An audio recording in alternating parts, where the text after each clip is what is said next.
Table of Contents. The greatest loan fraud India has ever seen. Overview. Introduction, the enigmatic tale of Dr. Vijay Mallya, from opulence to infamy. The British monarchy epitomizes wealth and grandeur, with Buckingham Palace standing as a monumental testament to this sumptuous legacy. This illustrious palace, nestled in the heart of London, captivates the imagination with its lavishly adorned interiors, showcasing the finest, most expensive fixtures. The royal mews, responsible for the opulent transportation of the Queen and her family, houses an array of luxury vehicles including Rolls-Royce, Jaguars, and Bentleys, not to mention the most exquisite horses bred in England. For prestigious events hosted at Buckingham Palace, golden plates and antique cutlery are laid out for the royal guests, epitomizing the epitome of affluence. Just a mere 3 miles from this royal enclave resides Dr. Vijay Mallya, a controversial figure often dubbed the King of Good Times.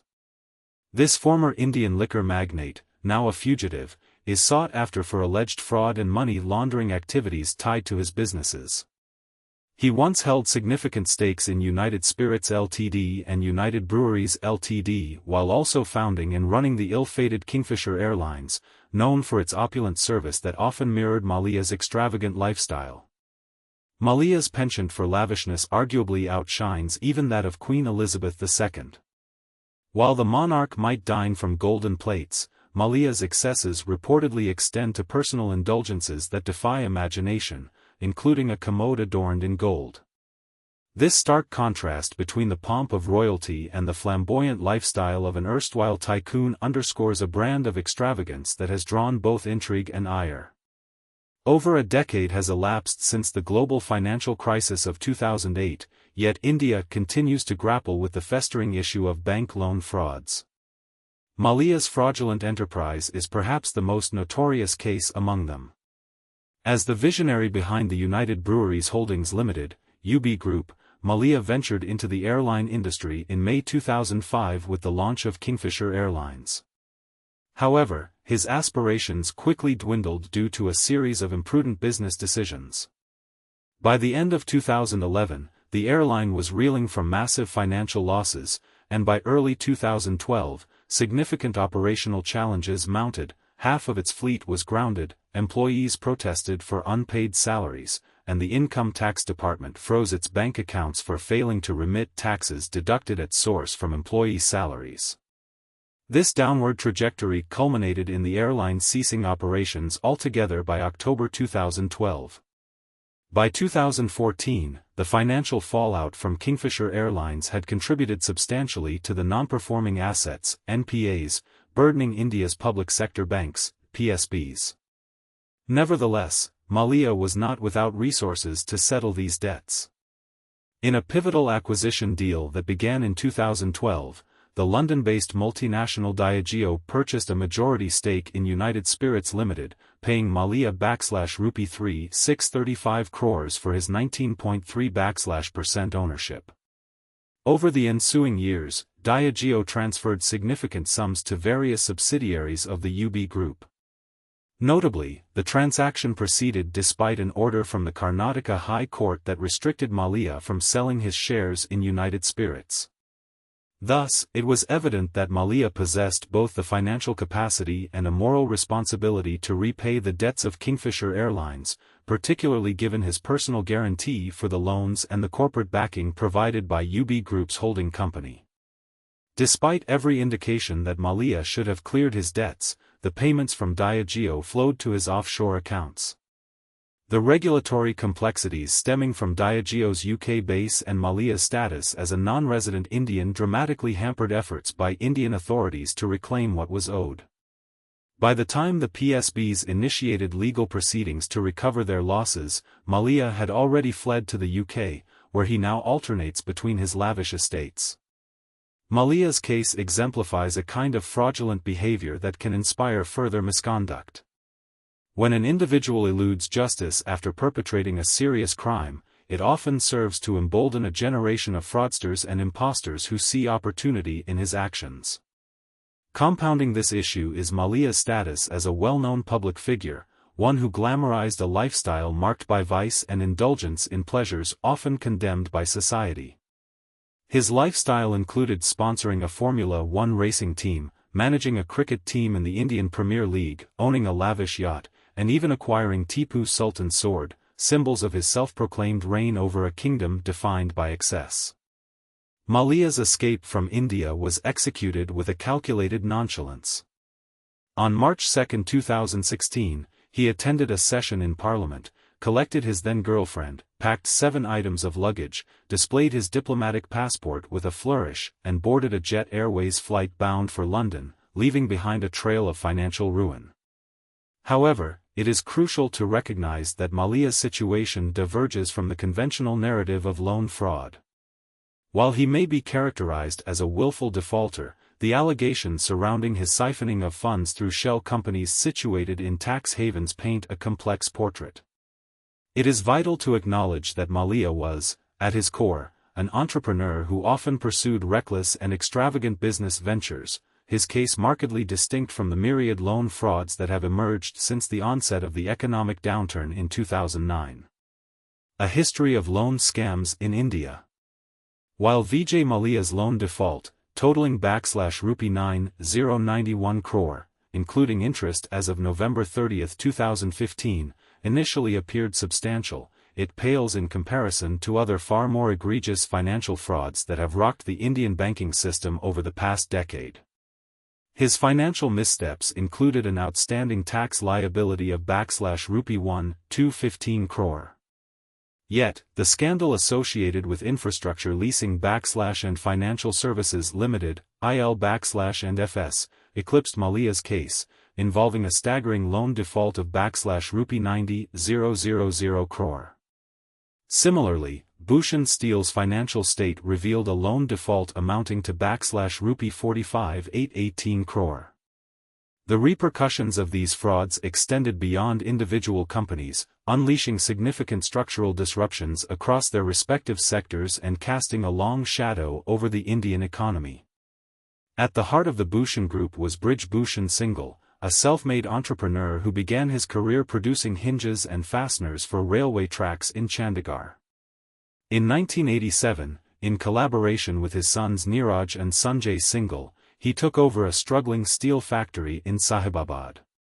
This marked the inception of a rapid ascent for the Bhushan Group.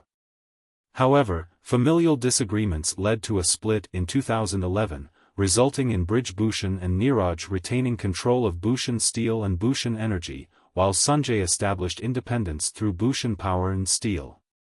By 2005, as the steel industry began to flourish, buoyed by robust demand from the automotive sector and a thriving market due to China's extensive import needs ahead of the 2008 Summer Olympics, Brij Bhushan and Neeraj commenced the development of an integrated steel plant in Odisha.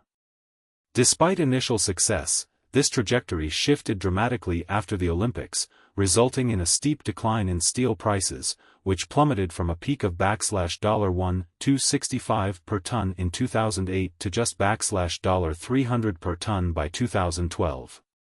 With dwindling revenues and escalating loans, Bhushan Steel continued to secure funds, with long-term loans burgeoning from /rupee 15,528 crore in March 2012 to /rupee 31,477 crore by March 2015, even as the company faced losses exceeding /rupee 1,255 crore in the financial year 2014-15.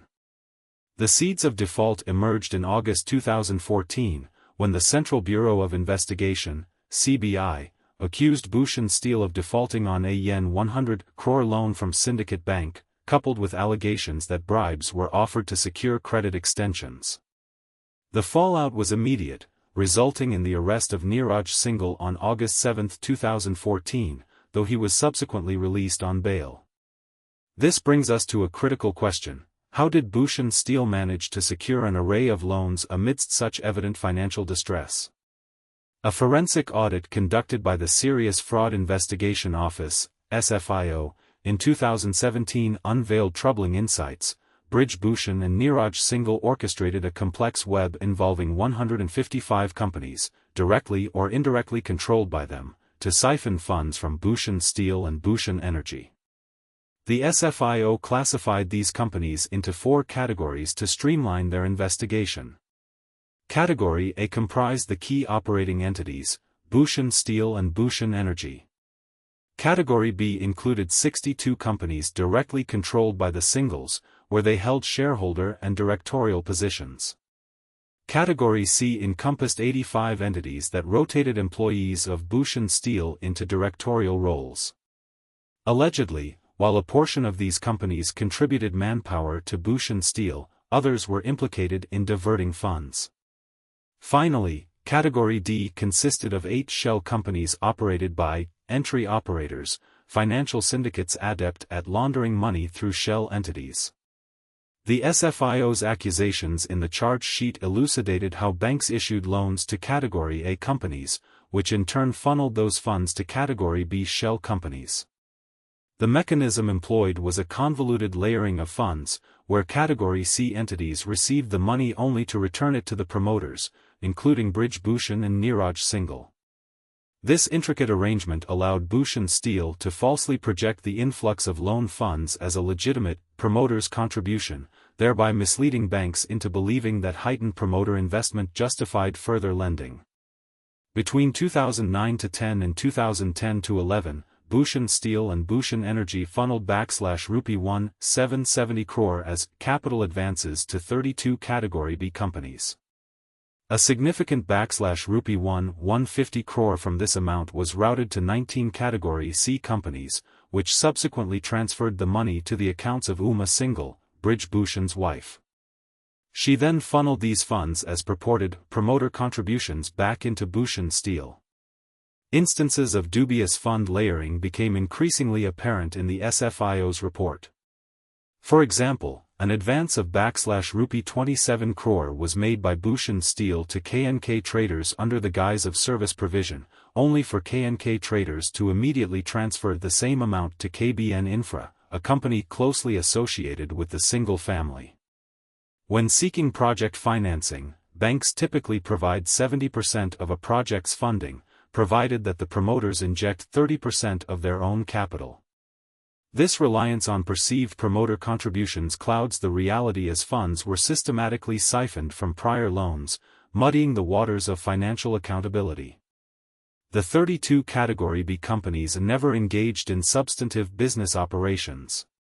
To mitigate auditor scrutiny regarding dormant large advances, Bhushan Steel reclassified these amounts in 2013-14 and 2014-15 as capital work in progress, a common term suggesting ongoing construction or asset development, though these shell companies remained inert, devoid of any genuine operations.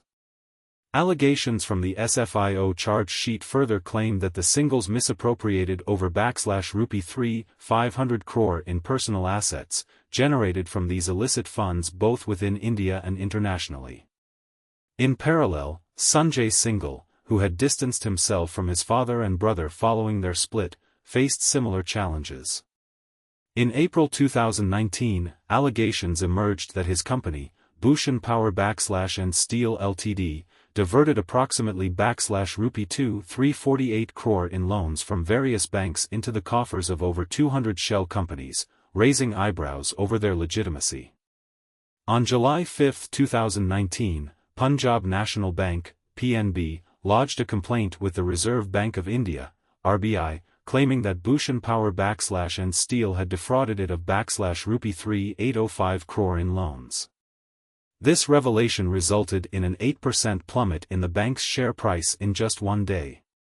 Shortly thereafter, Allahabad Bank disclosed similar findings, reporting a /Rupee 1,774 crore fraud, causing its shares to fall by 15% as investors reacted to developing news of such extensive financial malpractice.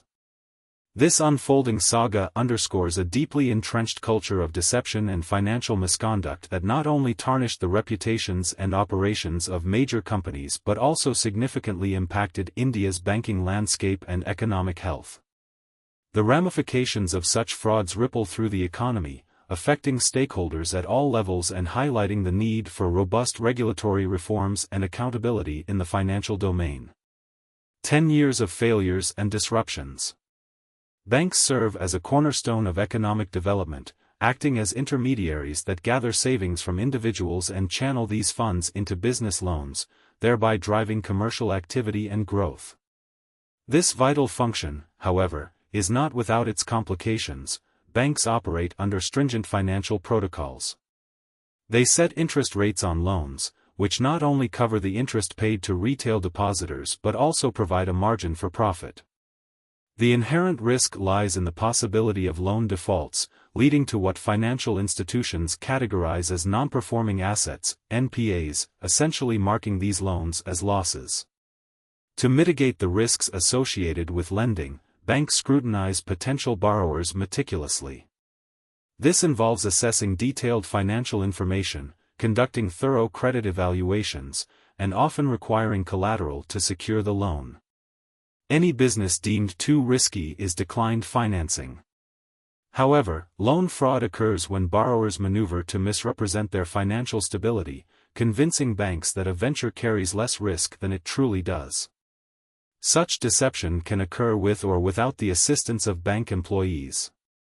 The prevalence of loan fraud is often amplified during economic cycles of booms and busts.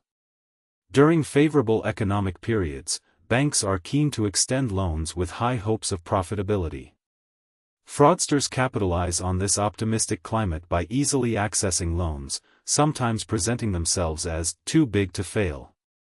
They may take out new loans to repay old debts, creating an illusion of financial health that reinforces confidence among bankers and investors. However, this house of cards can quickly collapse when the economy slows down.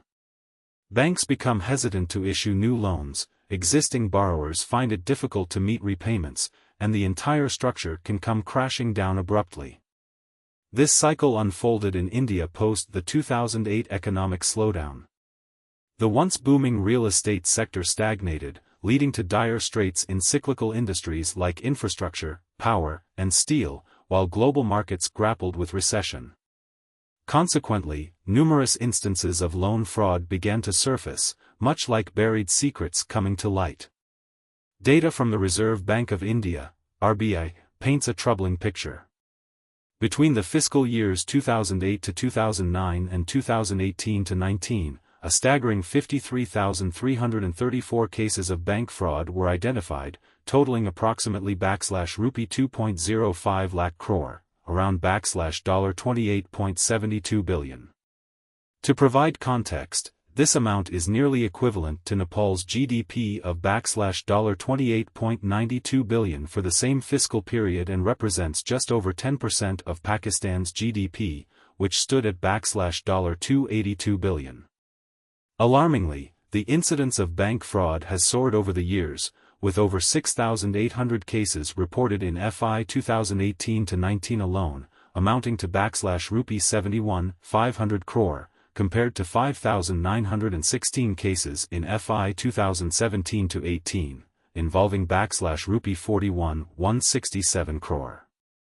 Notably, scandals involving the Bhushan conglomerates have sent shockwaves through India's financial landscape, alongside notable cases like the IL&FS debacle, the Punjab and Maharashtra Cooperative, PMC, bank crisis, and others, severely impacting the business environment.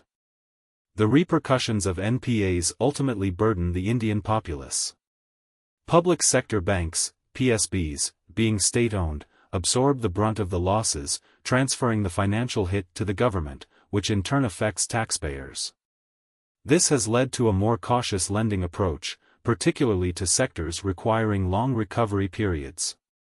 Moreover, to offset losses from NPAs, banks typically increase interest rates. The delicate balance of profitability that banks seek to maintain, differentiating the interest they receive on loans from what they pay on deposits, becomes strained when losses mount. Additionally, such fraudulent activities escalate the cost of borrowing for honest businesses. The absence of a reliable means to gauge the authenticity of a firm necessitates stringent monitoring protocols. The RBI has established frameworks for identifying early warning signals, EWS, and has advocated for rigorous due diligence. As RBI Deputy Governor M.K. Jain emphasized in a microfinance conference in November 2019, banks must focus more diligently on verifying borrowers' repayment capacities right from the appraisal stage, ensuring close monitoring of loans throughout their lifespan.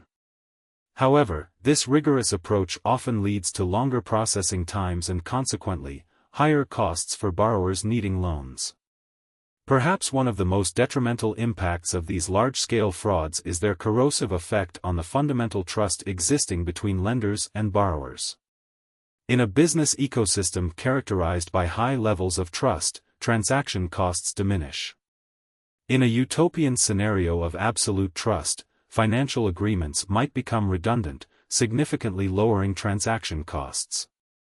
Conversely, diminished trust leads to increased documentation requirements, legal fees, and a rise in disputes. Lower trust levels inherently reduce business efficiency, subsequently leading to diminished productivity in the economy at large. Currently, bankers find themselves in a complex predicament. They are tasked with providing loans as part of their core business while simultaneously needing to impose more rigorous due diligence in the wake of rising fraud cases. This dual obligation, issuing loans to secure interest income while ensuring robust risk assessment, creates an environment ripe for frustration. The increased costs associated with enhanced scrutiny are pushed onto borrowers, who are often discouraged by the drawn-out processes needed to secure loans. Ironically, this dynamic may inadvertently create opportunities for fraudsters. As perception grows that extensive due diligence will effectively filter out unscrupulous applicants, the reality is more nuanced. Due diligence remains a subjective process lacking a standardized methodology for accurately distinguishing between legitimate borrowers and potential fraudsters. Despite the repetitive patterns of loan fraud attempts, these schemes continue to re-emerge. To unravel why banks frequently fall victim to such fraudulent tactics, it is essential to acknowledge the deceptively uncomplicated nature of executing loan fraud. While the methodology may seem straightforward from the perpetrator's perspective, differentiating fraudulent applications from genuinely need-based requests poses a significant challenge for banks. The fundamental rationale behind many loan frauds often hinges on simple quantitative manipulations.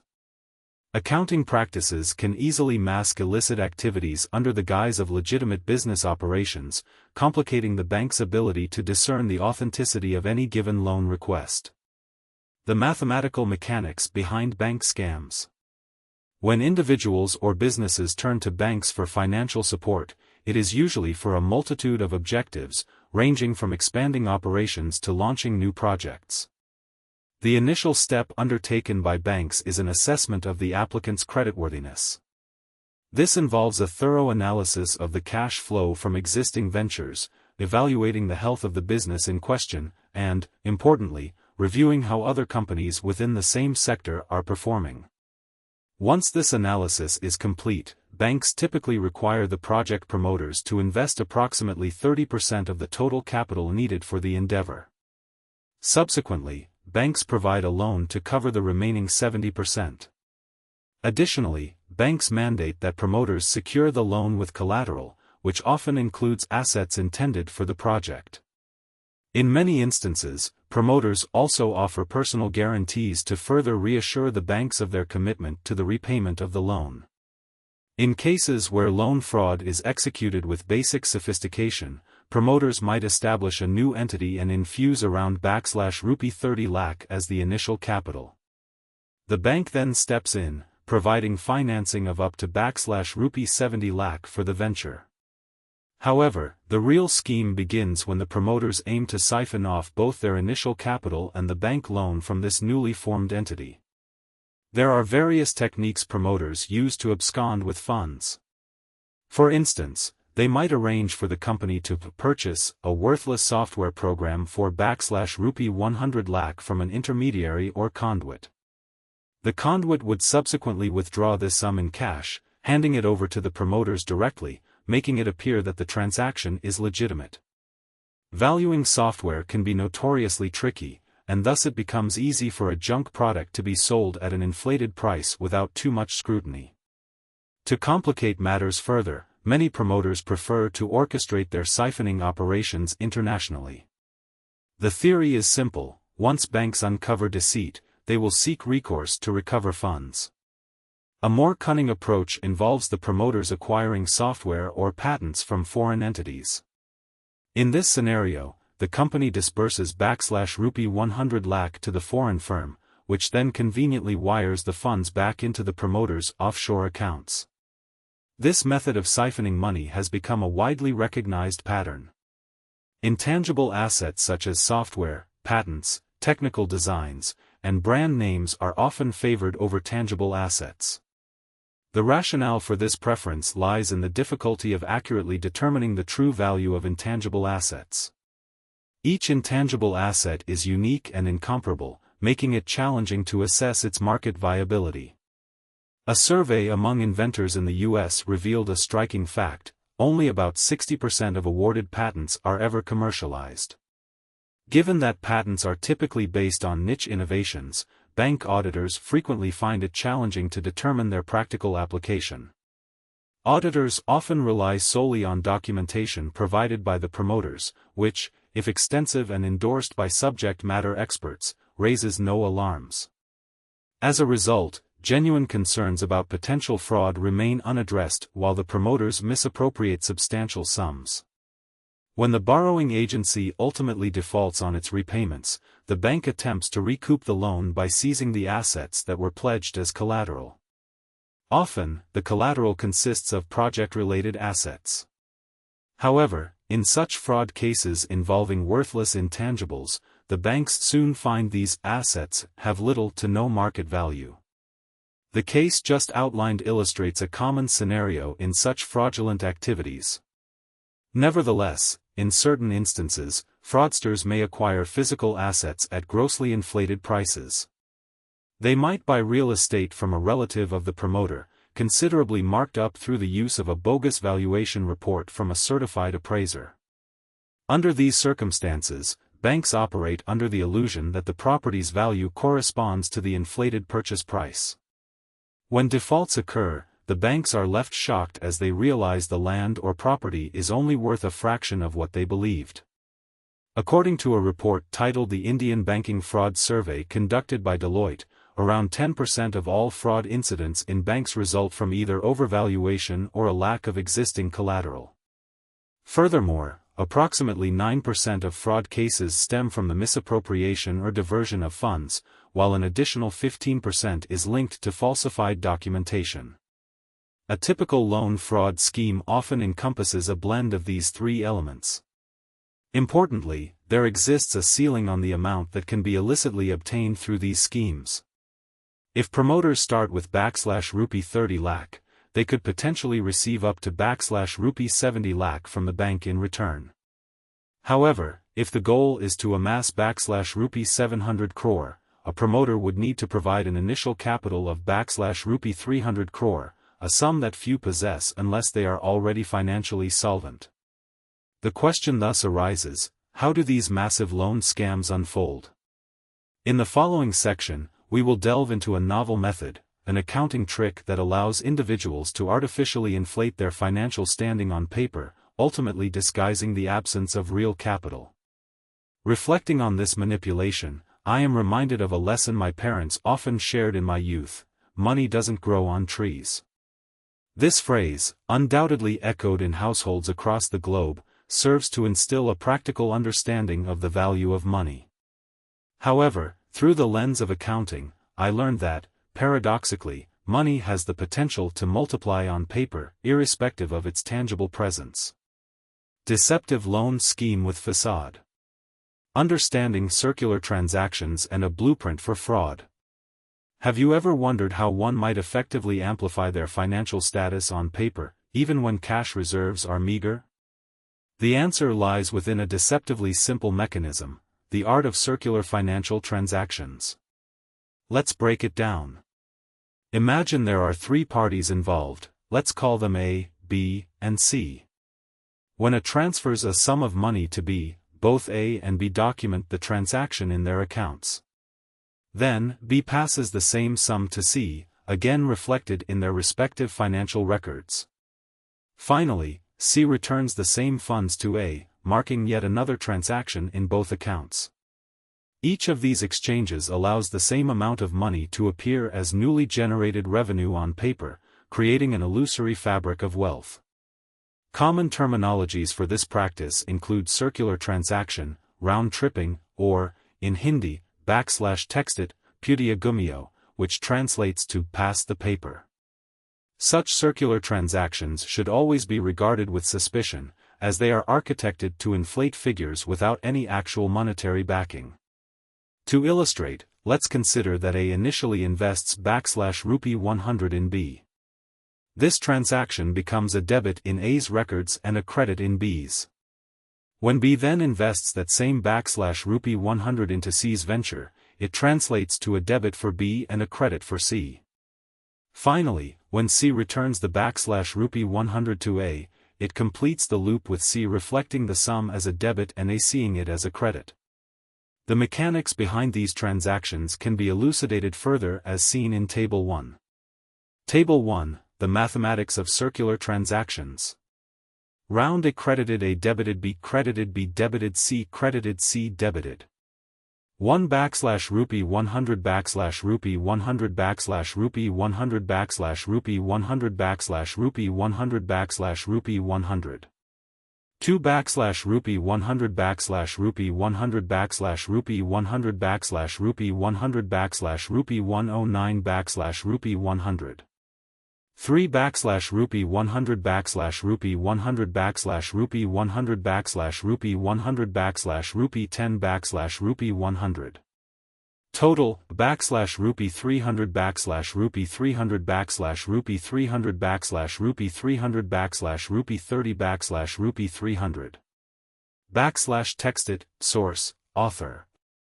In this cyclical transaction example, if A, B, and C each rotate /rupee 100 through n rounds, their ledgers will reflect /rupee 100n in share capital, even though the actual money circulating amongst them totals just /rupee 100. Now, let's devise a strategy for orchestrating a significant fraud. Envision a situation where you establish a company with an initial capital of /rupee 30 lakh.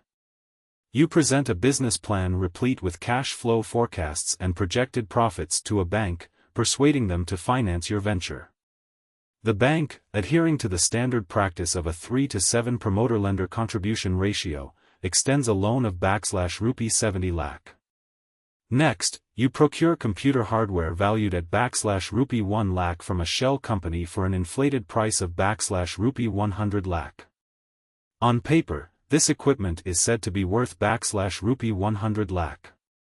The shell company cleverly obscures and layers the funds through numerous intermediary entities, returning /rupee 99 lakh back to you. You then reinvest this /rupee 99 lakh into your business as fresh capital. With this new investment, you approach the bank for an added loan of /rupee 231 lakh, maintaining the 3-to-7 ratio of equity to debt. The bank complies, and suddenly, you now possess /rupee 330 lakh in liquid assets, /rupee 99 lakh plus /rupee 231 lakh. You employ this capital to sustain the illusion of an operational business, pay necessary EMIs, indulge in luxury vehicles, a tendency many develop when faced with ready cash, and purchase further fictitious machinery. For instance, you pay /rupee 300 lakh to yet another shell company for machinery worth merely /rupee 3 lakh, which once again layers those funds to return /rupee 297 lakh back to you.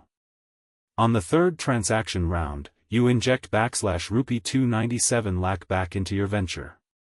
The banks are impressed, your apparent bullishness regarding investment elevates their confidence.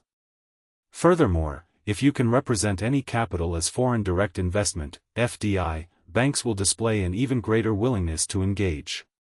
Subsequently, they approve a loan of /rupee 693 lakh, maintaining the 3-to-7 ratio, bringing your total funds at disposal to a staggering /rupee 990 lakh. Table 2, Potential Loan Estimates from Circular Transactions. /textit, source, author.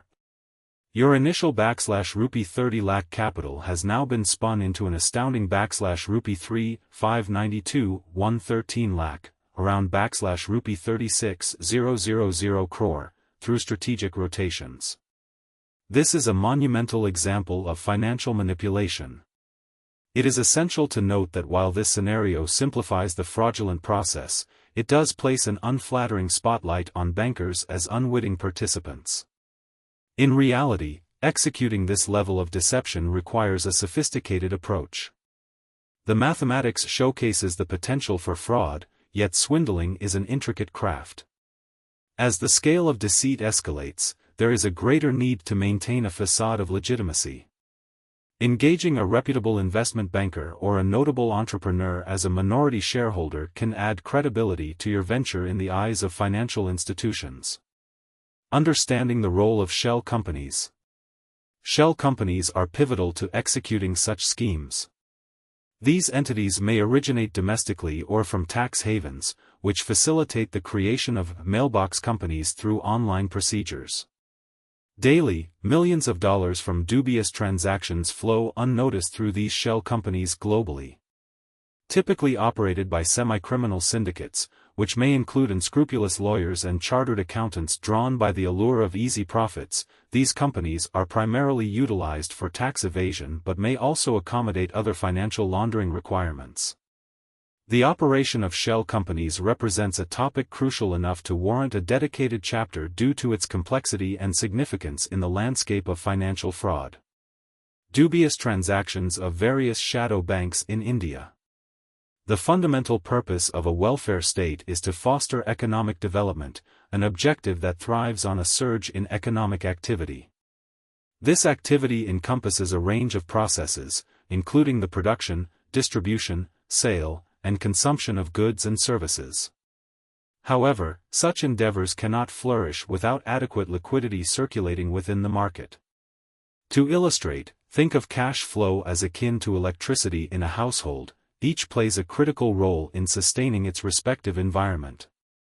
Just as electrical current illuminates our homes, powers air conditioning during the sweltering summers, and heats our spaces in the chilly winters, particularly in smog-laden cities like Delhi where air purifiers become essential, liquidity serves as the energy that fuels economic interactions in a nation. In India, liquidity is primarily supplied by commercial banks and financial intermediaries, both of which act as conduits for cash flow within the economy. Commercial banks operate under the regulatory framework established by the Reserve Bank of India, RBI, utilizing funds raised from public deposits to extend loans to businesses and consumers. However, this regulatory oversight imposes certain limitations on their ability to finance high-risk ventures. This regulatory gap in the provision of liquidity has led to the emergence of financial intermediaries, which are commonly referred to as shadow banks. Examples of these entities include non-banking financial companies, NBFCs, housing finance companies, HFCs, and cooperative banks. Unlike traditional banks, shadow banks do not rely on public deposits. Instead, they secure funding from various institutional investors such as mutual funds, provident funds, pension funds, and investment banks. Additionally, they frequently raise capital by issuing bonds. This relative freedom from stringent regulations allows shadow banks to take on higher-risk loans that traditional banks might shy away from, and as a result, they play a crucial role in financing sectors such as infrastructure, real estate development, logistics, and consumer retail. Significantly, in recent years, shadow banks, especially NBFCs, have been instrumental in the automobile sector, financing approximately 55% to 60% of commercial vehicle purchases, 30% of passenger car acquisitions, and nearly 65% of two-wheeler sales in India. This underscores their pivotal role in sustaining various segments of economic activity. However, the repercussions of shadow banks facing defaults are profound. They can severely disrupt a vital source of liquidity within the economy. A glaring instance of this occurred in 2019, as highlighted by industry leaders who pinpointed the crisis surrounding IL&FS, infrastructure leasing / and financial services, one of India's largest shadow banks. Allegations of fraud culminated in IL&FS defaulting on its loan repayments in September 2018, serving as the catalyst for a ripple effect that paralyzed economic momentum across the nation.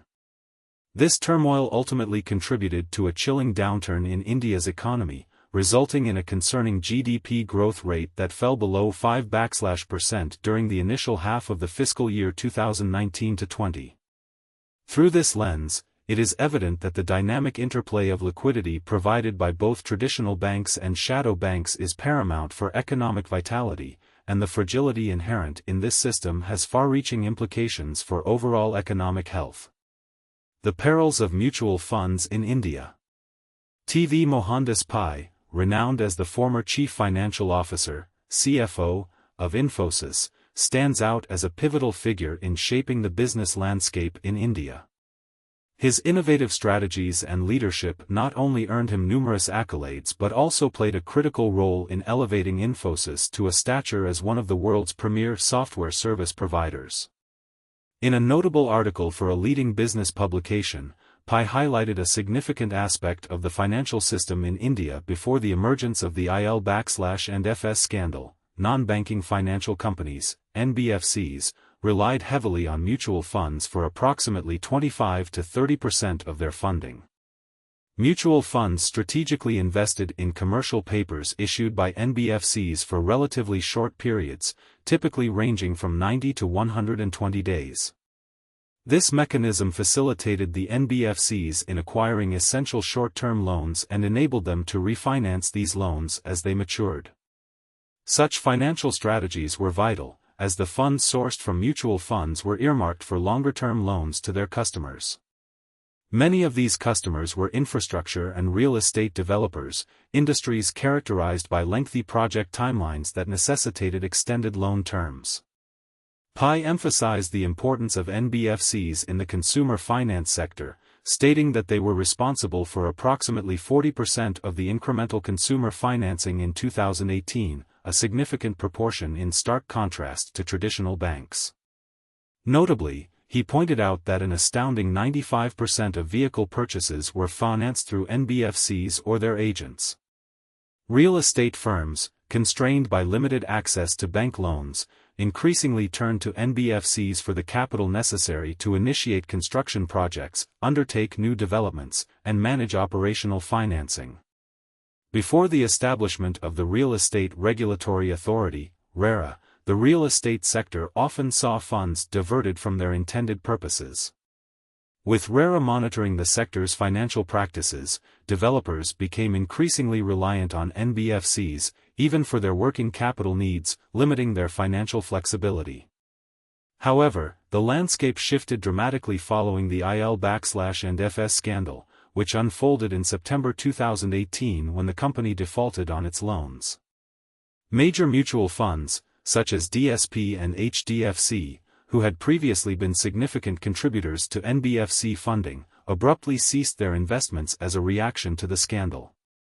This pause in mutual fund support forced NBFCs to scramble to repay maturing obligations, leading to a rapid withdrawal of liquidity from the market. The repercussions of these events had profound implications for the Indian economy. By the first quarter of 2019, January-March, economic growth plummeted to 5.6%, a stark reflection of decreased consumer spending and investment driven by the liquidity crunch. Pai calculated that over the subsequent year, NBFCs withdrew a staggering rupee 3 lakh crore from the market, as they struggled to settle debts with mutual funds that had halted the renewal of short-term loans upon maturity. This liquidity crisis stifled the purchasing power necessary for consumer items such as automobiles and hindered real estate companies from progressing with their construction projects. What seemed like a localized financial crisis emanating from a single entity, the IL&FS group, had a domino effect that culminated in sub-5% GDP growth between April and September 2019. The sheer scale of the crisis, triggered by a rupee 91,000 crore loan default, raised critical questions about the oversight mechanisms in place within the financial system. How did such a massive accumulation of bad debt go unnoticed by lenders, especially when the flagship companies of the IL&FS group maintained a AAA credit rating as recently as August 2018. A AAA rating is considered a hallmark of financial stability, raising eyebrows as to how a company deemed so secure could collapse with such ferocity.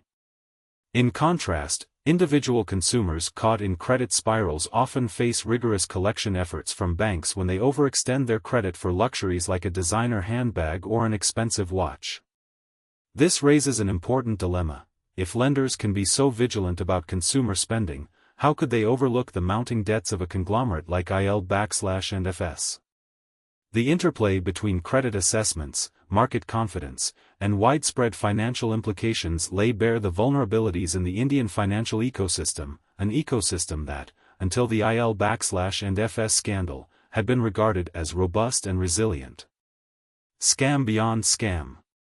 The IL&FS scandal serves as a striking example of corporate malfeasance woven intricately with deceptive financial maneuvers rather than merely a case of loan fraud.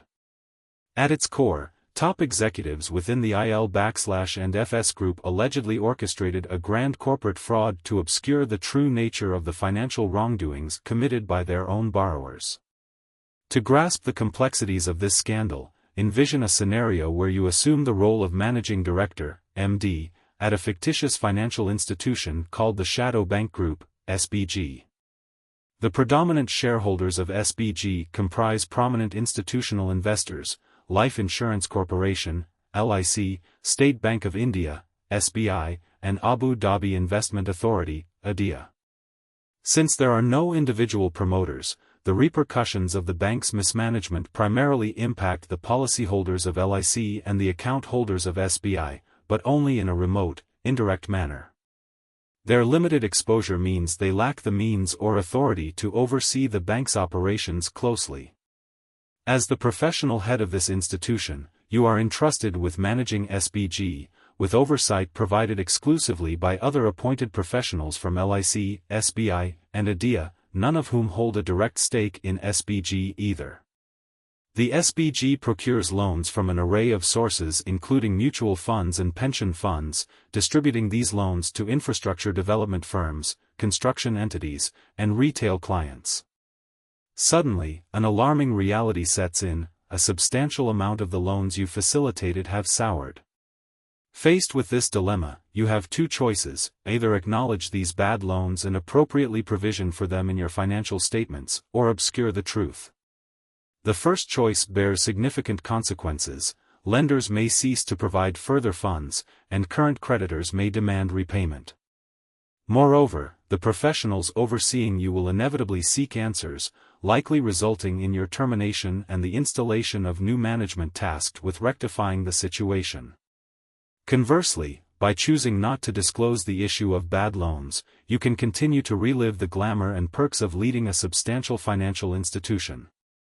You enjoy tremendous influence, a generous salary, and control over a vast number of employees, alongside the sycophantic favor of your borrowers, some of the nation's elite players in infrastructure and real estate. Here, you act akin to a regional lord presiding over your domain. Ethically, one ought to confront the grim realities of one's financial books and be forthcoming with investors and creditors. Yet, should you fall prey to the allures of fear or avarice, you may opt for the path of deception, manipulating financial reports and fabricating profits and repayments altogether. The clock, however, is ticking. The ramifications of withholding these truths will only compound over time. Each moment that passes without resolution exacerbates the existing issues.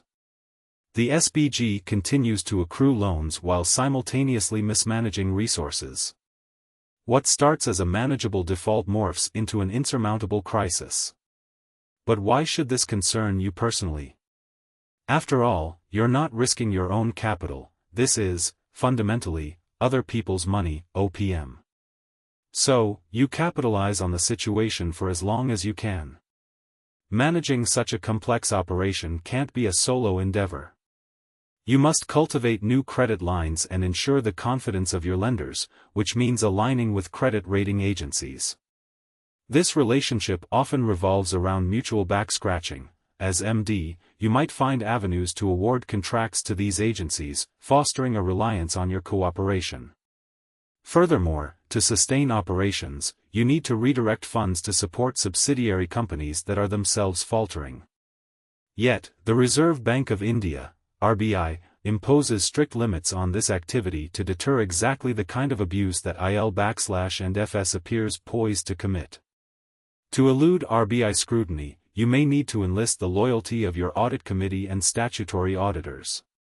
Despite their designated role as watchdogs, if they engage in a conspiratorial relationship with you, they become complicit in the manipulation of your accounts. One strategy to bring them on board might involve sweetening their role with additional contracts for tax audits and advisory services. After all, auditors too need to preserve lucrative client relationships. Despite these machinations, the underlying issue of bad loans looms large on your financial statements. Thus, drawing your borrowers into this charade becomes essential. These same borrowers, already on shaky ground themselves, are more than willing to cooperate if it means preserving the money they owe you. Together, you concoct balancing entries that conveniently obscure the growing problem. You also need to secure the loyalty of your management team. After all, everyone derives benefits from overseeing a sizable financial institution, generous salaries, enticing stock options, and lavish perks. Since this wealth ultimately stems from OPM, why not share the spoils with your close associates? In doing so, you effectively co-opt their allegiance. A similar narrative unfolded within the real-life context of the IL&FS group, established in 1987 with key shareholders including HDFC, the Unit Trust of India, and the Central Bank of India. Over time, institutional players such as LIC, ADIA, and Oryx joined the fold. At its peak, IL&FS owned a staggering 302 subsidiaries that catered to diverse sectors. Ravi Parthasarathi, the group's founder and CEO, led IL&FS until his resignation in July 2018, coinciding ominously with the onset of severe liquidity issues. By July of that year, 2 subsidiary companies failed to repay loans, triggering a chain reaction. By September, IL&FS could not meet a critical short-term loan obligation of 1,000 crore to the Small Industries Development Bank of India, leading to a calamitous collapse, the group's outstanding debt ballooning to an estimated Rupee 91,000 crore. A forensic investigation by the Serious Fraud Investigation Office, SFIO, revealed that when the group's subsidiaries encountered funding crises due to the rising tide of bad loans, IL&FS Financial Services, IFIN, the flagship company, intervened by issuing intercorporate loans. With RBI limitations on loans to related parties, IFIN resorted to routing funds to subsidiaries via external entities. Alarmingly, the SFIO identified Rupee 300 crore funneled to sister companies through dubious channels. For example, in March 2018, IFIN quietly extended €270 crore in 3 installments to a company named New India Structures, which promptly relayed the funds to IL&FS transport network within the hour of receipt, a move shrouded in obfuscation. Another case involved FIN lending Rupee 205 crore to Vistar Financial Services, a feeble NBFC with just Rupee 5 crore of net worth. This transaction occurred based on a misleading referral letter from SRA Infrastructure. Subsequently, Vistar transferred Rupee 185 crore of the funds it received to SRA Infrastructure, paving the way for SREI to lend Rupee 200 crore to another IL&FS entity, Phagane Songut Expressway. These dubious machinations are classified as circuitous transactions, whereby funds are transferred through convoluted paths, A to B to Y to Z, without logical commercial justification. NBFCs are legally required to disclose such related party transactions in their financial statements to instill confidence and transparency among investors. Thus, employing external entities as intermediaries becomes vital to sidestepping potential scrutiny. Many of these straightforward manipulations typically surface in audit reviews, igniting fundamental questions. Why did Vista borrow from IFIN? What justification did IFIN possess for extending such a sizable loan to a company with negligible net worth? What was Vista's security for the loan, and how were the funds utilized? Such queries could, and should, have drawn scrutiny during the auditing process. However, these questionable transactions surprisingly eluded detection amid statutory audits.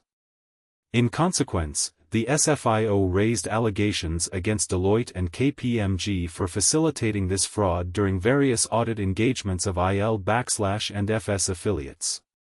The convoluted routing of funds may have temporarily resolved the subsidiaries' immediate financial needs but did nothing to address the underlying crisis of bad loans festering on the balance sheet. A valuable debtor pays steadily. When a borrower misses payments for 3 straight months, it must be flagged as a distressed asset, an obligation IL&FS chose to overlook. In a rather ingenious yet ethically dubious maneuver reminiscent of my own youthful indiscretions, IL&FS devised a plan to manage their obligations. Picture a simple situation where my father loaned me $10,000 to enter a robotics competition offering a prize of $20,000. Regrettably, the funds he provided barely covered weekend leisure expenses, leaving me unable to participate. In a bid to settle my father's loan, I solicited an additional $20,000 from my mother, who sourced it from my father.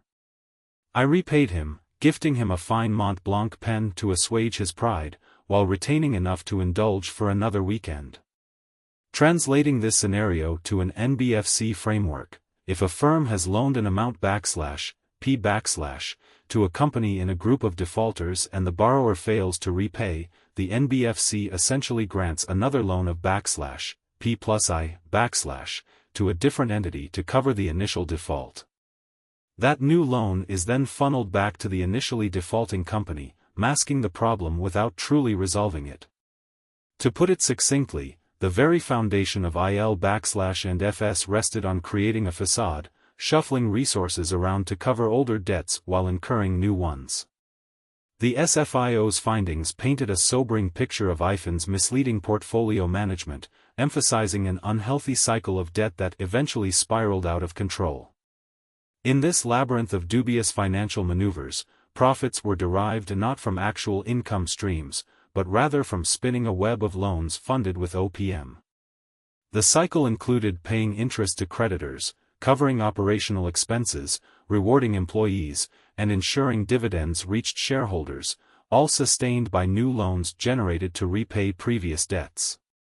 The orchestrators of this scheme were fully aware that their vessel was headed toward ruin yet felt no compulsion to curtail their spending, since the repercussions would not land on their own financial shoulders.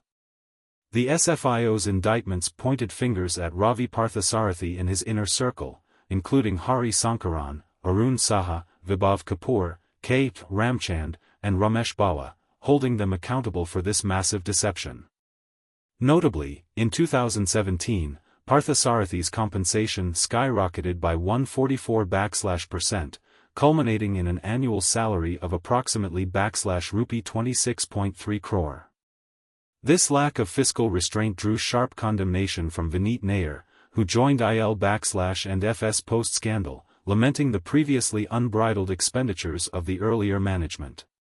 The SFIO also uncovered exchanges revealing extravagant hospitality provided to Parthasarathi and associates, including international travel arrangements, private jets, and lavish accommodations, all coordinated by Sivasankaran, the chairman of the Shiva Group of companies. This entangled web of influence assured that Parthasarathi and his colleagues strategically rotated loan approvals in favor of their benefactors. Furthermore, navigating the tricky waters involving credit rating agencies constituted a crucial element in perpetuating this monumental deceit. These agencies served to evaluate and confirm borrowers' solvency.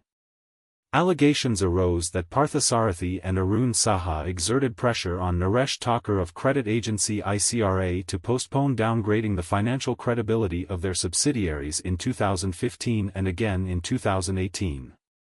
Evidence gathered from company emails during raids indicated overt manipulation by Parthasarathy's cohorts to extract favorable ratings.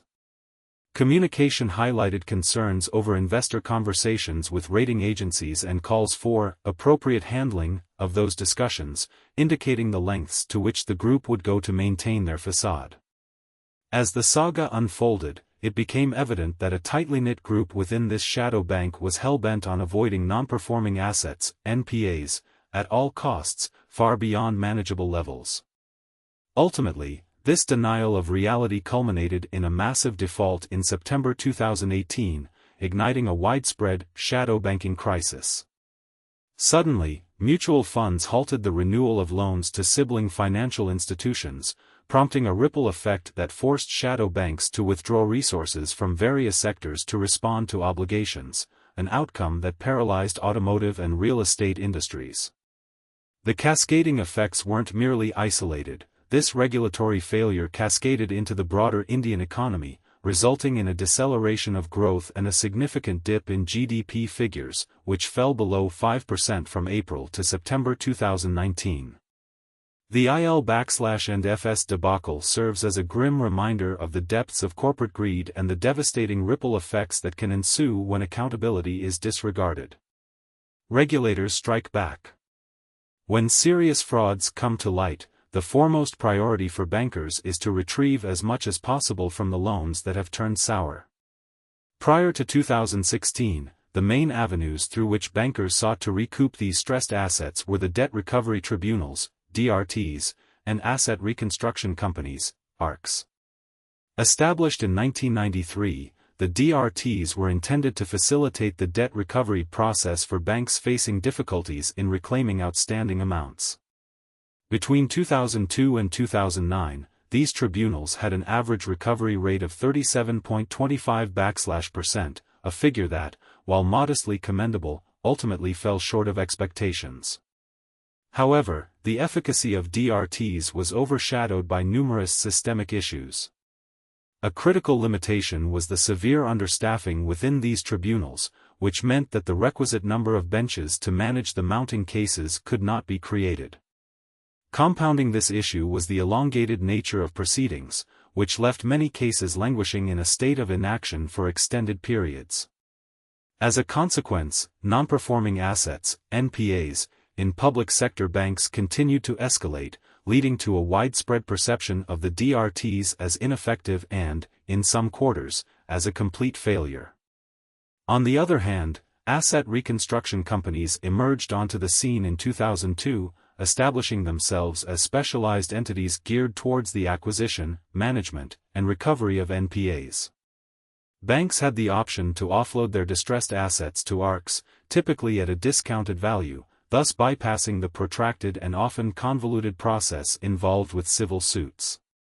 During the same period from 2002 to 2009, banks experienced an average recovery rate of 39.38% through the ARC route, a result that was nearly comparable to that achieved via DRTs. However, the persistent growth in NPAs in India post-2009 led to a pressing realization among policymakers: a much more robust and comprehensive reform was imperative to manage these growing financial concerns.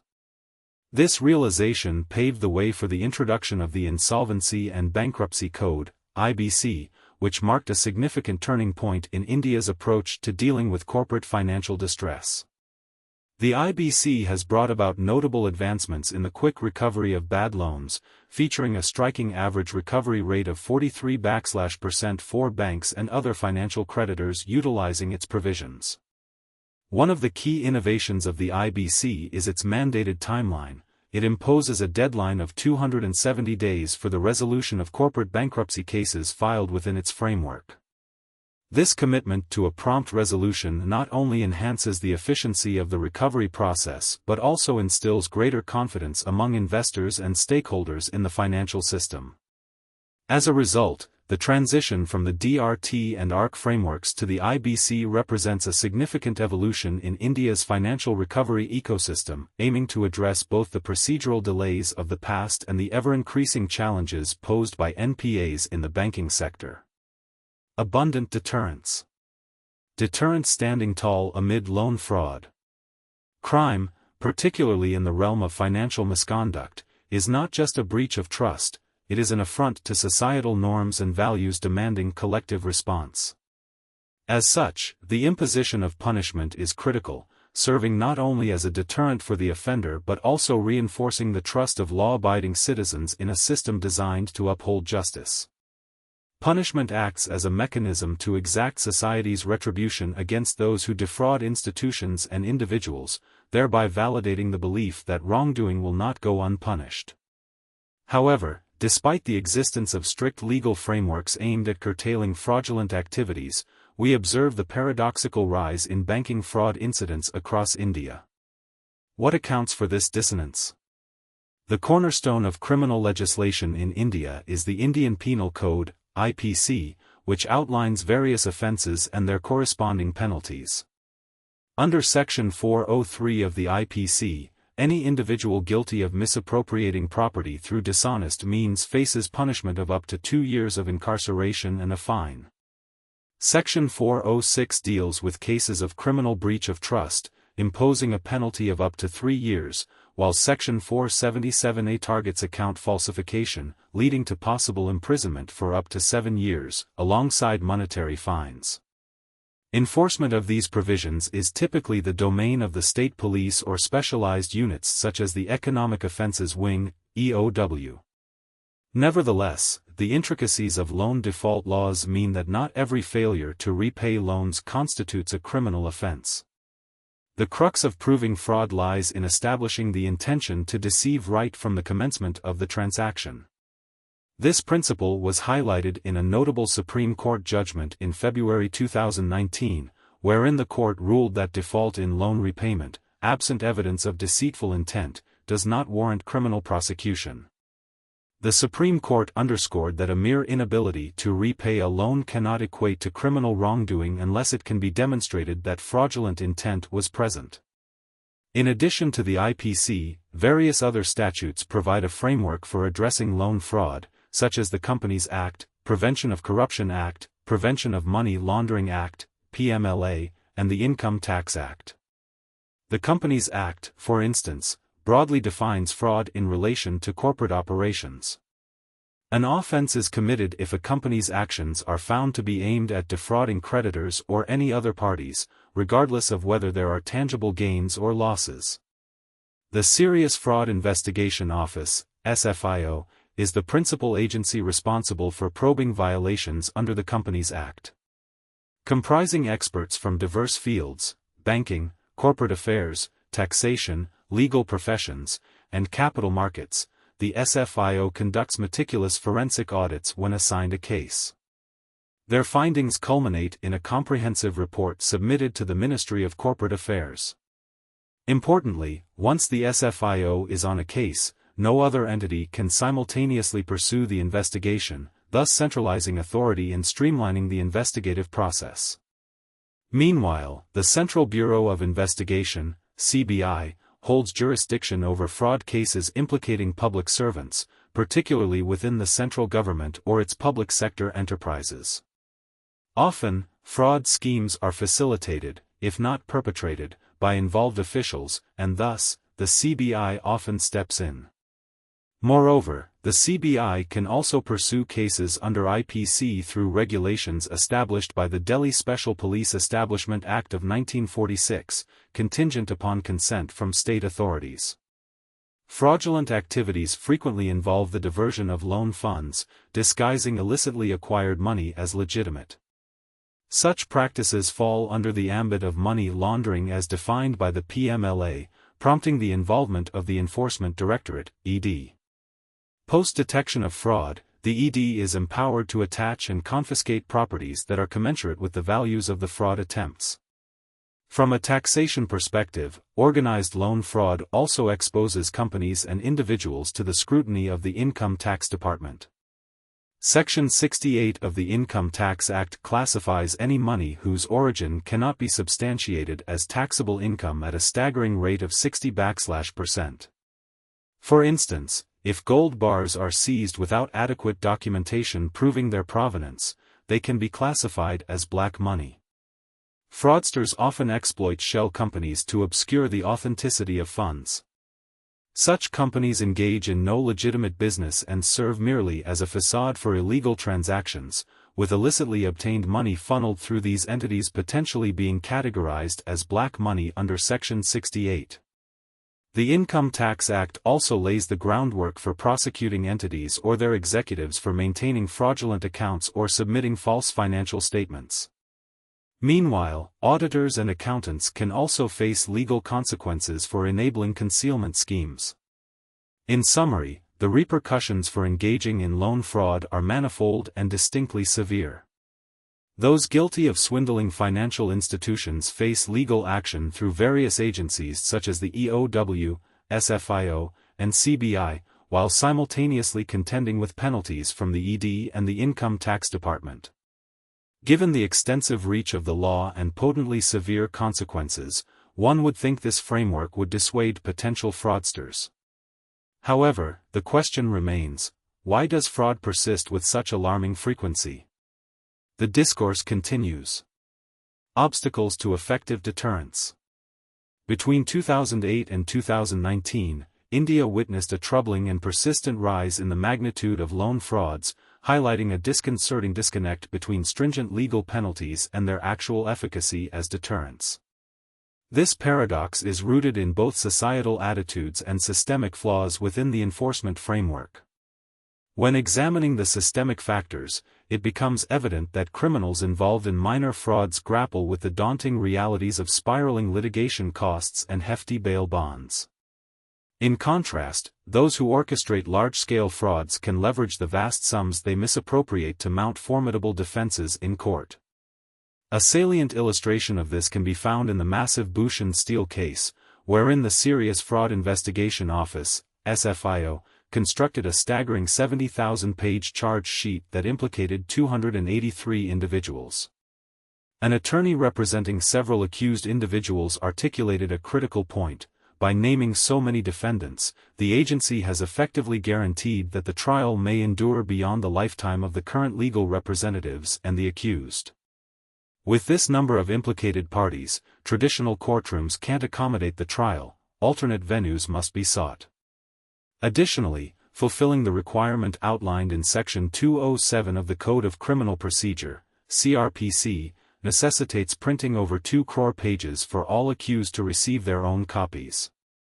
Moreover, individuals who engage in sophisticated fraud schemes often successfully shift assets to tax havens, nurturing a misguided belief that they can evade legal consequences and bask in a life of luxury.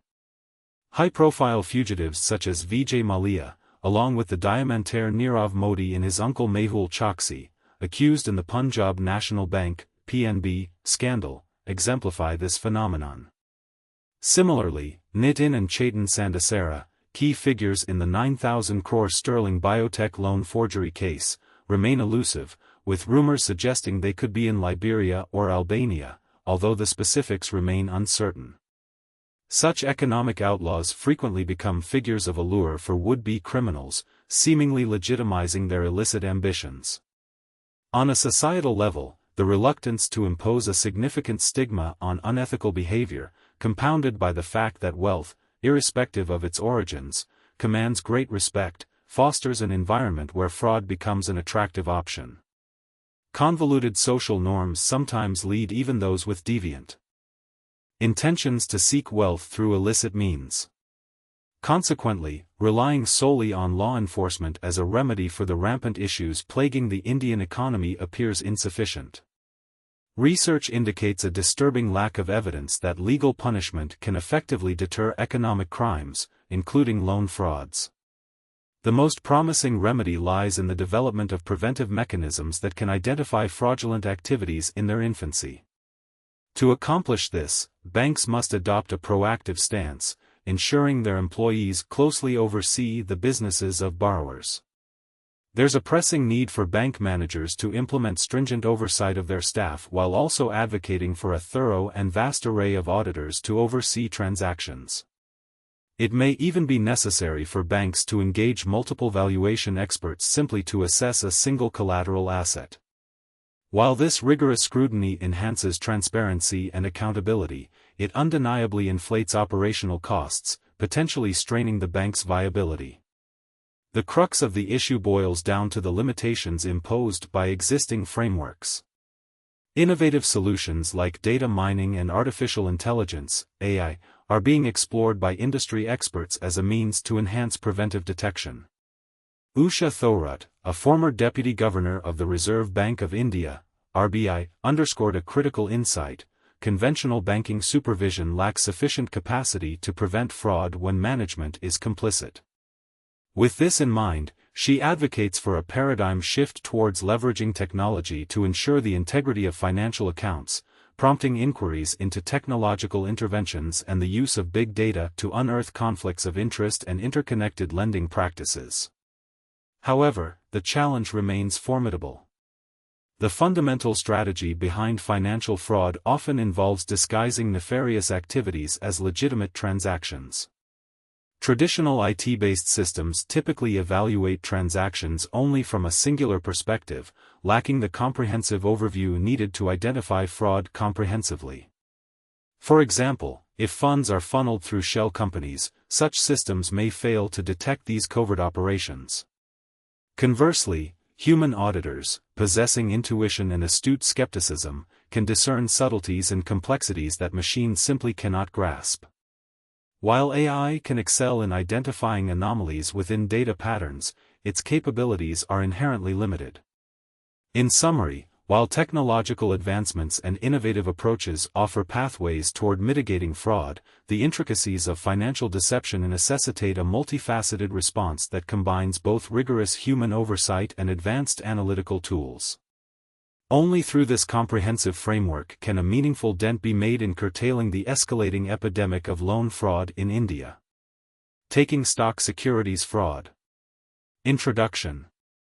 On a brisk December day in 1957, the Lok Sabha, the lower house of India's parliament, buzzed with murmurs of anticipation. Feroz Gandhi was set to take the floor, and word had spread quickly that he intended to challenge the government during the question hour, heightening interest among parliamentarians and onlookers alike.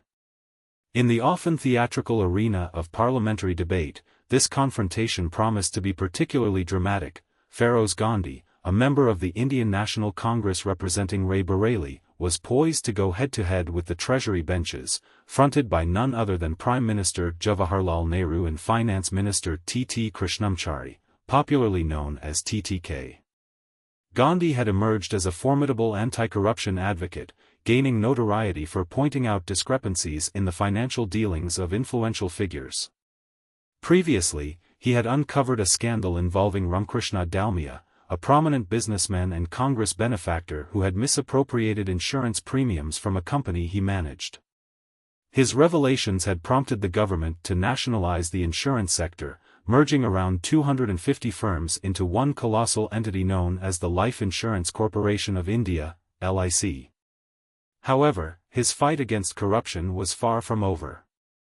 On this day in the Lok Sabha, he intended to expose discrepancies within the very institution that was designed to safeguard public funds.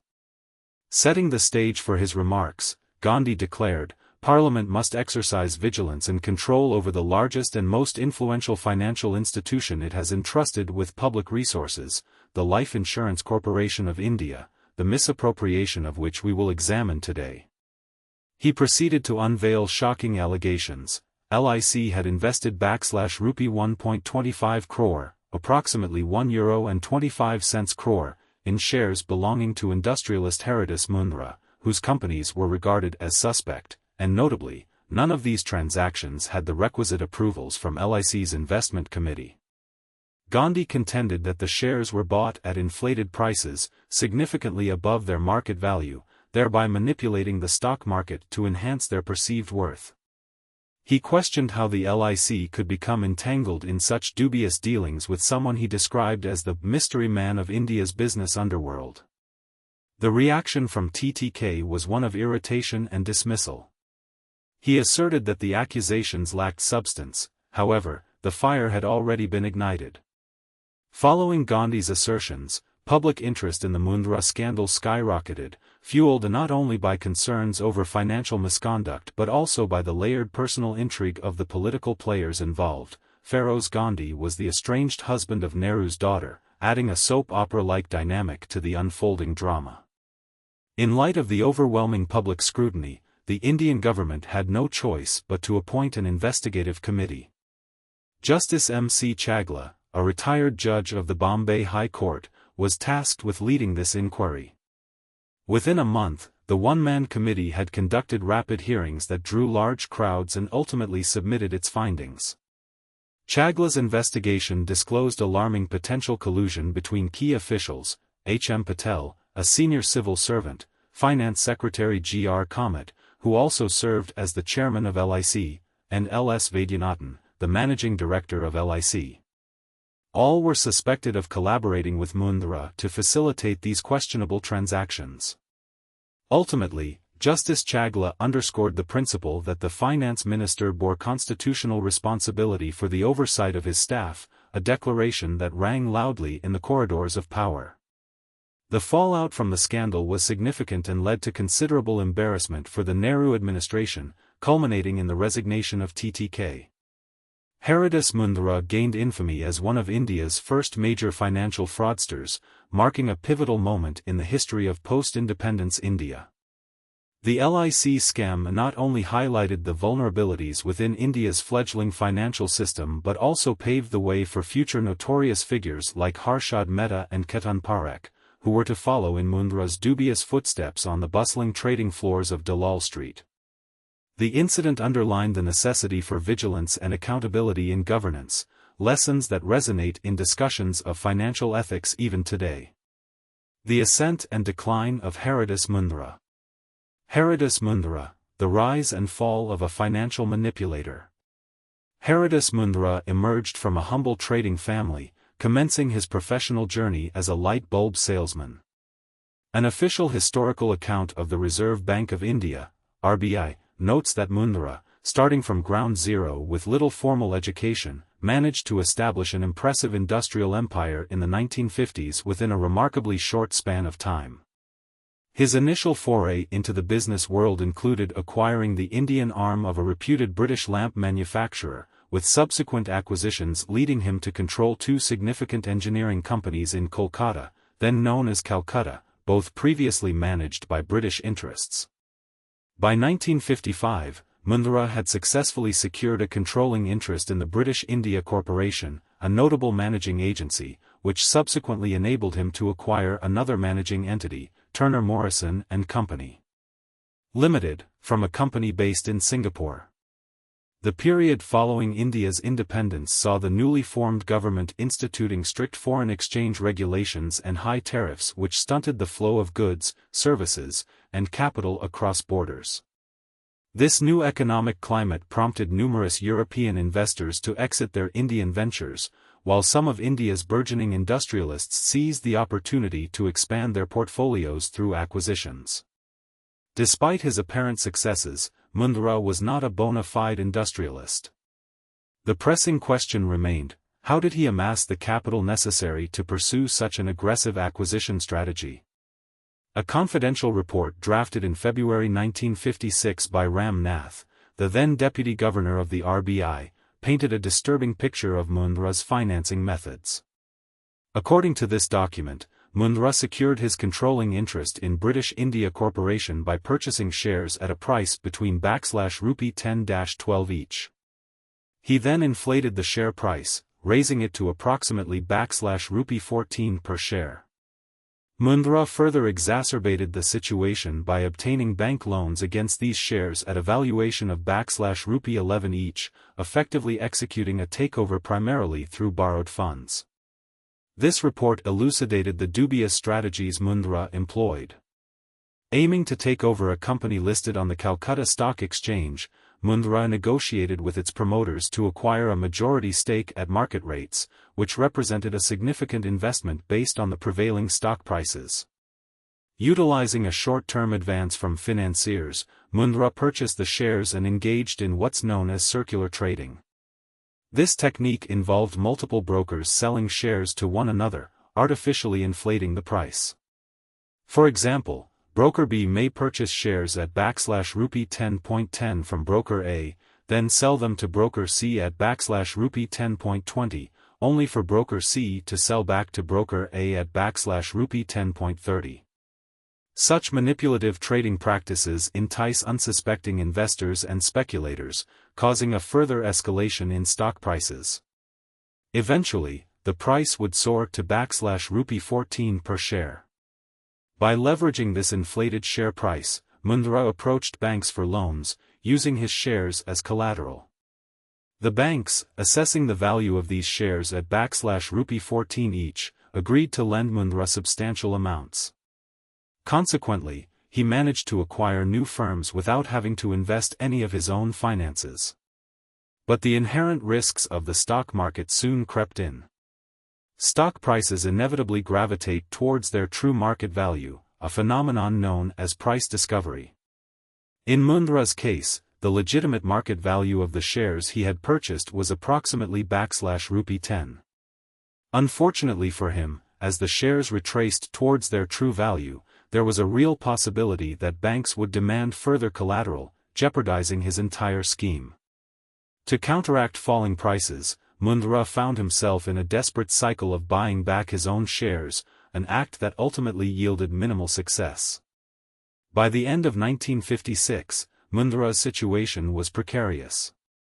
The mounting debts to banks and declining share prices severely restricted his options. He resorted to the desperate measure of raising additional loans, this time using forged share certificates as collateral. In early 1957, the Life Insurance Corporation, LIC, invested heavily in Mundra's companies, purchasing significant shares across 3 different transactions. Yet, by May, the lending banks became acutely aware of his precarious financial standing. The banks faced a dilemma: to recover their debts, they would have to sell off shares, which would further depress their market value and exacerbate their losses. The overall sentiment at the Calcutta Stock Exchange during this period was grim. The recent government budget introduced an expenditure tax that caused stock prices to tumble even further. Compounding this, widespread rumors circulated that Mundra's companies had issued more shares than they had in circulation, prompting further panic amongst investors and cementing a bearish trend in the market.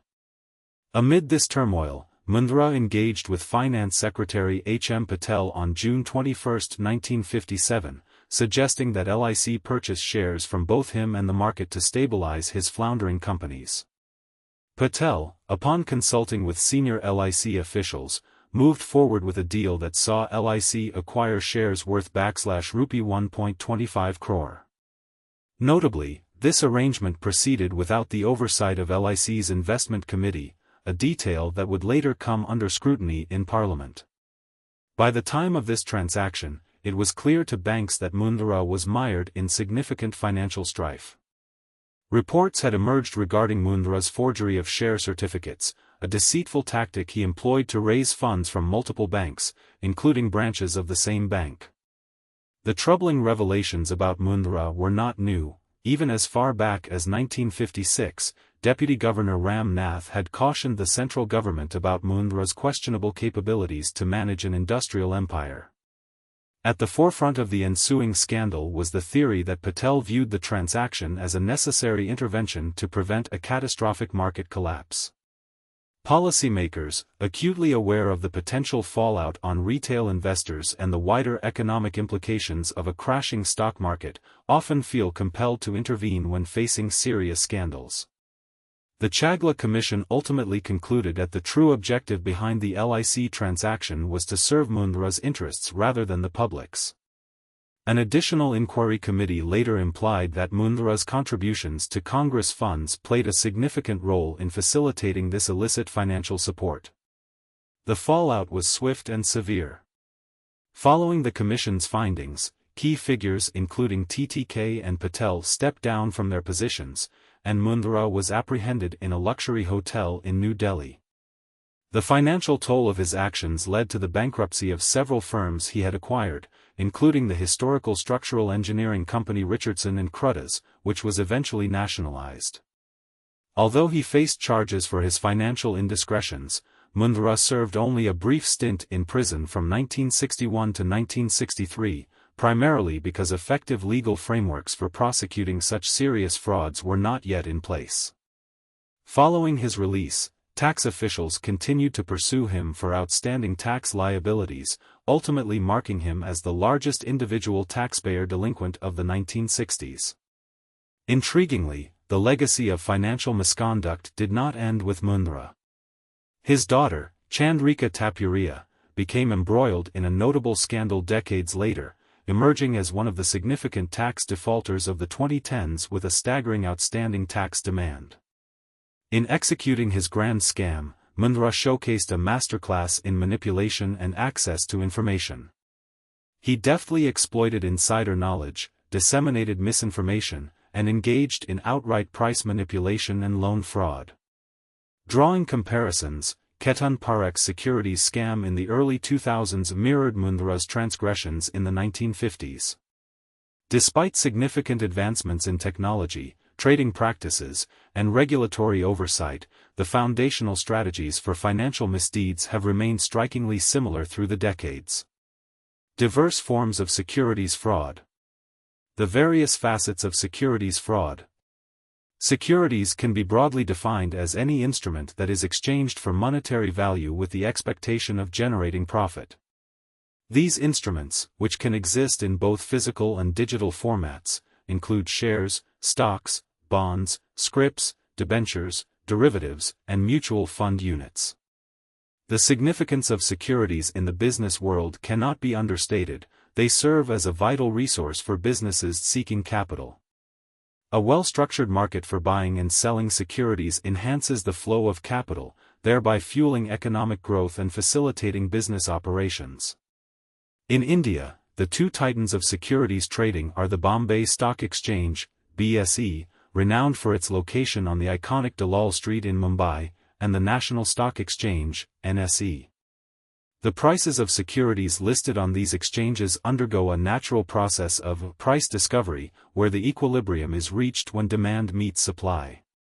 Sellers who aim to price their securities above the perceived fair market value find themselves without prospective buyers. This dynamic forces sellers to adjust their prices downwards, and so forth until the market stabilizes at a price reflecting fair value. Fair market value is not static, rather, it hinges on the information disseminated throughout the market. If a stock's price has been established and no new information about the company emerges, its value typically remains consistent. Conversely, unfavorable news can lead to decreased demand for a stock, causing its price to plummet. On the other hand, positive developments within a company can instill investor confidence, prompting an increase in demand and a subsequent rise in price. The allure of manipulating this complex ecosystem is potent, and thus various strategies of dishonesty emerge, such as market manipulation and information asymmetry. Market manipulation involves distorting the price discovery process, while information asymmetry refers to the uneven distribution of information among market participants. A third insidious tactic is outright theft, whereby fraudsters exploit unsuspecting investors. The players in this arena, namely issuers, intermediaries, and investors, can all engage in unscrupulous practices. Each has its own methods of perpetrating fraud. The scope for deception in the stock market is vast. In an environment where information equates to power, those possessing insider knowledge have an unfair advantage. They can amass profits by trading securities based on information that has yet to be made public, a glaring opportunity for corruption. Misinformation, on the other hand, can just as easily mislead investors, either inflating a stock's value through hype or sinking it into panic-driven declines. Advertisements also play a pivotal role in spreading misleading information. One striking case demonstrating such fraudulent behavior is that of MOH Limited. Here, the company's board falsely advertised an intent to repurchase shares at a significant premium of /rupee 3, while the actual market price was markedly cheaper. The bold proclamation, initially creating a false sense of worth, was later undermined by the reality that the board subsequently dismissed the supposed buyback without any disclosure to the public. When scrutinized by SEBI, it became evident that the company lacked the necessary financial reserves to execute such a buyback, rendering the advertisement devoid of credibility.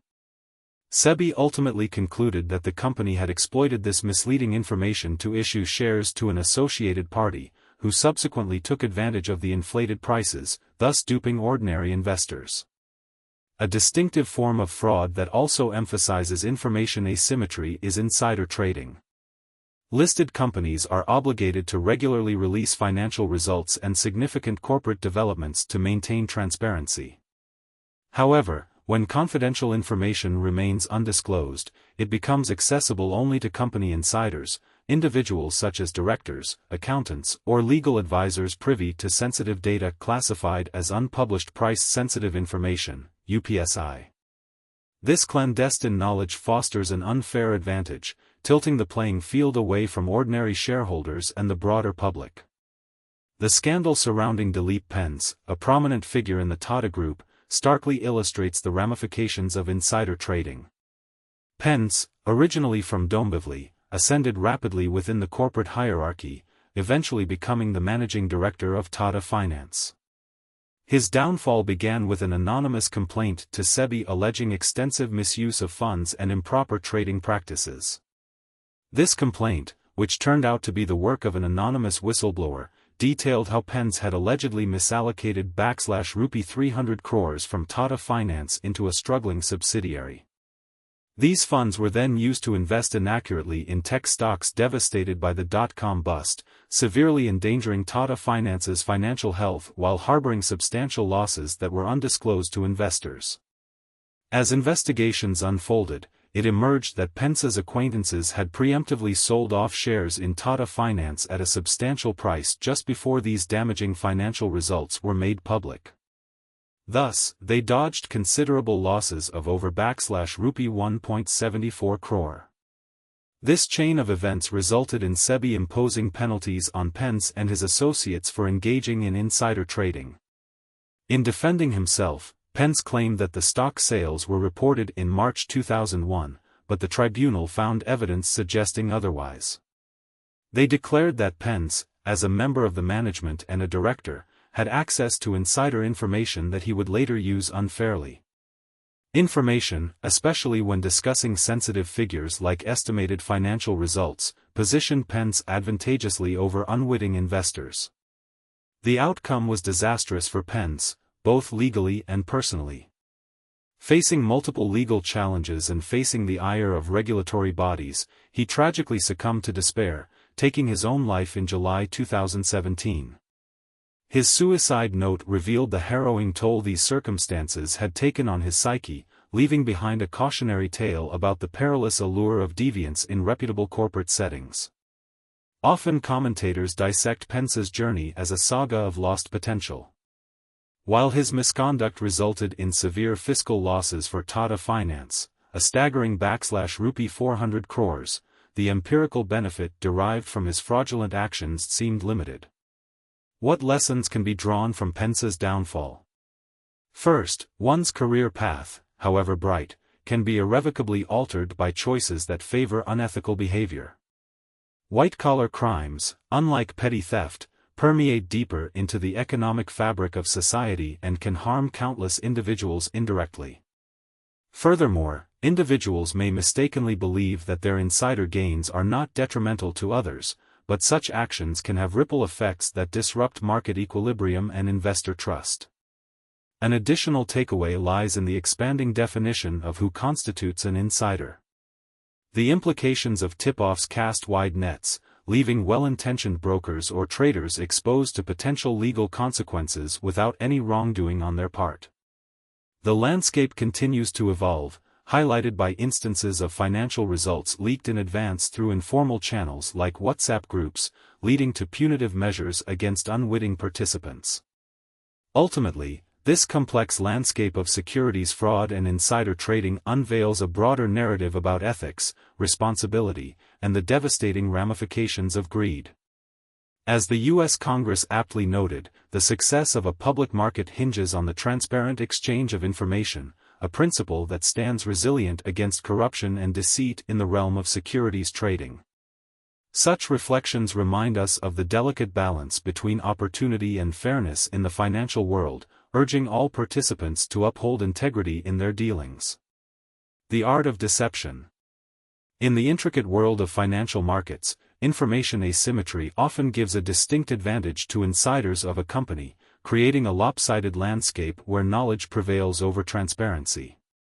This asymmetry, while a legitimate aspect of business, also gives rise to insidious tactics adopted by various entities to exploit the market, a practice known as manipulation. Unlike strategic trading based on informed decisions, manipulation involves illicitly influencing the price of securities to create a facade of activity and value. Manipulation typically manifests in two broad forms: price manipulation and volume manipulation. Each type exploits the inherent herd mentality of investors, the tendency for individuals to follow the behavior of the majority without independent analysis, thus furthering the cycle of manipulation. One prevalent technique of price manipulation is known as pump and dump. In this scenario, a small group of individuals, or manipulators, steadily accumulate shares of a specific company over an extended timeframe. This action reduces the float, the available shares in the market, leading to an artificial surge in the stock's price. As the price climbs, unsuspecting genuine investors take notice and start purchasing shares, believing they are witnessing a lucrative opportunity. Encouraged by this upward trend, manipulators often capitalize on this momentum, buying even more shares to inflate the price further. Eventually, at the peak of this artificially inflated price, the manipulators sell off their holdings, reaping substantial profits. However, the reality soon sets in for remaining investors. With the manipulator's exit, the supply of shares floods the market, causing the stock price to plummet back to its true value. To illustrate this concept, let's delve into the case of Sai Baba Investment and Commercial Enterprises, a classic example of a penny stock potentially subjected to manipulation as alleged by the financial news portal MoneyLife. Penny stocks are defined by their low market capitalization and trading price, often making them targets for manipulation due to their inherent volatility. Sai Baba Investment and Commercial Enterprises has claimed a wide array of business ventures, including real estate and commodities trading, as well as financing and consultancy services. However, scrutiny reveals a troubling financial performance. The company reported no revenue during the fiscal years of 2010 to 2012, and its earnings remained dismally low, less than 0.5 crore, through 2014. By 2016 to 2017, total sales crept up to just 1.56 crore with a net profit of 0.74 crore, marking little more than meager interest income. Despite its sparse financial activity, by late 2016, the company's share price experienced a shocking surge of 244%, escalating from rupee 139 on November 21, 2016, to rupee 478 on June 23, 2017. This alarming rise transpired without any legitimate business backing it, prompting MoneyLife to label the price as obviously manipulated. Following this uptick, reality hit as the stock price collapsed back to approximately rupee 100 in April 2018 and plummeted to less than rupee 2 by late 2019, an exemplary cautionary tale in the manipulative game of pump and dump. The mechanics of such manipulation exhibit the stark contrast between perception and reality in stock valuation. Whereas prices soared under deceptive pretexts, the company's financial health remained stagnant and bleak. This manipulation follows a fundamental pattern: as long as knowledge remains concealed and true value continues to be ignored, the manipulation prevails, benefiting the cheat while victimizing unsuspecting investors. On the other hand, another technique employed in market manipulation involves wash sales. This method generates a false sense of active trading by conducting transactions between various front companies owned by the manipulators. In this scenario, one entity sells shares to another, which then sells to a third, and this circle continues, creating an illusion of demand. This scheme helps to artificially sustain a share price, protecting it from falling when genuine investors perceive low trading activity. When these investors, lulled into a false sense of security, consider selling their shares in fear of stagnation, it only fuels the steady decline in price. Both the pump and dump scam and the wash sale scheme are reminders of the darker aspects of market dynamics. They reflect a zero-sum game where unscrupulous manipulators thrive at the expense of unsuspecting, innocent investors, those who earnestly seek legitimate opportunities in the stock market but find themselves ensnared in a web of deceit. To navigate the complexities of the financial world, investors must remain vigilant and informed, aware that beneath the surface of fluctuating prices lie the machinations of manipulation waiting to ensnare the uneducated or unwary. The Great Indian Bull. The Harshad Mehta scandal of 1992 sent shockwaves throughout India's financial landscape, firmly etching the name Harshad Mehta into the annals of infamy. His actions symbolized a dark chapter in the history of India's stock trading, forever associating him with the malfeasant manipulation of Dalal Street. The repercussions of this scandal reverberated across the financial industry, unsettling its very foundations and continuing to provoke intrigue and concern to this day. Though the essence of Mehta's scheme was classic in its execution, a straightforward pump-and-dump operation, the sheer magnitude of his actions compelled the author to include this critical narrative in any discussion of securities fraud. To exclude Harshad Mehta from a discourse on economic deception would be akin to neglecting to mention Dracula in a narrative about vampires, a glaring omission that would fail to capture the intricacies of the genre. Born into a middle-class Jain family in Gujarat, Mehta's foray into the stock market began in 1980 when he joined a brokerage firm as a mere clerk. By 1990, however, he had ascended to the status of a prominent investor and broker, heralded affectionately as the Big Bull. This moniker was not just a testament to his rising influence in the stock market, but also a label that carried the weight of impending deception. At the heart of Mehta's fraudulent scheme was a straightforward yet effective pump-and-dump strategy. By amassing shares of established companies listed on Dalal Street, he effectively reduced their market float, thereby inflating their prices. His strategy was predicated upon the natural human inclination to follow trends, a herd mentality that led countless retail investors to jump on the bandwagon of rising prices. The most glaring example of this manipulation was witnessed with ACC Limited, a cement manufacturer whose stock price soared from a mere / 200 per share to an astonishing / rupee 9,000 in a matter of just 3 months, a staggering 500% return on investment.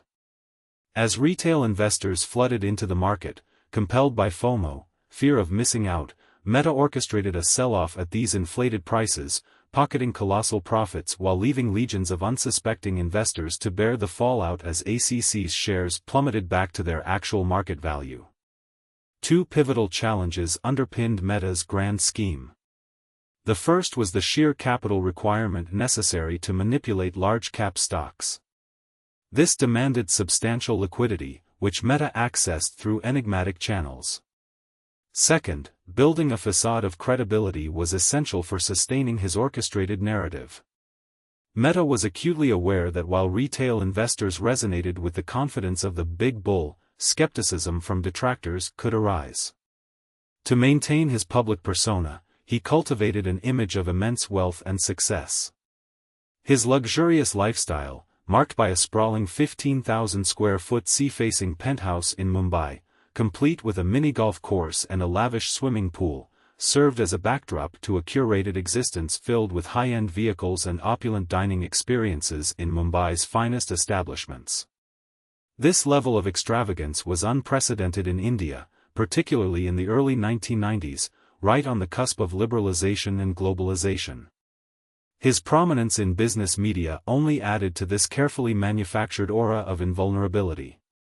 To further buttress his credibility, Mehta introduced a concept he called the replacement cost theory.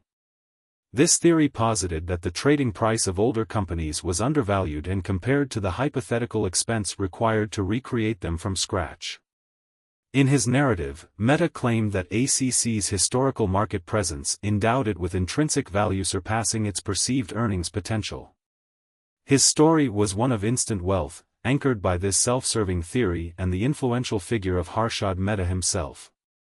Pump-and-dump schemes weren't novel, they had existed in various forms for over a century and resurfaced in many guises even after Mehta's notorious exploits, notably in the case of Sai Baba Investment and Commercial Enterprises.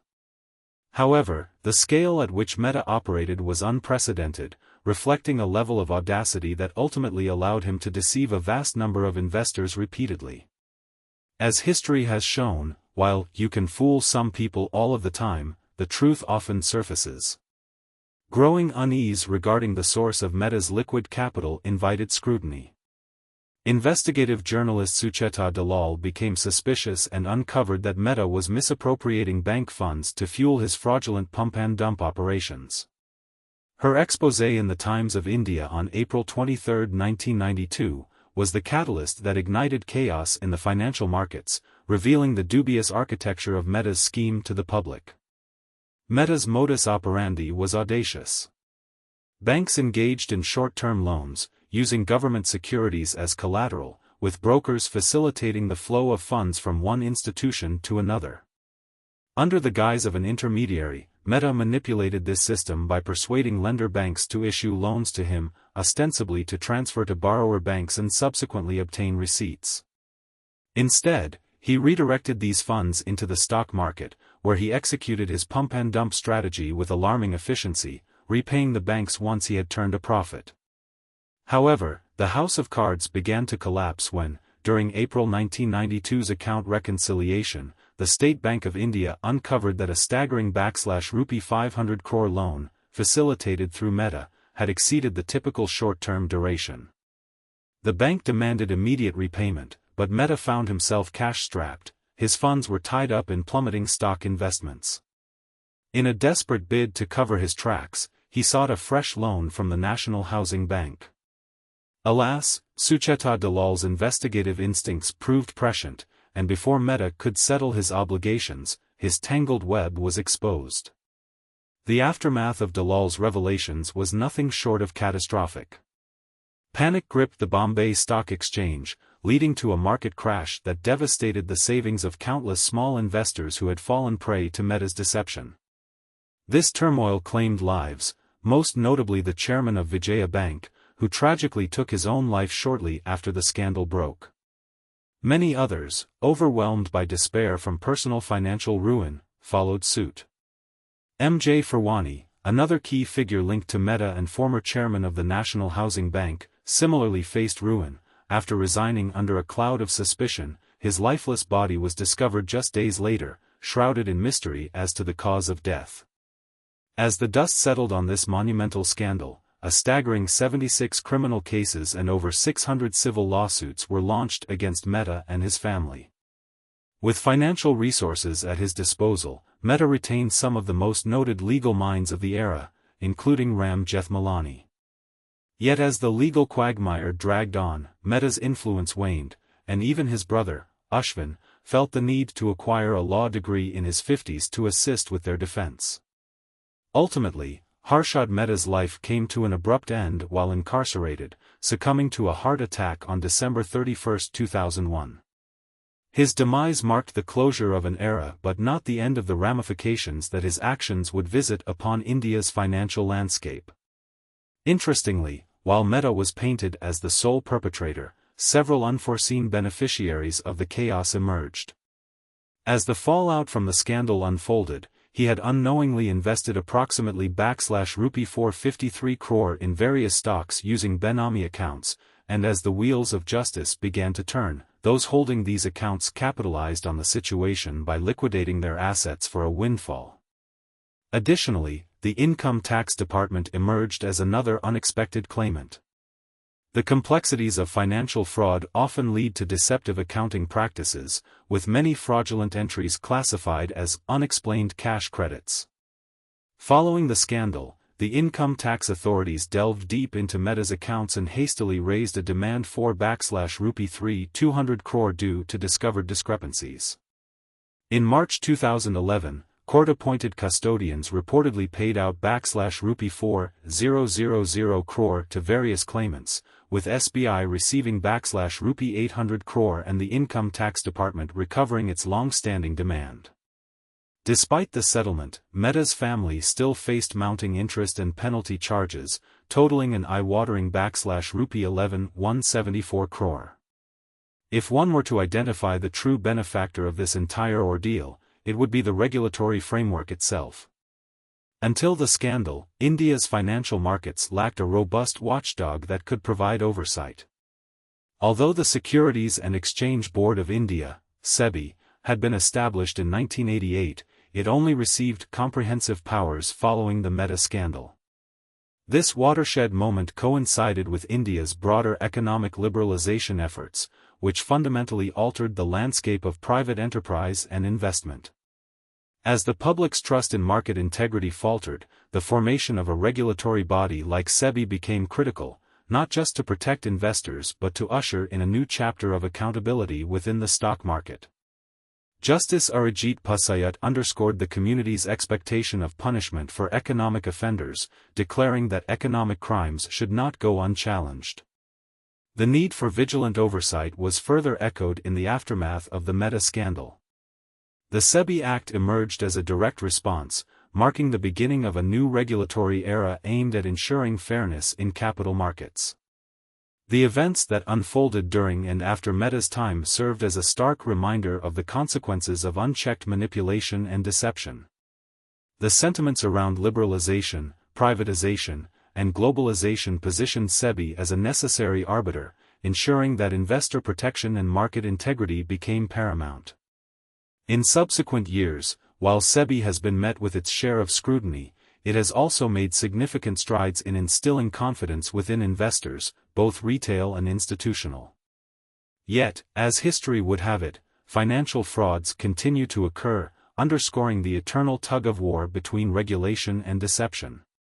Despite its efforts, SEBI couldn't prevent future scams, such as the one orchestrated by Ketan Parekh, reminding us that the battle against financial malfeasance is ongoing. The legacy of Harshad Mehta is a cautionary tale, one that highlights the vulnerabilities of both individuals and institutions in a complex financial ecosystem and the critical importance of vigilant regulation to protect the sanctity of the markets. The rise of the Big Bull too. Ketan Parekh, formerly an employee at the notorious Harshad Mehta's firm, Growmore Investments, found himself embroiled in scandal during Mehta's downfall. Accused but never convicted in the cases against Growmore, Parekh emerged as a prominent fraudster in his own right between late 1998 and 2001, a period marked by unbridled manipulation that contributed significantly to the infamous stock market crash of 2001. In examining this case, it is critical to emphasize that this narrative does not glorify Parekh. His fraudulent tactics mirror those employed by Haridas Mundra, whose own scandal rocked Indian finance in the mid-1950s. While we may never know if Parekh gleaned inspiration from Mundra or merely replicated the model, one distinction is clear: Parekh operated under the scrutiny of the Securities and Exchange Board of India, SEBI, whereas Mundra faced no such regulation. The essence of Parekh's strategy involved artificially inflating the prices of select stocks before using these inflated values as collateral to secure substantial bank loans. His early focus was on identifying companies with low stock float, enabling a tighter control over available shares. By purchasing a significant portion of a stock, such as when he bought shares at /rupee 100, Parekh reduced market supply and subsequently drove the stock price up to /rupee 120. Through a process of circular trading, where front companies engaged in back-and-forth transactions, he created an illusion of active trading at the inflated price, fostering investor confidence. This fabricated demand ultimately propelled the price to /rupee 150. Confident with his holdings, Parekh approached banks for loans against these shares. He had acquired them for /rupee 100, but they were now valued at /rupee 150, prompting banks to consider this collateral a lucrative opportunity. They granted him a loan based on the inflated stock prices, a seemingly sound financial decision on their part. Utilizing these loans, Parekh expanded his investments, further propelling stock prices due to increased demand. As he continued this cycle of borrowing against ever-increasing share prices, he identified a total of 10 stocks, collectively dubbed the K-10 stocks. He cultivated narratives suggesting that technology and entertainment firms were undervalued and poised for growth amidst the burgeoning communication revolution. To maintain the facade that these stocks were actively traded at high prices, Parekh resorted to wash sales, manipulated trades among his companies at predetermined prices. SEBI, with its focus on transaction patterns, posed a potential threat to Parekh's operations. Circular trading, while often an early red flag for investigators, can be obfuscated by multifaceted trading patterns that defy clear analysis. By creating an intricate web of shell companies that traded amongst themselves, Parekh evaded detection. He exploited the corporate structure to cloak his manipulative practices under a veil that baffled regulatory scrutiny. This network operated without repeating patterns, complicating efforts to identify fraudulent activities through data mining. Adding to this complexity, Parekh's operations attracted the attention of institutional investors like the UTI Mutual Fund, which allegedly invested heavily in his manipulated stocks. The involvement of these institutions lent an air of legitimacy to the K-10 stocks, further fueling investor enthusiasm. Within this murky landscape, Parekh engaged the promoters of the K-10 companies to bolster his schemes. These companies' promoters would allegedly provide Parekh with funds, enabling him to influence stock prices for mutual benefit, allowing them to sell their shares at inflated prices. However, unforeseen market events posed a risk to this elaborate scheme. The bursting of the dot-com bubble in the United States in 2000 shook the very foundations of investor confidence, resulting in a cascade of sell-offs in India. The interconnectedness of global markets meant that a downturn in U.S. technology stocks reverberated across Indian markets, triggering panic among Parekh's lenders. The banks hastily initiated the sale of pledged shares, a move that exacerbated falling prices and sent ripples of fear throughout the investment community. In a desperate attempt to stem the tide of plunging prices, Parekh sought additional loans, primarily from Madhavpura Mercantile Cooperative Bank. However, the situation spiraled beyond his control when, faced with a bear cartel's efforts to undermine his portfolio in March 2001, he liquidated his entire holding of K-10 shares in a panic. This move precipitated a market crash, wiping out the inflated values of his stocks and leaving banks saddled with near-worthless collateral. The fallout was catastrophic. Madhavpura Mercantile Cooperative Bank incurred losses of approximately /rupee 888 crore, leading to its eventual collapse. The fallout rippled across the financial sector, with other banks and mutual funds also suffering significant setbacks. The Indian government was compelled to intervene to stabilize the situation, particularly to protect UTI, which had significant exposure to the K-10 stocks. Consequently, in 2001, SEBI banned Parekh from trading for 16 years, a ban reflective of the gravity of his infractions. By 2014, he faced a special CBI court conviction on cheating charges, culminating in a 2-year prison sentence. SEBI also pursued prosecution against him for engaging in unfair trading activities.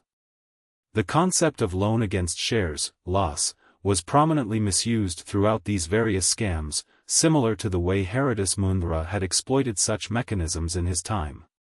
These cases underscore a continuing narrative of deceit that has pervaded the Indian financial landscape, posing the question of regulatory efficacy in preventing the cyclic emergence of fraudulent schemes. The evolution of these schemes raises a compelling inquiry: why do such fraudulent activities persist? Once a fraud is exposed, why aren't sufficient measures instituted to stave off similar future transgressions? To illustrate, we can draw comparisons between the Mundra and Parekh scandals, wherein core elements and methods overlap significantly, from the modes of operation to the stakeholder beneficiaries. The striking similarity of their respective fraudulent mechanisms raises a troubling contemplation about the implications for financial regulation and oversight. Continuing down this line of inquiry brought me to observe recent trends, specifically in the case of Gitanjali Gems, a company that faced a catastrophic decline in share price in 2013. The promoters of Gitanjali Gems had reportedly pledged large volumes of shares for loans, a tactic reminiscent of earlier frauds. In my investigation, I connected with Vivek Mishra, a trader who had direct experience within Macquarie Finance during this tumultuous time. It became clear, through our discussions, that the environment surrounding Gitanjali Gems bore similarities to Parex operations. Despite the evident red flags, the due diligence performed was insufficient, leading to significant losses for financial institutions that engaged with Gitanjali Gems. The crux of the repeated fraudulent scenarios can contribute a wealth of insight into the systemic vulnerabilities present within markets, particularly when the complexities of corporate structures enable manipulative actions to flourish undetected. Thus, the narrative surrounding Ketan Parekh, Haridas Mundra, and Mehul Choksi is not merely historical, it serves as a crucial part of the ongoing discourse on the necessity for robust, adaptive regulatory frameworks. Ultimately, these cases challenge the robustness of financial systems, prompting a critical examination of the balance between risk and rewards that influences the perpetrator's choices.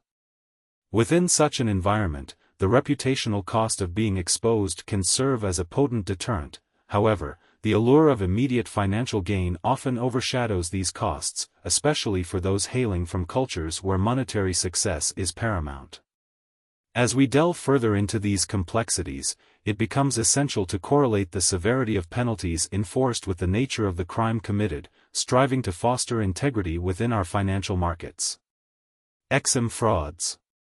An overview of EXIM fraud. In March 2019, the renowned British newspaper The Telegraph sparked outrage across India by releasing an exclusive video that showcased Nirav Modi, designated as the nation's most wanted man. This shocking footage captured Modi, a short man with a seemingly cheerful demeanor, strolling nonchalantly through the vibrant streets of London. His nonchalance was glaringly magnified by his ostentatious attire, including a jaw-dropping €9 lac jacket crafted from extravagant ostrich leather, making headlines and igniting a flurry of indignation on social media, particularly from the Twitterati in India. To understand the gravity of Modi's situation, we must look back a mere 14 months prior to this sighting. At the beginning of 2018, Nirav Modi and his uncle, Mehul Choksi, fled India amidst swirling accusations of orchestrating one of the largest banking frauds in the country's history, specifically targeting Punjab National Bank, PNB. On January 29, 2018, PNB officially lodged a police complaint against Modi, Choksi, and several accomplices, asserting that they had defrauded the bank of an eye-watering rupee 11,356 crore. As the PNB scam unraveled in the public eye, it quickly became a media sensation. News outlets clamored for insight into the scandal, dissecting expert opinions, commentary from business and political figures, and updates on the relentless pursuit led by law enforcement agencies to track down the fleeing duo. However, despite the overwhelming coverage, comprehending the true nature of the fraud proved to be a convoluted endeavor for many, including myself. After reaching out to financial auditors and legal experts, I discovered even they were navigating murky waters in their understanding. Initially, the media narrative painted a picture of two PNB employees who had facilitated the issuance of letters of undertaking, LOUs, essentially a form of bank guarantee, to foreign banks on behalf of Modi's companies. These guarantees enabled Modi's firms to acquire short-term loans from foreign banks, a process that stretched over several months. The turning point came when one of the employees retired in 2017, leading to the appointment of a new staff member who soon uncovered that PNB had been issuing these crucial bank guarantees without demanding any collateral in return. This new awareness precipitated a halt on fresh guarantee issuances, prompting Modi's companies to default on their pre-existing loans. Consequently, as expected, the foreign banks invoked the guarantees and sought recompense from PNB. Yet the question remains, if PNB was authorizing guarantees without appropriate collateral, can the responsibility wholly be laid at Modi's feet? While it is true that he defaulted on his loans, defaulting in itself is a common risk in the business realm, it isn't inherently fraudulent. Thus, what true fraudulent actions were committed by Modi? For a considerable time following the revelation of the scandal, clarity about its mechanics was elusive. The understanding of the modus operandi became as elusive as Modi's whereabouts. A critical misrepresentation initially dominated discussions, viewing the incident merely as a loan fraud when it was, in fact, a complex export-import fraud. Every fraud inherently relies on other people's money, OPM, and in this case, it was unquestionably linked to PNB's funds. Upon closer inspection, it became evident that the scheme functioned as a sophisticated form of trade-based money laundering, as articulated in the charge sheets compiled by both the Central Bureau of Investigation, CBI, and the Enforcement Directorate, ED. Further corroboration of this perspective emerged from the investigation led by John Carney, an examiner designated by a U.S. bankruptcy court to delve into the allegations involving U.S.-based entities connected to the Nirav Modi Group. Regrettably, many who attempted to decode the intricacies of the fraud misidentified it merely as a loan default, resulting in an incomplete and often bewildered understanding of one of the most discussed financial scandals of recent times. Thus, as we reflect on the complexities of the PNB fraud involving Nirav Modi, it becomes clear that surface-level interpretations inadequately capture the intricate realities of financial misconduct at such monumental scales. Diamonds of the Caribbean. Diamonds, the double-edged sword of global trade.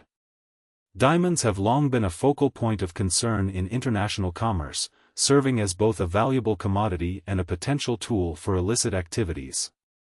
Their diminutive size makes them deceptively easy to transport, while their hefty price tags mean they can carry significant value in small packages.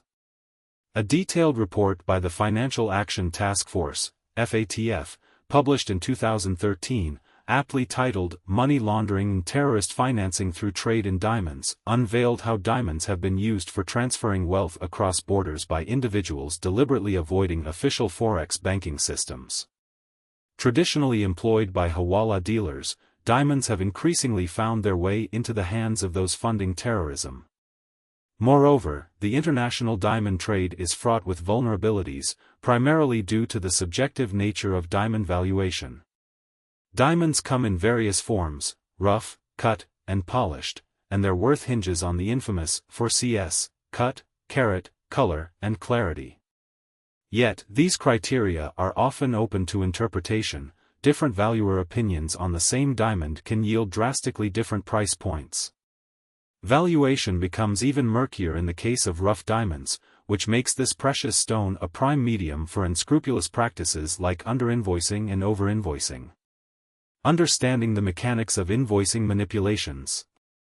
Underinvoicing is the practice of declaring a product's cost as significantly lower than its market value, with the final amount being settled through alternative means. In contrast, overinvoicing entails reporting a product's price as higher than its actual worth. Both methods enable individuals to exploit the system, leading to severe consequences such as tax evasion, customs fraud, and capital flight. More sinisterly, these methods can facilitate complex money laundering operations. Diamonds, therefore, stand out as an ideal good for such trade misinvoicing, given that they can be easily valued significantly above or below their fair market price. To illustrate how these fraudulent methodologies can be executed in an export-import (EXIM) scenario, consider the various players involved in a typical import transaction.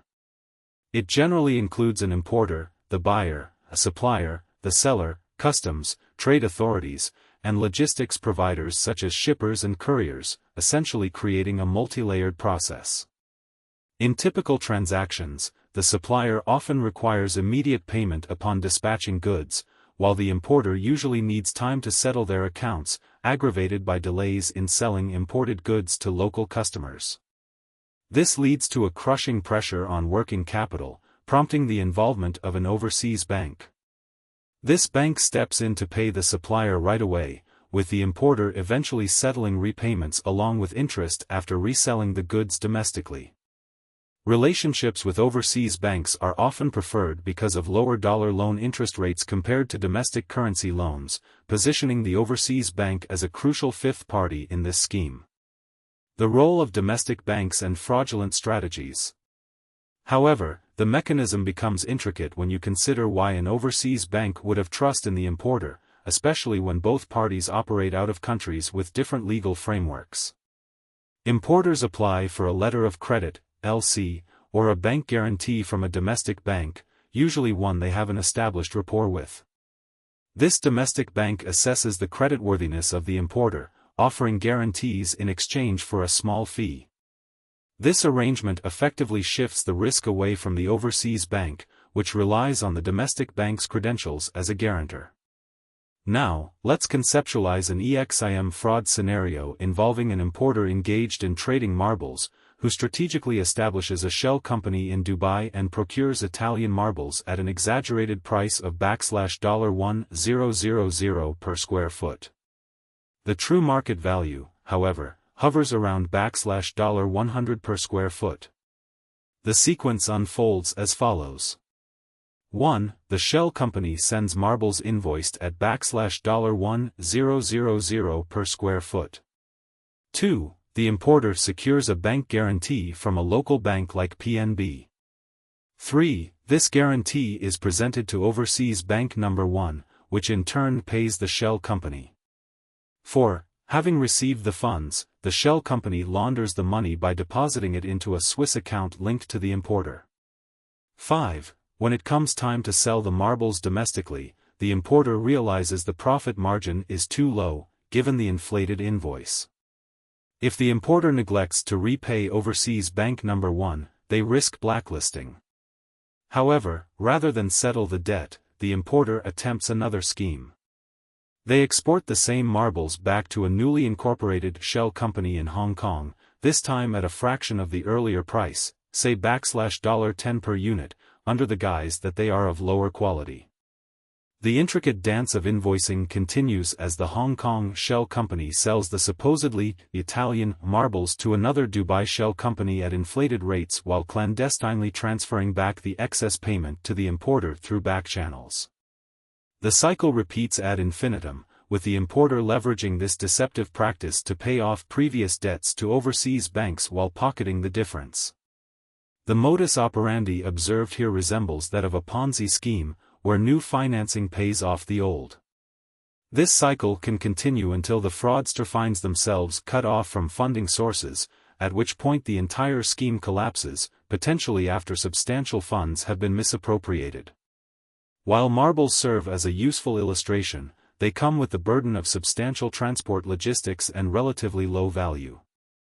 The real beneficiaries of such fraudulent activities are diamonds, whose exorbitant prices far exceed that of marbles for just a handful.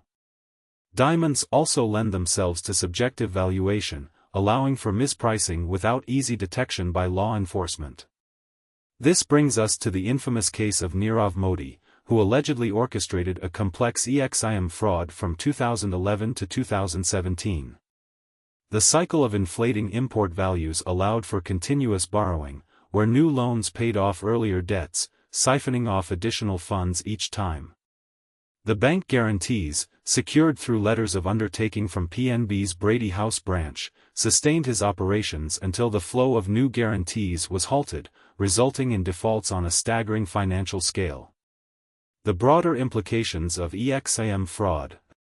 An investigation led by the Enforcement Directorate, ED, unveiled the extensive network of shell companies controlled by Modi, depicting it as a well-oiled machine of deception designed to manipulate the import and export of high-value gemstones. In the aftermath, concerns arose regarding the shortcomings in the internal controls and due diligence practiced by PNB. The disconnection of the SWIFT network from the bank's internal systems meant that potential warning flags went unnoticed, resulting in guarantees being issued without necessary scrutiny.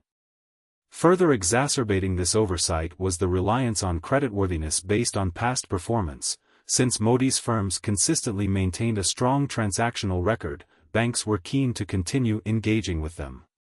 This naturally raised alarm bells about the role of PNB in allowing such a situation to fester. Fees paid by Modi's firms for bank guarantees were not only a significant revenue channel for PNB but indicative of the strong relationship they enjoyed with the bank. However, the accumulation of such fees should have triggered additional scrutiny from auditors. The accommodations by bank employees involved in extending these guarantees were deemed questionable, with allegations suggesting that they may have been complicit in the fraud, facilitated by the substantial value of the business they generated.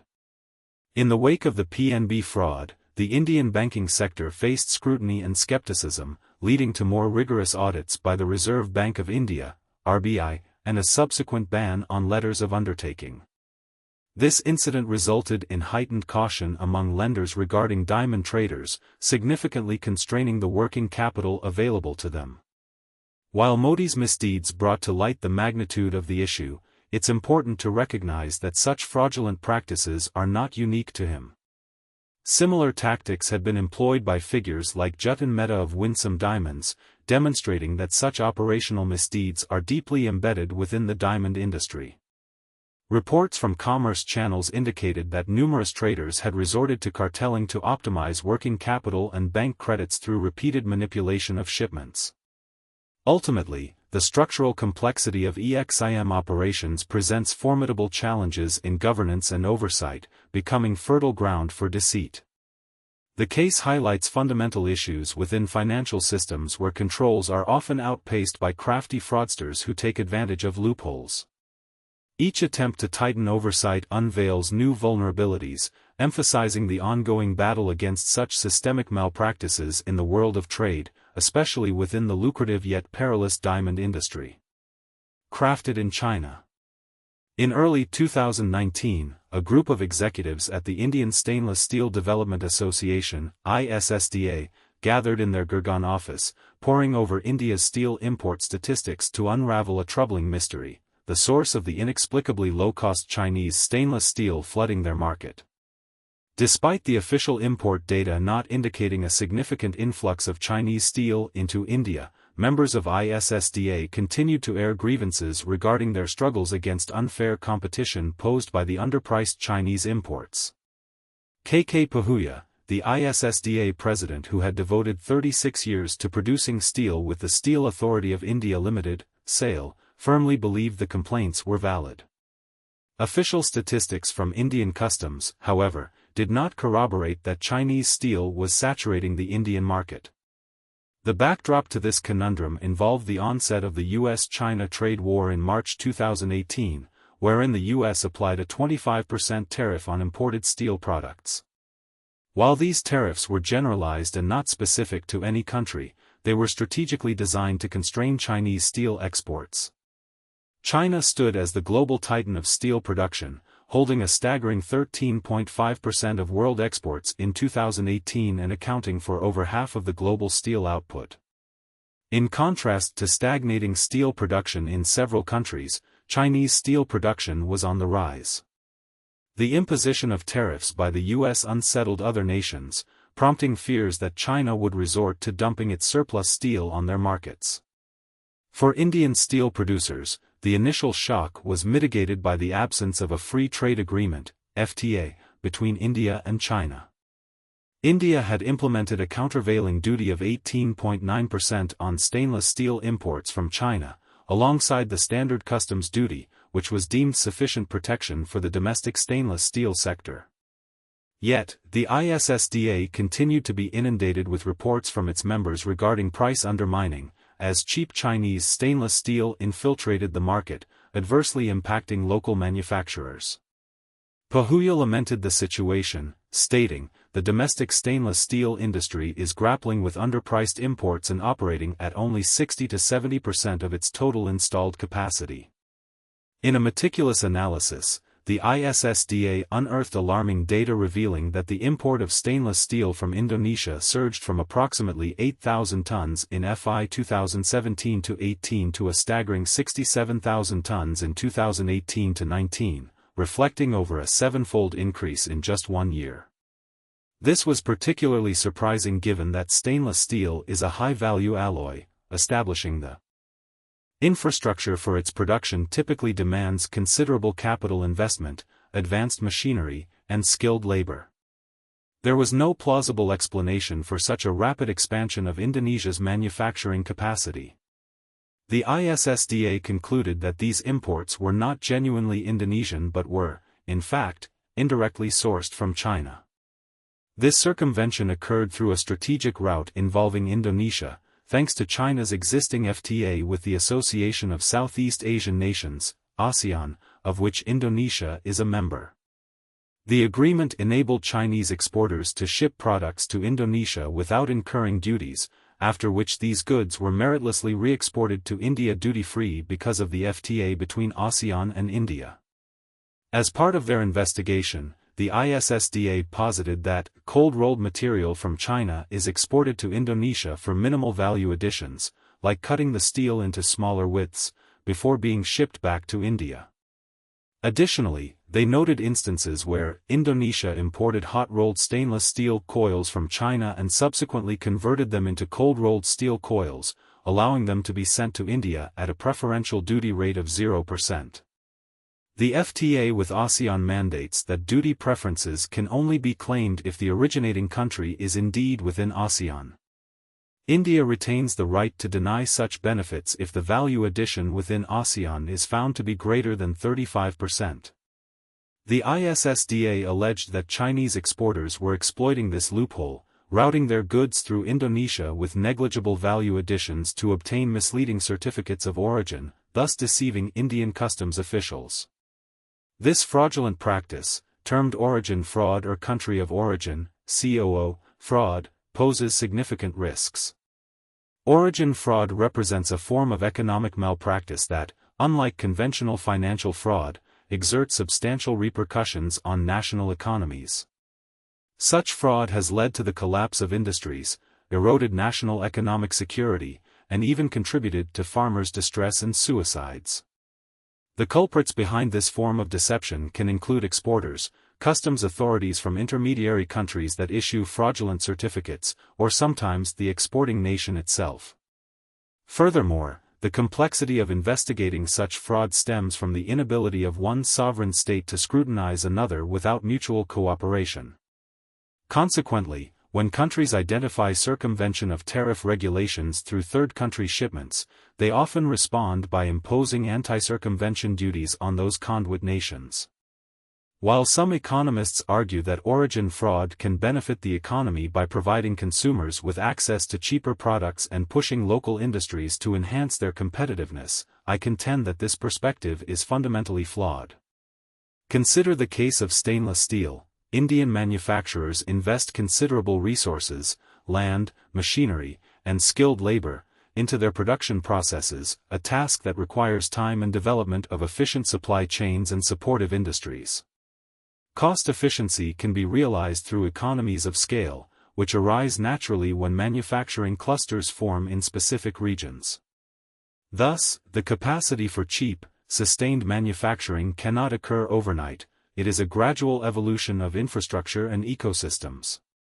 Theorists often favor simplistic economic models that depict a rigid supply-demand curve to illustrate price sensitivity. However, this approach overlooks the true complexities of supply elasticity.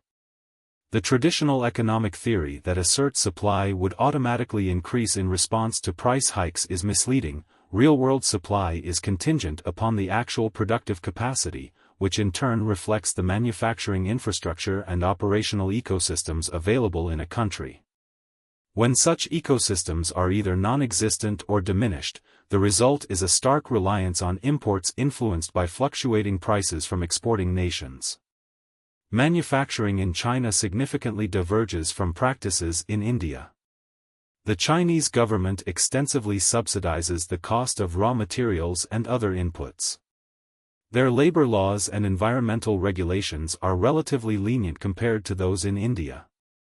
Additionally, China adheres to a fixed exchange rate with the dollar, and its vast manufacturing capacity cannot sustain prolonged periods of underutilization. The Chinese steel industry employed around 6 million workers in 2016, and in light of international movements like the trade war, Chinese manufacturers were forced to sell their products at artificially low prices, often below the rates prevailing even in the domestic market. This situation creates a vicious cycle. When Chinese exports are sold at significantly reduced prices in India, they threaten the survival of local steel manufacturers.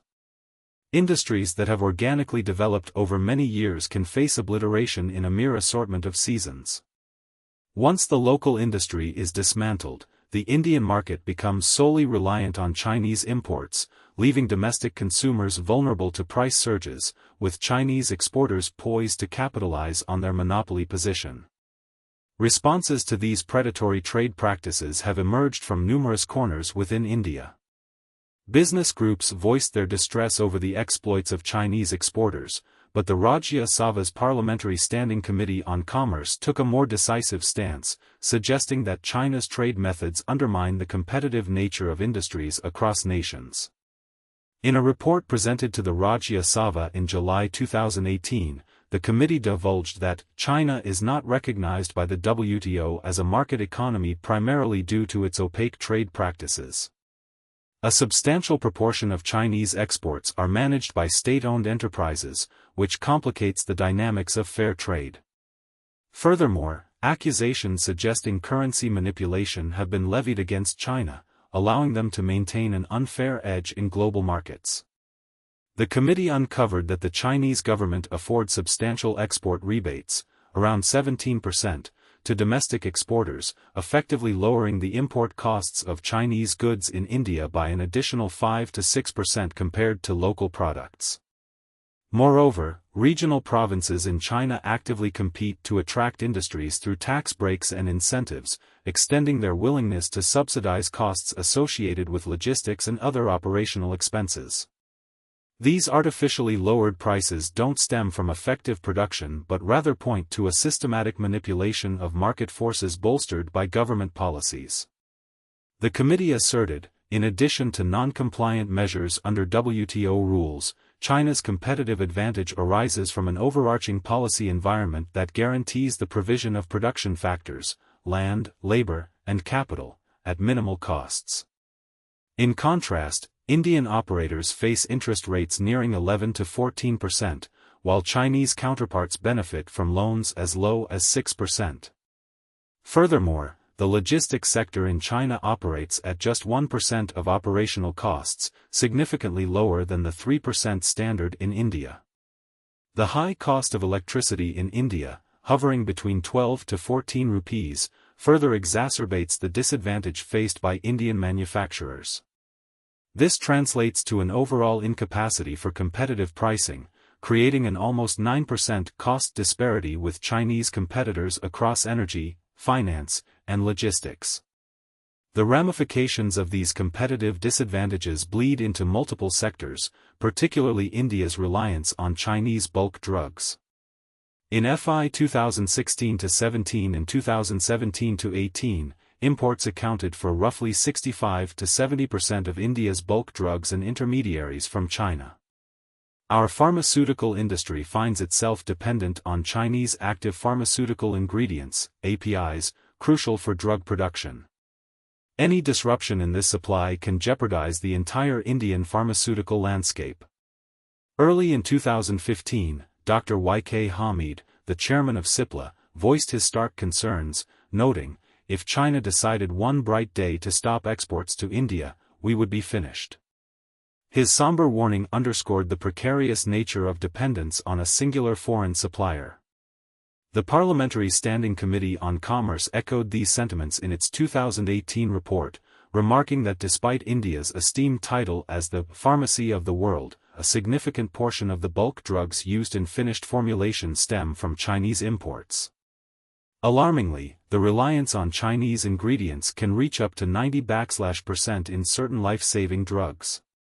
The report highlighted that about 75% of the APIs critical to the national list of essential medicines are sourced from China, painting a troubling picture of India's pharmaceutical manufacturing capabilities, which largely utilize legacy fermentation technologies that lag behind global standards.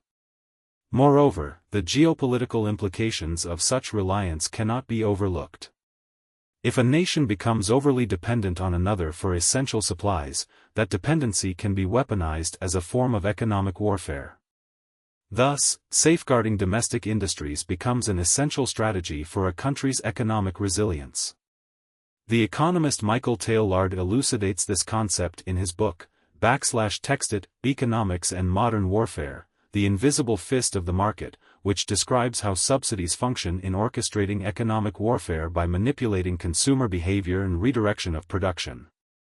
In response to these growing threats from predatory exporters, trade defense mechanisms are critical for mitigating the impact of situations like origin fraud on a country's economy.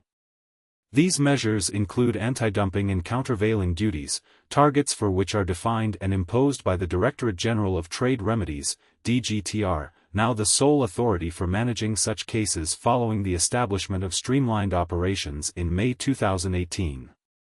Prior to this, India's fragmented approach to implementing trade defense measures created significant delays and inefficiencies, often taking over a year to address issues posed by unfair trade practices.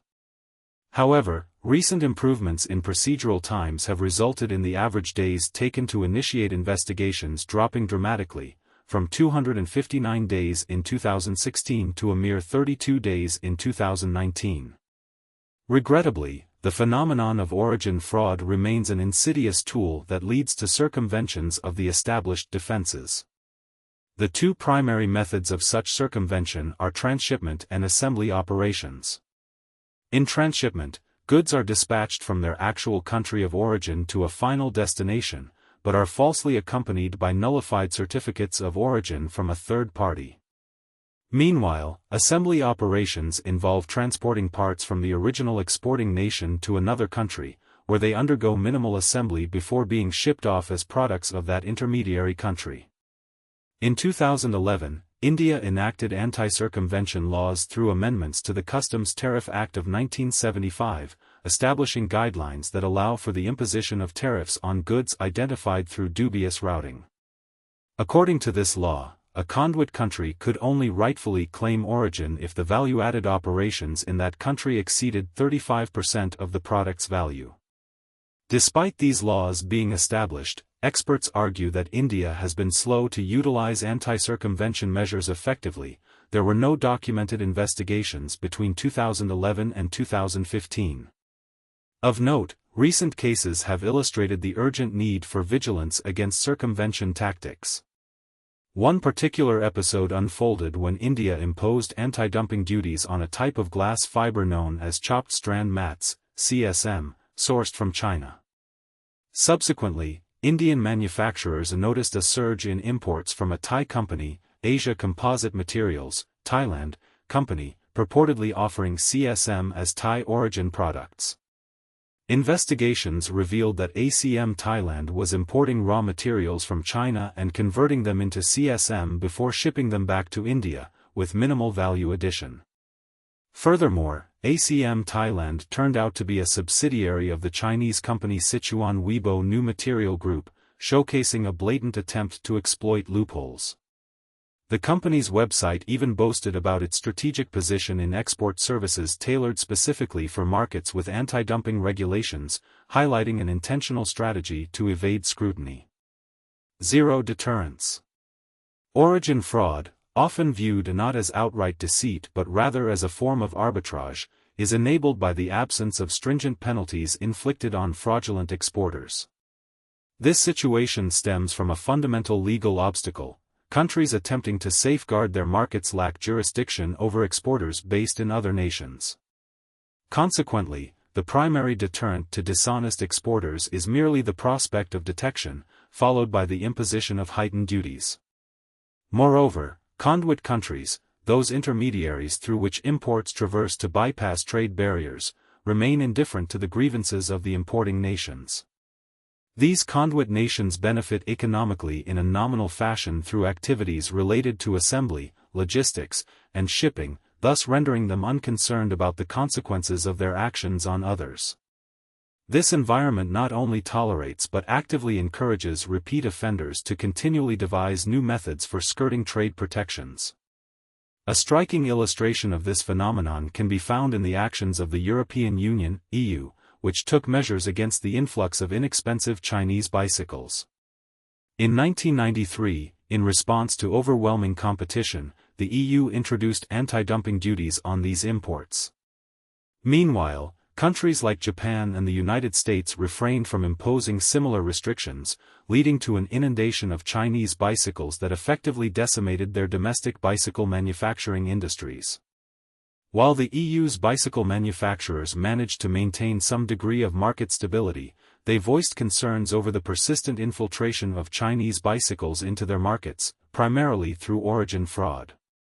The European Commission acted on these complaints, launching investigations into bicycle imports coming from several conduit countries, including Indonesia, Malaysia, Tunisia, and Sri Lanka. Findings indicated that Indonesian and Sri Lankan entities were merely acting as transshipment points without contributing any meaningful value addition. They were obtaining certificates of origin falsely to export these bicycles into the EU without incurring additional duties. Despite some genuine assembly work occurring in Malaysia and Tunisia, the value these countries added was far below the 25% minimum required by the EU for duty exemption. After extending the anti-dumping duties against China to include Indonesia, Malaysia, Tunisia, and Sri Lanka in May 2013, the European Commission was met with further complaints in 2014, revealing that Chinese bicycles were now being routed through Pakistan, Cambodia, and the Philippines. In September 2014, the Commission initiated another investigation, where officials discovered that the factories in these regions were merely assembling parts imported from China, again failing to fulfill local value addition requirements. Following this revelation, anti-dumping duties directed at China were broadened to cover these new countries in May 2015. The ongoing saga raises significant questions about the current pathways employed by Chinese bicycles to enter the EU. The implications extend beyond Europe. In India, domestic manufacturers express alarm over rampant underinvoicing of Chinese bicycle imports. The Parliamentary Standing Committee on Commerce estimates that approximately 85% of Chinese bicycles entering India are misrepresented in value. Despite India imposing high duties on these imports, the deceptive practices continue, with undervalued bicycles being funneled through fictitious conduit firms based in places like Hong Kong, particularly through key ports in Ludhiana and JNPT. Indeed, origin fraud shows no signs of abating. Even a nation as economically powerful as the United States grapples with the persistent challenges posed by this issue. The trade tensions initiated by President Trump against China in 2018, which resulted in significant tariffs on various imports, triggered a troubling response. Chinese goods were ironically rerouted through countries like Vietnam, Cambodia, and Hong Kong. Certain exporters began to replace "Made in China" labels with "Made in Vietnam" tags to exploit loopholes in the system. In June 2019, U.S. customs officials discovered a worrying trend: Chinese products were being rerouted through a Special Economic Zone, SEZ, in Cambodia, specifically designed to bypass tariffs. This SEZ, known as the Sihanoukville Special Economic Zone, is jointly managed by the Cambodian government and its Chinese counterpart, developed as part of China's ambitious Belt and Road Initiative, BRI. The strategic implications of BRI reveal a complex web of economic interactions, further complicating the verification of goods' origins. While some may view BRI as a strategic maneuver by China to encircle India geopolitically, the author contends that it primarily represents an economic encroachment, as the infrastructure and industrial capabilities established along the route remain firmly under Chinese oversight. Consequently, determining the country of origin for goods exported from these regions presents a formidable challenge for Indian authorities. The United States, leveraging its economic influence, managed to prompt Vietnam to take action against origin fraud, which led to a concerted crackdown on fraudulent transshipment activities in November 2019. However, other nations involved in the transshipment of Chinese goods have not been as cooperative. As noted by Patrick Conway, an economics professor at the University of North Carolina at Chapel Hill, the transshipment of Chinese products through Hong Kong remained prevalent. Although U.S. customs authorities endeavored to combat such practices, the complexities of the trade network rendered these efforts increasingly arduous, highlighting the costly nature of combating origin fraud, an activity that undeniably defies international law. To counter these unfair trade practices effectively, nations should act swiftly upon receiving complaints from domestic industries or customs officials. The challenge of addressing this widespread issue lies in the time-consuming nature of legal processes inherent in a rule of law framework. Intergovernmental collaboration will be essential in combating such unfair practices, and sharing intelligence among customs officials across nations will bolster these efforts. Ultimately, fostering a political will among nations to refuse involvement as conduits for origin fraud can catalyze meaningful reform. Countries identified as susceptible to these fraudulent activities must engage in cooperative agreements, conducting capacity-building initiatives aimed at enhancing the capabilities of customs and trade officials. Free trade agreements, FTAs, often susceptible to such abuses, should implement mechanisms for joint inspections and audits to ensure compliance and protect the integrity of trade among member nations. By strengthening collaborative ties and fortifying enforcement measures, nations can work together to dismantle the formidable network of origin fraud that currently undermines fair trade practices worldwide. Fraudulent exports. In September 2019, a significant breakthrough in curbing fraudulent activities came to light when the Ahmedabad branch of the newly established Directorate General of GST Intelligence, DGGI, received alarming intelligence from a source in Gandhidham.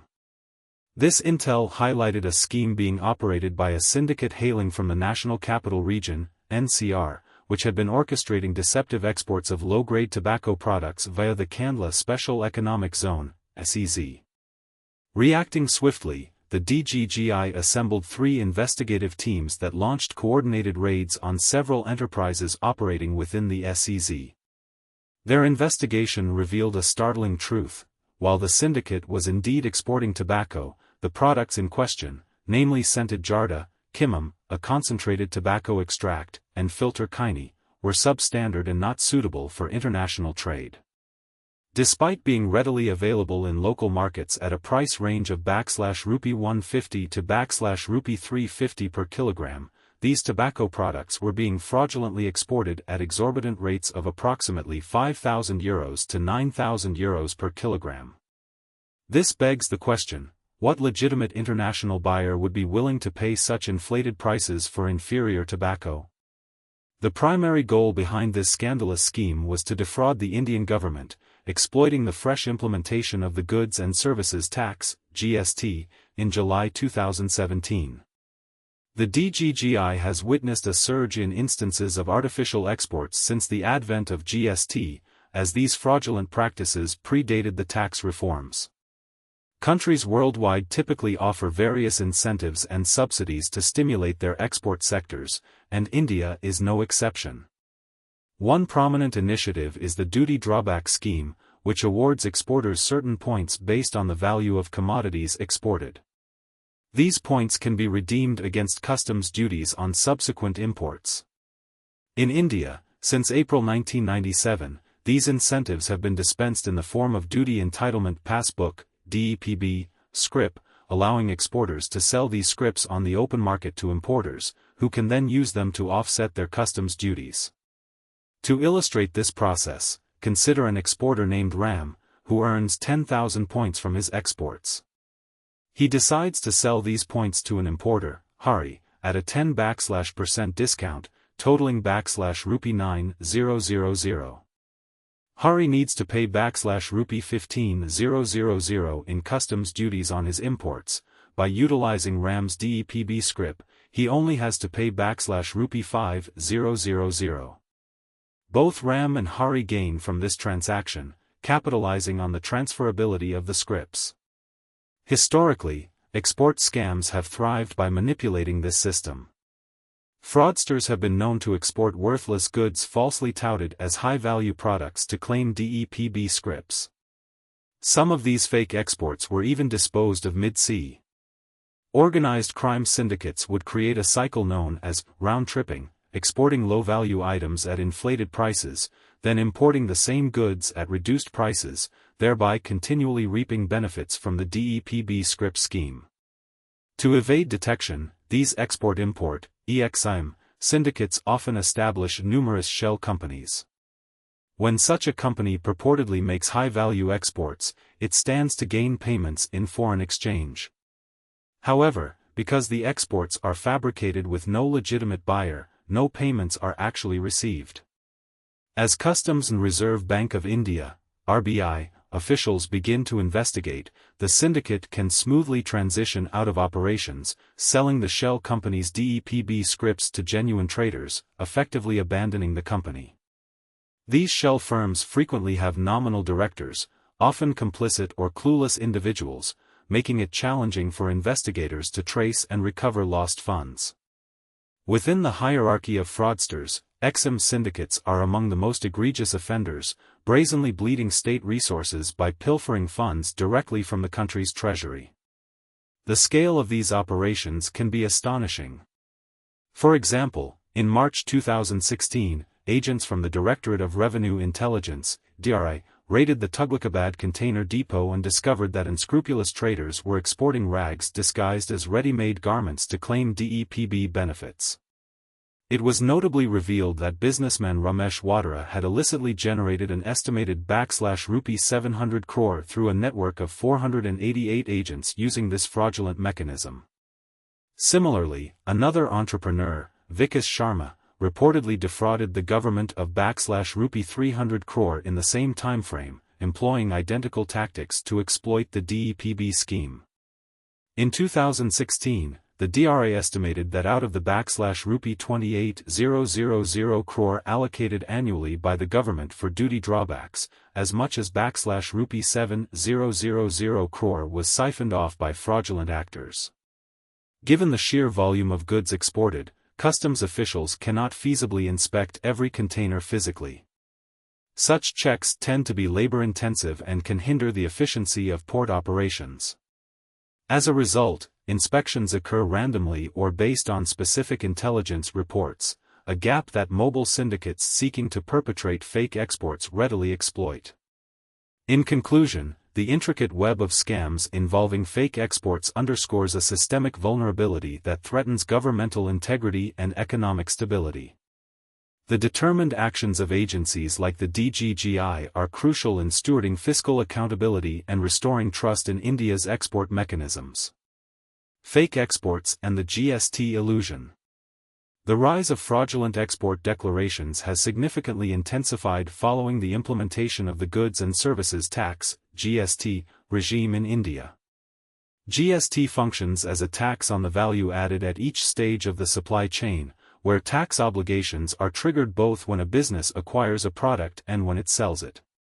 This creates a dynamic cycle. Upon purchasing goods, companies pay GST to their suppliers and subsequently collect GST, termed output GST, on sales made to customers.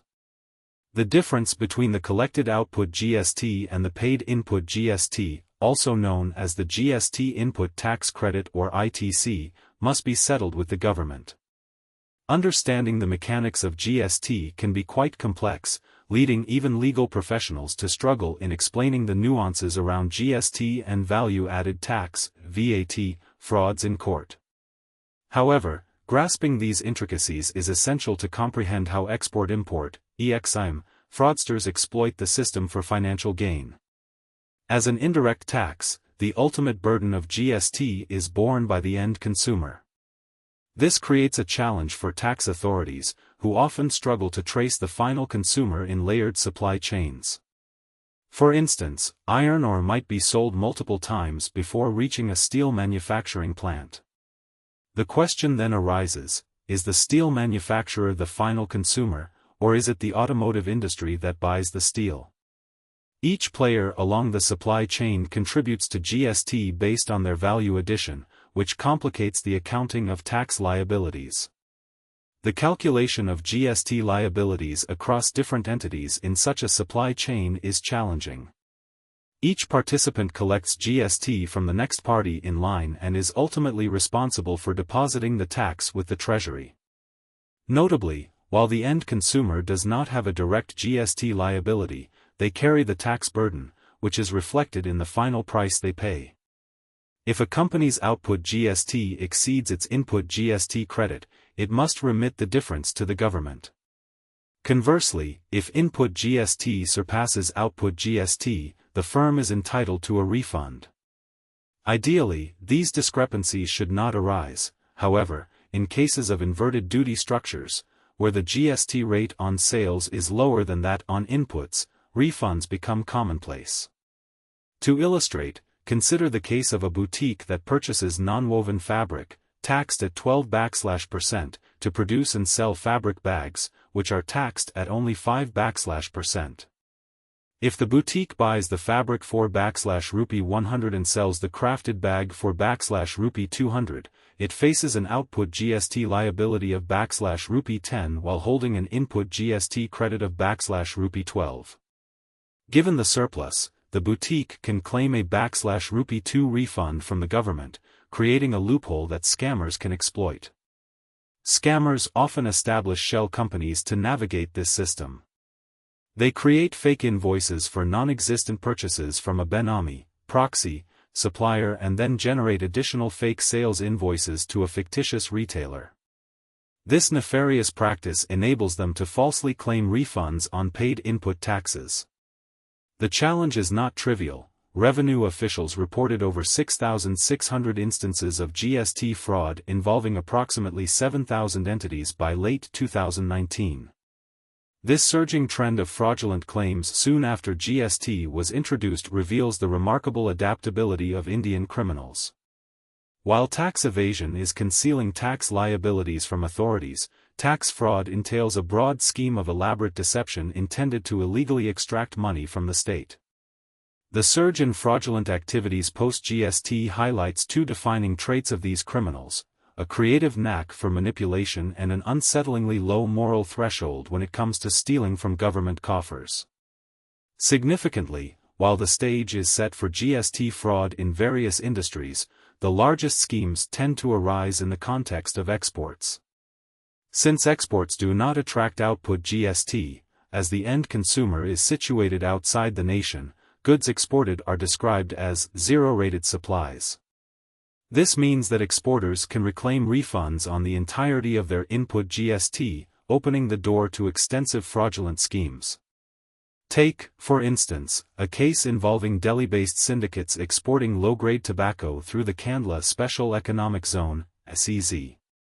Investigators found that these entities were buying tobacco for rupee 150 to rupee 350 per kilogram in cash but manipulated invoices to suggest a purchase price between rupee 5,000 and rupee 9,000 per kilogram. The Directorate General of GST Intelligence, DGGI, traced fake invoices issued from around 25 suppliers across various states including Assam, Bihar, Haryana, MP, and UP.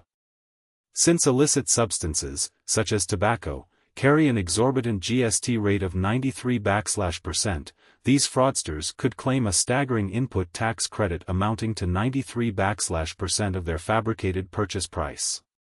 When combined with fictitious exports, they claimed refunds from the government they were never owed. The intricacies behind this scam are illustrated mathematically, demonstrating a systematic approach where parties avail tax credits without ever remitting taxes to the authorities. The extent of the fraud is staggering. The DGGI reported that one syndicate had claimed over rupee 400 crores in refunds based on fraudulent invoices, which in total amounted to rupee 1,000 crores. Furthermore, in a separate case, traders Deepak Mittal and Ankur Garg orchestrated a similar scheme involving cigarette exports, producing invoices with no actual goods ever leaving the country, leading to a fraudulent claim of rupee 141 crores. High GST items like tobacco and cigarettes are favorites for these types of scams due to their substantial tax burdens, making fake export refunds particularly lucrative. As customs officials struggle to assess the value of such goods without specialist insights, other items like ready-made garments and carpets also increasingly fall victim to fraud. The scope of the fraud is alarming. According to the Central Board of Indirect Taxes and Customs, CBIC, an audit revealed around 1,200 exporters were untraceable, collectively filing claims for /rupee 350 crores in refunds. It's feasible that a single thief operates several facade companies under another identity, amplifying the scale of the fraud beyond mere numbers. The entities exposed lacked any physical presence and were often created using stolen identities or altered documents. While the situation may appear dire, there is hope for redress. The DGGI, newly formed to address complexities arising from the GST, has been learning and adapting to these challenges. Any novel taxation framework is likely to experience initial failures in control systems. However, through diligent enforcement and punishment of fraudulent behavior, the likelihood of behavioral change among perpetrators increases. Additionally, GST Network, an advanced e-governance platform, is critical in facilitating real-time data collection and analysis conducive to identifying fraud patterns. By leveraging data mining techniques, GST officials can flag high-risk traders and better discern between legitimate and fraudulent refund claims. In summary, while the Indian fiscal landscape faces challenges due to fraudulent schemes capitalizing on the GST, the proactive measures being undertaken by tax authorities promise a more reliable system in the future, hopefully curtailing the exploitation of genuine tax structures intended to promote fairness and facilitate economic growth. The accounting fraud where all they is cookbooks. Financial deception. On December 6, 2008, an intriguing interactive session unfolded in Hyderabad, organized by the CEO Clubs India, featuring none other than Ramlinga Raju, the visionary founder and promoter of Satyam Computer Services. Known for his remarkable journey in transforming Satyam into one of the world's leading software firms within a mere 2 decades, Raju captivated the audience made up of aspiring entrepreneurs eager to glean wisdom from his success narrative. During the discussion, Raju delivered a striking and somewhat self-serving remark: "Why should somebody share his secret of success with anybody else?" While his words evoked a sense of individualism, they concealed the tempest brewing beneath the polished surface of his achievements. Just a month after this event, Raju's true secrets emerged, albeit in a drastically different format. On January 7, 2009, he submitted a confession letter to the Securities and Exchange Board of India, SEBI, a missive that would shake the very foundations of corporate integrity. In this letter, Raju admitted to a staggering level of deceit that had permeated Satyam's financial practices for several years. What began as a minor inflation of profits escalated to a colossal scale, the very fabric of the company's financials woven with fabrications and falsehoods. Raju shockingly disclosed that Satyam had reported a fictitious bank balance of /rupee 5040 crore, an eye-watering figure, alongside non-existent accrued interest of a further $376 crore. This means that the purported financial gains had no real foundation, they were mere illusions conjured up to mislead investors and regulators alike. In total, Satyam's balance sheet suffered from a gaping hole amounting to /rupee 136 crore, a staggering reality that unveiled the company's precarious position, especially considering it was one of the 4 top IT firms in India. Further investigations conducted by the Central Bureau of Investigation, CBI, and the Serious Fraud Investigation Office, SFIO, unearthed an even broader scope of manipulations that surpassed initial estimations. The inquiries disclosed alarming insights into the ease with which Satyam could distort its financial narratives. The company ingeniously fabricated revenue streams by issuing invoices to illusory customers for services that, in reality, had never been rendered. To bolster these fictitious operations, Satyam went so far as to create false customer identities, manufacture fake invoices, and even establish around 6,000 fraudulent salary accounts, all to give credibility to the non-existent services. This monumental deception persisted undetected for nearly 8 years, astonishingly continuing even as Satyam maintained listings on prominent international stock exchanges, including NYSE, Dow Jones, and Euronext. By the quarter ending September 2008, the extent of the deception had reached a critical mass. Satyam had inflated its revenue by 75% and its profits by a staggering 97%. Disturbingly, the company's balance sheet revealed rupee 700 crore ostensibly resting in current accounts. It is worth noting that current accounts typically do not accrue interest, raising eyebrows among market analysts questioning the rationale behind such financial choices. The disparity had grown to a magnitude so dramatic that it resembled an indiscernible chasm within the company's accounts. When the inevitable reckoning was at hand, and the facade could no longer mask the glaring truth, Raju capitulated. He encapsulated his harrowing plight in a poignant metaphor within his confession letter, likening his circumstance to riding a tiger and not knowing how to get off without being eaten. This analogy powerfully conveys the desperation and peril that often accompany multifaceted frauds in the corporate world, as the web of deceit spun becomes increasingly unmanageable and the consequences, utterly irreversible. The saga of Satyam serves as a poignant reminder of the potential perils that unchecked ambition and unethical practices can inflict on the fabric of business and society at large. Taming the Beast. In June 1987, Raju launched Satyam Computer Services alongside a cousin in Secunderabad. This venture made a significant breakthrough when they landed a monumental contract with John Deere, the renowned Chicago-based manufacturer of agricultural equipment.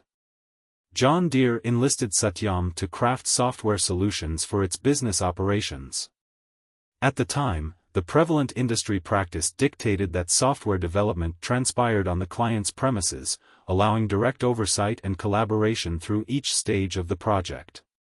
Satyam, however, put forth a groundbreaking suggestion. Instead of developing software on-site, they proposed to conduct the entire coding process offshore in India, promising substantial cost savings. Their strategy included stationing just a small team on-site for integration purposes, as engineering talents in India could be hired at a fraction of the cost of their American counterparts. Initially, the management at John Deere was skeptical of this offshore model. To assuage their doubts, Satyam divided their development team into two factions. One remained on the ground at John Deere's facility, while the other, encompassing 35 engineers, worked from a separate Chicago office. This remote team developed the software, uploading it overnight to John Deere's mainframe via a satellite link. The pilot project was a commendable success, persuading John Deere's management to allow Satyam to handle software development for its Chicago operations directly from India. This marked the initiation of a significant shift toward software outsourcing, with Satyam elegantly stepping into the role of a pioneer in India's burgeoning software outsourcing industry. Given this trailblazing contribution to the formation of software development hubs across India, Satyam stood significantly esteemed among the Indian business community. Thus, the exposure of fraud within the company sent shockwaves throughout the industry, drawing comparisons to the explosive Enron scandal of 2001, notorious for its profound accounting manipulations and the company's subsequent collapse. The internal unraveling began with Raju's manipulation of Satyam's financial statements in April 1999. His motives were multifaceted. First, Satyam struggled to achieve the same level of profitability as its industry peers, Infosys, Wipro, and Tata Consultancy Services, leading Raju to desire parity with these competitors. The second rationale may well have been rooted in personal gain, as an inflated portrayal of company performance could prove beneficial for him and the Rajus.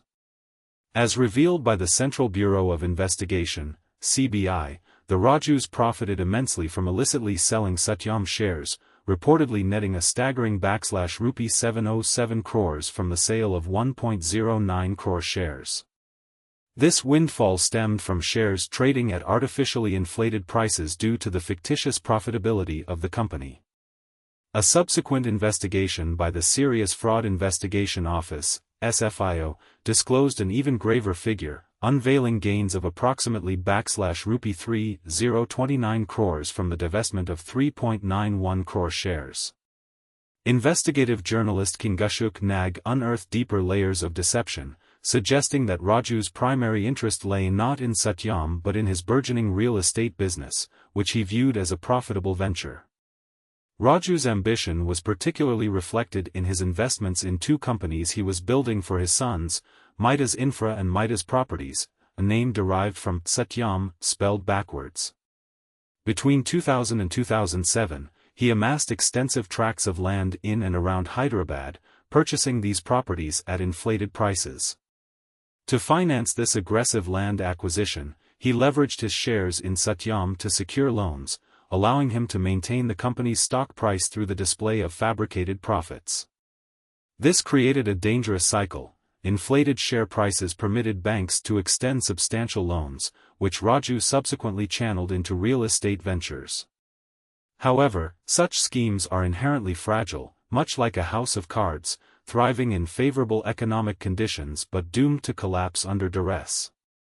Raju's facade held until the subprime mortgage crisis erupted in the United States in 2008, instigating a recession that ultimately impacted India's economy. Given that India's software sector was heavily reliant on US-based clients, eerie predictions of declining revenue began to circulate, triggering a downward spiral in stock values across Indian software firms. While enduring fluctuations in stock prices might not faze long-term, genuine investors, who understand the cyclical nature of economies, Raju faced uniquely perilous stakes. By pledging the entirety of his shares to various financial institutions when prices were soaring, he found himself in a compromising position when those values began to tumble. Per banking protocols, when share prices drop below collateralized values, lenders expect borrowers to either pledge additional securities or repay loans. However, Raju had already exhausted his shares as collateral and held no liquid assets, having invested all borrowed money in extensive real estate purchases. Simultaneously, the value of real estate was plummeting post-crisis, particularly affecting the land holdings controlled by Midas in areas such as Medchal, Nizampet, Miapur, and Bachupally. Faced with a dire cash crunch, Raju's only viable option was to liquidate some of his properties at a loss, a move complicated by an unenthusiastic market where buyers anticipated further price decreases. Consequently, he struggled to generate sufficient cash to appease creditors, leading Satyam swiftly into financial distress. Raju had manipulated the company's financial statements for years, misrepresenting exorbitant bank balances with fabricated documents that auditors from PricewaterhouseCoopers, PwC, failed to question rigorously. While the euphoria surrounding Satyam's profitability went unchallenged during prosperous times, the minute market sentiment soured, scrutiny intensified. Analysts began questioning the rationale behind Satyam's substantial cash reserves, particularly when over $700 crores were purportedly idling in non-interest-bearing accounts, an unusual position during economic downturns. Ultimately, this fictitious cash and the entire scam were poised for exposure. To mitigate the emerging crisis, Raju proposed a merger between Satyam and Midas. On paper, while Satyam's cash assets were illusory, Midas possessed tangible assets, providing an apparent avenue for stabilization. With this proposed merger, Raju conceived a plan where Satyam would leverage its fabricated financial standing to acquire Midas, ostensibly acquiring real assets capable of easing its financial crisis. On December 16, 2008, Satyam's board convened and discussed the merger proposal. Initial hesitations about the compatibility of such disparate companies eventually yielded to a majority approval. Conversely, the institutional investors who represented a significant ownership stake in Satyam viewed this merger with suspicion, perceiving it as Raju's attempt to rescue his family's real estate interests under the guise of corporate restructuring. Within an astonishing 8 hours post-approval, the board withdrew its support for the merger, citing investor sentiments in a public statement. The truth of the matter diverged greatly. Those institutional investors remained oblivious to the fact that Raju's family business was, in reality, being employed as a lifeline to conceal Satyam's fraud. The abortive merger attempt cast undue light on Satyam's questionable integrity, eliciting concerns that compelled investors to reassess the company's stability. Soon after, an anonymous letter reached Krishna Pullepu, a member of Satyam's board, alleging manipulation of the company's financial records. This revelation prompted the resignation of board member Mangalam Srinivasan on December 25, 2008. The subsequent resignations of directors Vinod Dam and Pullepu just 2 days later stirred considerable unrest among investors. Amid mounting pressure, Raju consented to appoint DSP Merrill Lynch as a consultant tasked with shoring up the board. Hired on December 27, 2008, they were mandated to provide a report within 10 days, yet within a mere week, the firm uncovered substantial discrepancies within Satyam's accounts, issuing findings of material accounting irregularities. Copies of this crucial report reached both the Securities and Exchange Board of India, SEBI, and the Bombay Stock Exchange, BSE. Fully aware that the findings would be publicized, Raju faced an untenable situation and subsequently drafted a confession regarding the fraud on January 7, 2009. Reflecting on the Satyam scandal elucidates 3 critical lessons. Firstly, it exemplifies a catastrophic audit failure. While financial manipulation is endemic across such cases, Satyam's case stands starkly out, as auditors overlooked blatant discrepancies for 8 consecutive years. In contrast, Merrill Lynch discerned significant irregularities within just days of its appointment.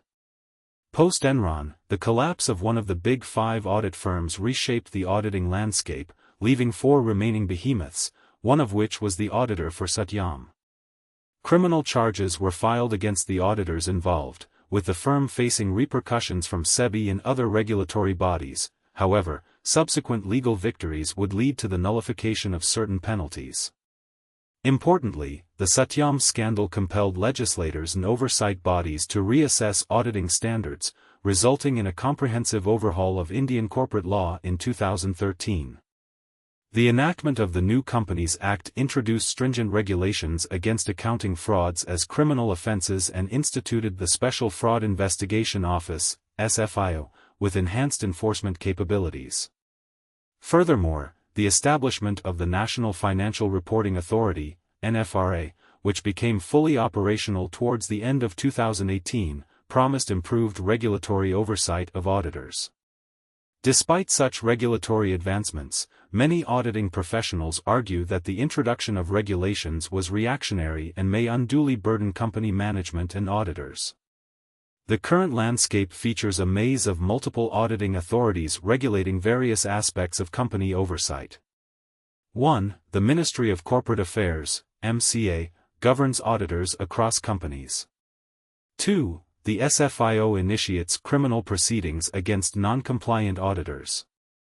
3. The NFRA imposes penalties for lapses in auditing.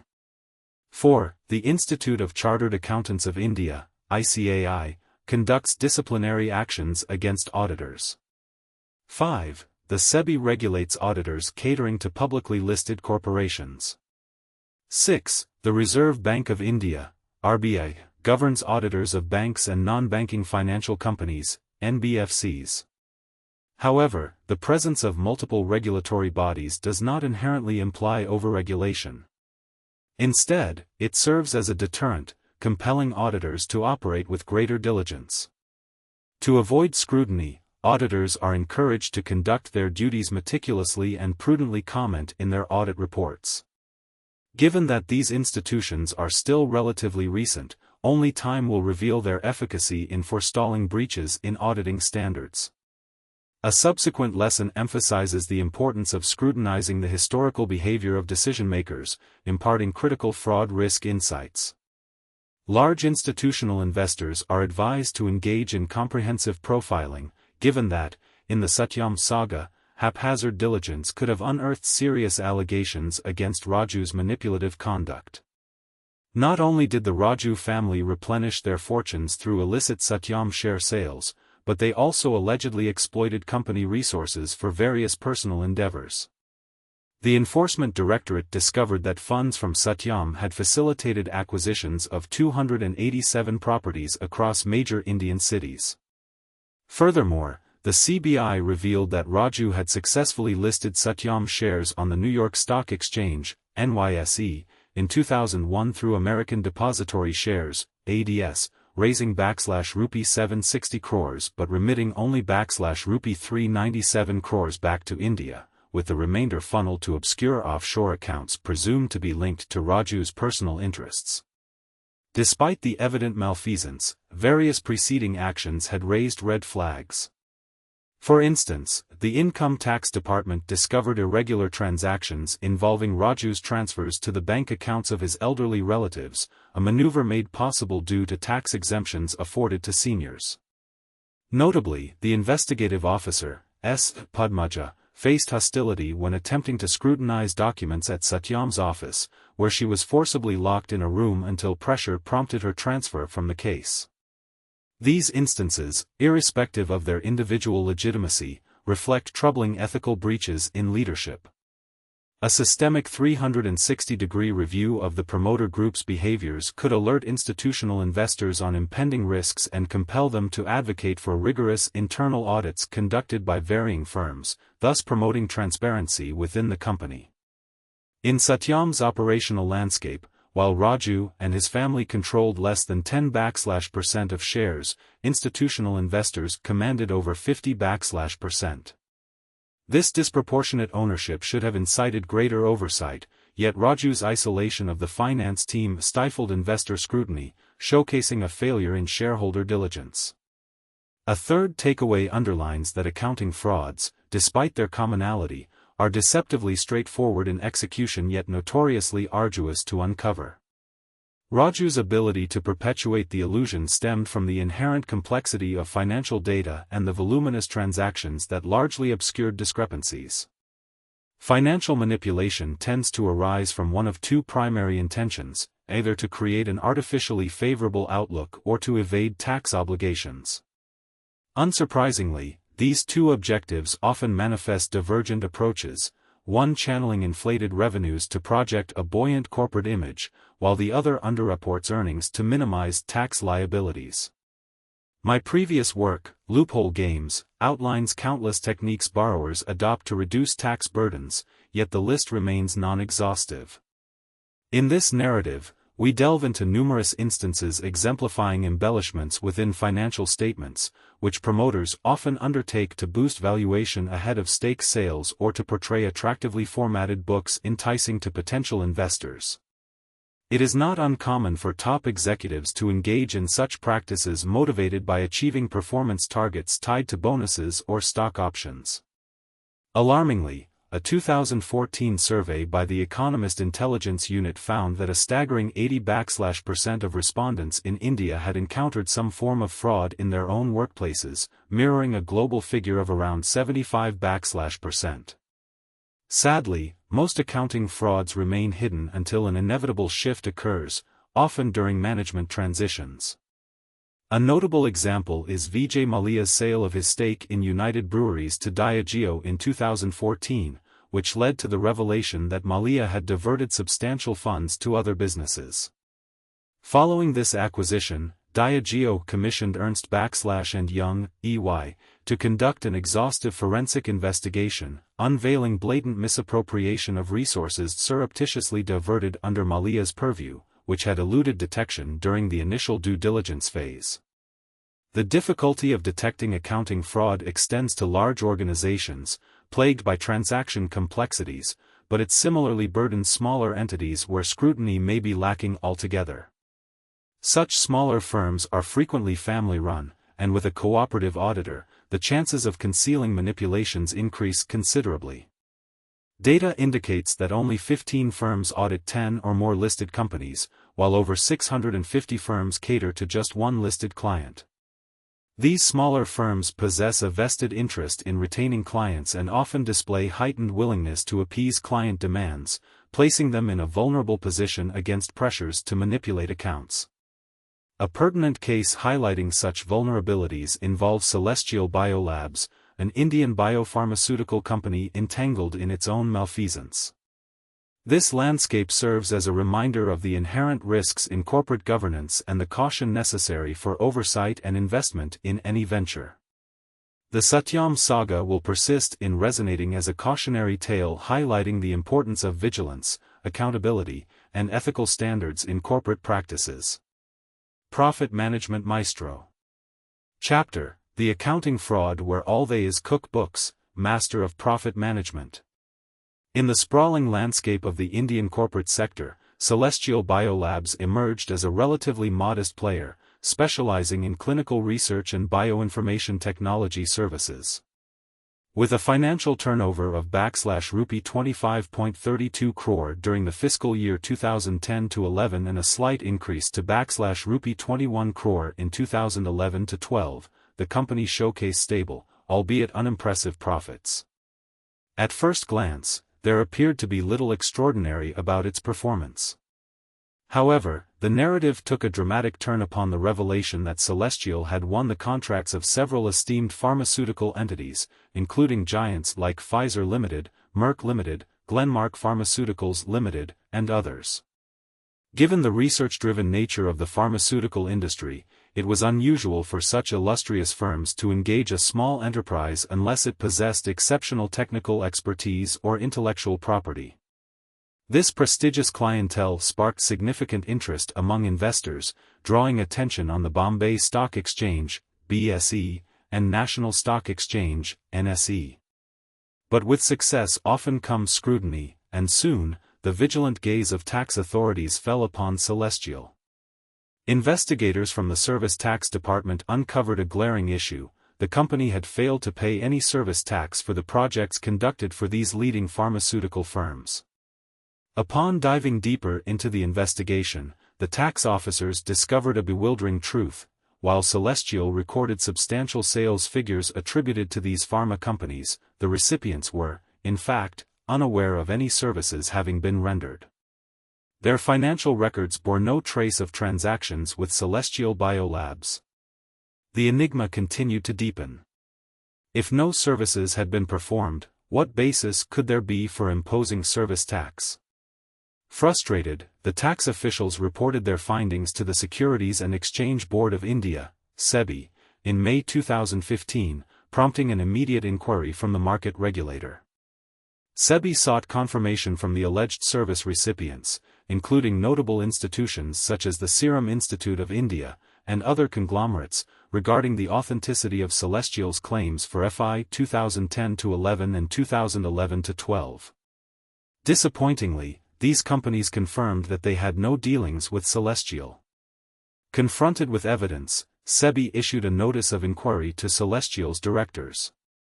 In a rather perplexing defense, the managing director explained that due to the nascent stage of clinical trials in India, clients sought high levels of confidentiality and, therefore, preferred not to formalize agreements. The MD further argued that discussions had been held internally, leading to the generation of invoices for work purportedly undertaken on behalf of these clients. Allegedly, these figures originated from mutual discussions and agreement, yet no payments were ever made, and the debts were never marked as bad debt in the company's financial accounts. SEBI found these arguments unconvincing. The regulator stated how improbable it was that all these pharmaceutical companies would shy away from formalizing such critical agreements. It was particularly unusual that the entire project process unfolded without a paper trail or any form of documented communication. SEBI highlighted that these multinational corporations, known for their meticulous documentation, had not once engaged in correspondence with Celestial, a glaring inconsistency in their operational conduct. Upon requesting timesheets, which should have been standard practice, SEBI was met with silence. No records could be produced. Similarly, the requested evidence of invoice deliveries was absent. In light of this, SEBI concluded that Celestial's claimed services were non-existent. They alleged that the company had concocted fictitious sales to deceive retail investors, hence inflating its market valuation to facilitate the sale of stakes at inflated prices to unsuspecting investors. The fallout was severe. SEBI imposed a ban on Celestial and its promoters, barring them from trading on capital markets for a decade, while initiating legal proceedings against the company's upper management and its auditor. The fundamental flaw in Celestial's alleged scam revolved around an oversimplified approach to accounting fraud. Most corporations are typically restrained from such basic fraud schemes due to numerous checks and balances. Ethical protocols upheld by auditors, regulatory bodies, internal audit mechanisms, and independent oversight collectively work to deter such blatant dishonesty. However, companies like Celestial, recognizing the loopholes within accrual accounting, exploit less conspicuous methods to engineer financial results. The basic equation governing profits is straightforward. Profit in year Y equals sales in year Y, costs in year Y. Managers wield significant control over when to report sales and expenses. Thus, to elevate profits in a specific year, they can either boost sales figures or tactically reduce reported costs. This can involve deferring the recognition of advertising or research and development expenses or advancing the recording of future sales as current revenue. This very strategy led to a similar downfall for Ricoh India, then operating as Minotia Digital Solutions. A subsidiary of Ricoh Global, the firm was a key player in the office automation and IT peripheral market in India. Between FY 2013 and FY 2015, Ricoh showcased rapid growth, with sales soaring from /rupee 633 crore to /rupee 1,638 crore, and its stock price skyrocketing more than 900% in merely 18 months. Nevertheless, this meteoric rise took an unexpected turn. Enacted following the infamous Satyam scandal, the company's Act of 2013 mandated auditor rotation every 10 years. Ricoh India, having been audited by Sani Natarajan and Ball for over 15 years, found itself in a predicament, requiring a new accounting firm. The board decided on BSR & Company, an affiliate of KPMG, to conduct the audit. However, BSR & Company declined to endorse quarterly financial reports for Q3 of 2016 due to financial irregularities, prompting the need for a forensic audit. PricewaterhouseCoopers, PwC, undertook this audit, uncovering that Ricoh India was preemptively recognizing revenue from IT services before the associated projects had been completed. The auditors discovered a substantial number of circular transactions, where the company sold services and simultaneously repurchased the same services, resulting in inflated sales statistics that did not translate into genuine profits. Alarmingly, approximately 71% of Ricoh's IT services sales stemmed from these circular dealings. Even in the flagship business of selling Ricoh scanners and printers, the trend persisted. Here too, sales were booked before product delivery to vendors, pushing more stock into the market than could realistically move. Vendors, willing to accept inventory on credit, saw an influx of Ricoh products as the company recorded these transactions as sales. While management retains discretion over revenue booking timelines, customer payment receipt remains out of their hands. If sales are recognized prematurely, accounts receivable escalate, raising red flags for auditors. KPMG's scrutiny revealed troubling high receivables, prompting the audit firm to demand a forensic examination of the accounts. The manipulation of Ricoh India's financial records reached such a magnitude that the company was compelled to publicly acknowledge a staggering loss of /rupee 118 crore for the fiscal year 2016. On July 19, 2016, the company formally admitted to discrepancies within its financial statements, a sobering reminder of the profound risks associated with accounting lapses and fraudulent practices. Thus, both Celestial Biolabs and Ricoh India serve as cautionary tales. They illustrate how the pursuit of quick financial gains through unethical practices can lead to catastrophic consequences, not just for the companies involved, but also for their investors, clients, and the broader economic ecosystem. Profit-driven equity models. The elusive nature of fraud, a deep dive into the equity-to-profit model. The world of financial fraud is a labyrinthine puzzle, a place where many schemes flourish while a select few unravel. The reason some fraudsters evade capture, escaping scrutiny, lies in the intricate methods they employ which allow their deceptive practices to sustain themselves long-term. Successful fraud tends to travel under the radar, primarily because fraudsters design their tactics to remain undetected. One prevalent model that illustrates how this self-sustaining cycle operates is the equity-to-profit scheme, which manipulates financial statements to depict exaggerated profit levels, thus misleading stakeholders. In an equity-to-profit scheme, a company creates the facade of robust profitability, which subsequently elevates its market valuation. This inflated status entices potential investors to purchase its shares at premium prices. Newly attracted capital flows into the company, which, instead of reflecting actual business activities that typically generate genuine profits, is skillfully reclassified as fabricated profits. By presenting the incoming investment capital as revenue, companies artificially inflate their financial health. This cycle has distinct steps. 1. Manipulate accounts to show illusory high profits. 2. Raise company valuation accordingly. 3. Attract investment by selling equity based on the new valuation.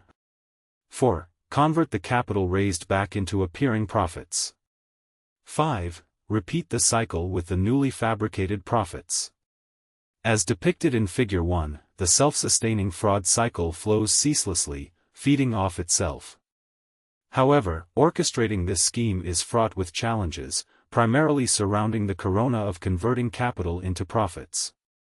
When investors inject cash, the funds appear on the balance sheet, yet profits are registered through sales to external entities. The trick lies in cleverly shifting the capital to related parties, entities under the purview of the company's promoters. By establishing transactions with these related parties, the capital can be funneled back to the company disguised as legitimate income. Related party transactions, RPTs, stand at the intersection of legitimacy and deception in accounting fraud. While many RPTs foster beneficial synergies within groups, they can equally serve as a pathway for profit manipulation. Corporate regulations require rigorous disclosures regarding RPTs to maintain transparency. However, unscrupulous executives often circumvent these rules by nurturing entities that conceal their true ownership.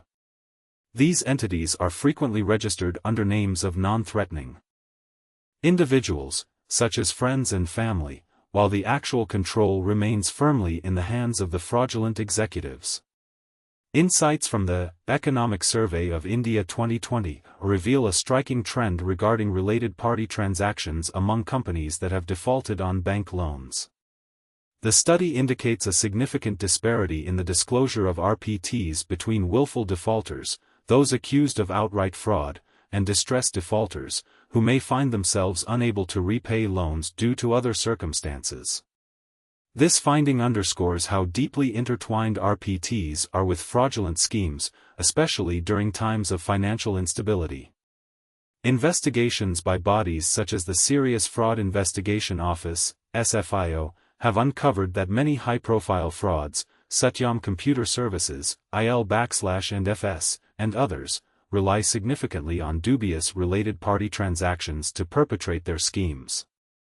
The second major hurdle in maintaining an equity-to-profit cycle lies in the demonic grasp of taxation. Tax obligations on fabricated profits represent a tangible drain on resources. High corporate tax rates, often up to 25%, impose a substantial cost each time funds are rotated between capital and profit accounts. To mitigate this, crafty accountants engage in exemption shopping, identifying sectors with generous tax incentives and exploiting loopholes within legislation. Beneficial provisions exist for various industries including software, infrastructure, and those based in less developed regions.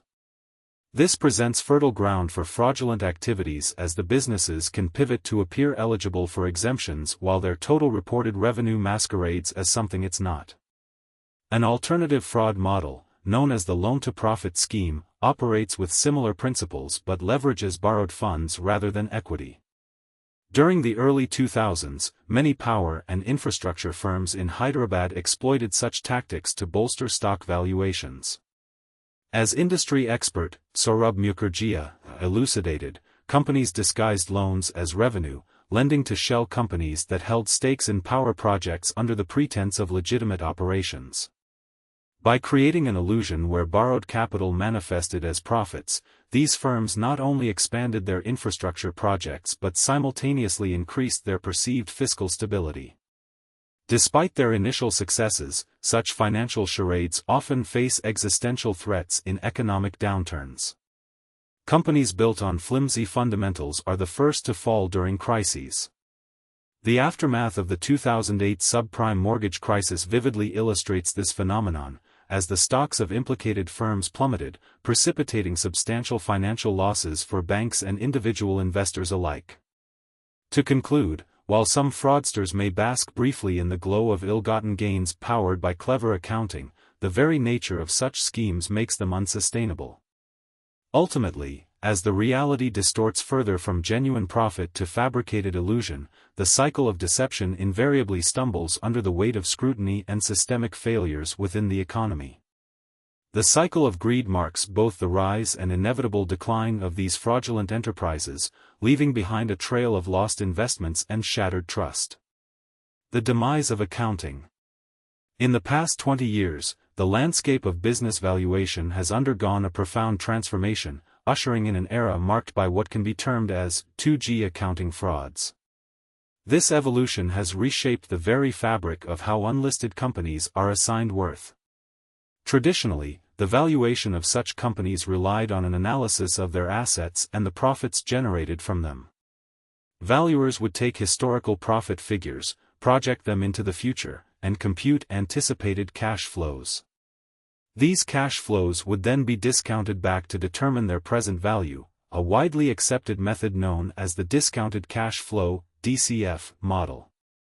However, this process is inherently rife with uncertainty, as it hinges on a myriad of assumptions. Hence, expert valuers typically provide ranges of fair value instead of pinpoint estimates.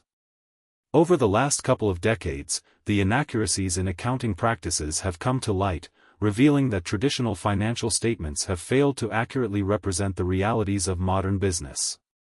Historically, accounting focused on documenting tangible assets and their potential for profit generation. However, this approach has faltered in a business ecosystem that is increasingly defined by intangible assets. Unlike physical machinery, whose production capabilities are limited by design, intangible assets can offer limitless potential for replication, licensing, and monetization. Data has emerged as the contemporary gold standard, possessing a unique characteristic: its value is magnified through network effects. This phenomenon means that while individual data points may have limited worth, when leveraged collectively or across expansive networks, their value skyrockets. Unfortunately, the financial statements of many firms fail to capture the intrinsic worth of these intangible assets, resulting in a sizable discrepancy between recorded book values and their true counterpart. This incongruity has rendered traditional accounting practices increasingly deceptive.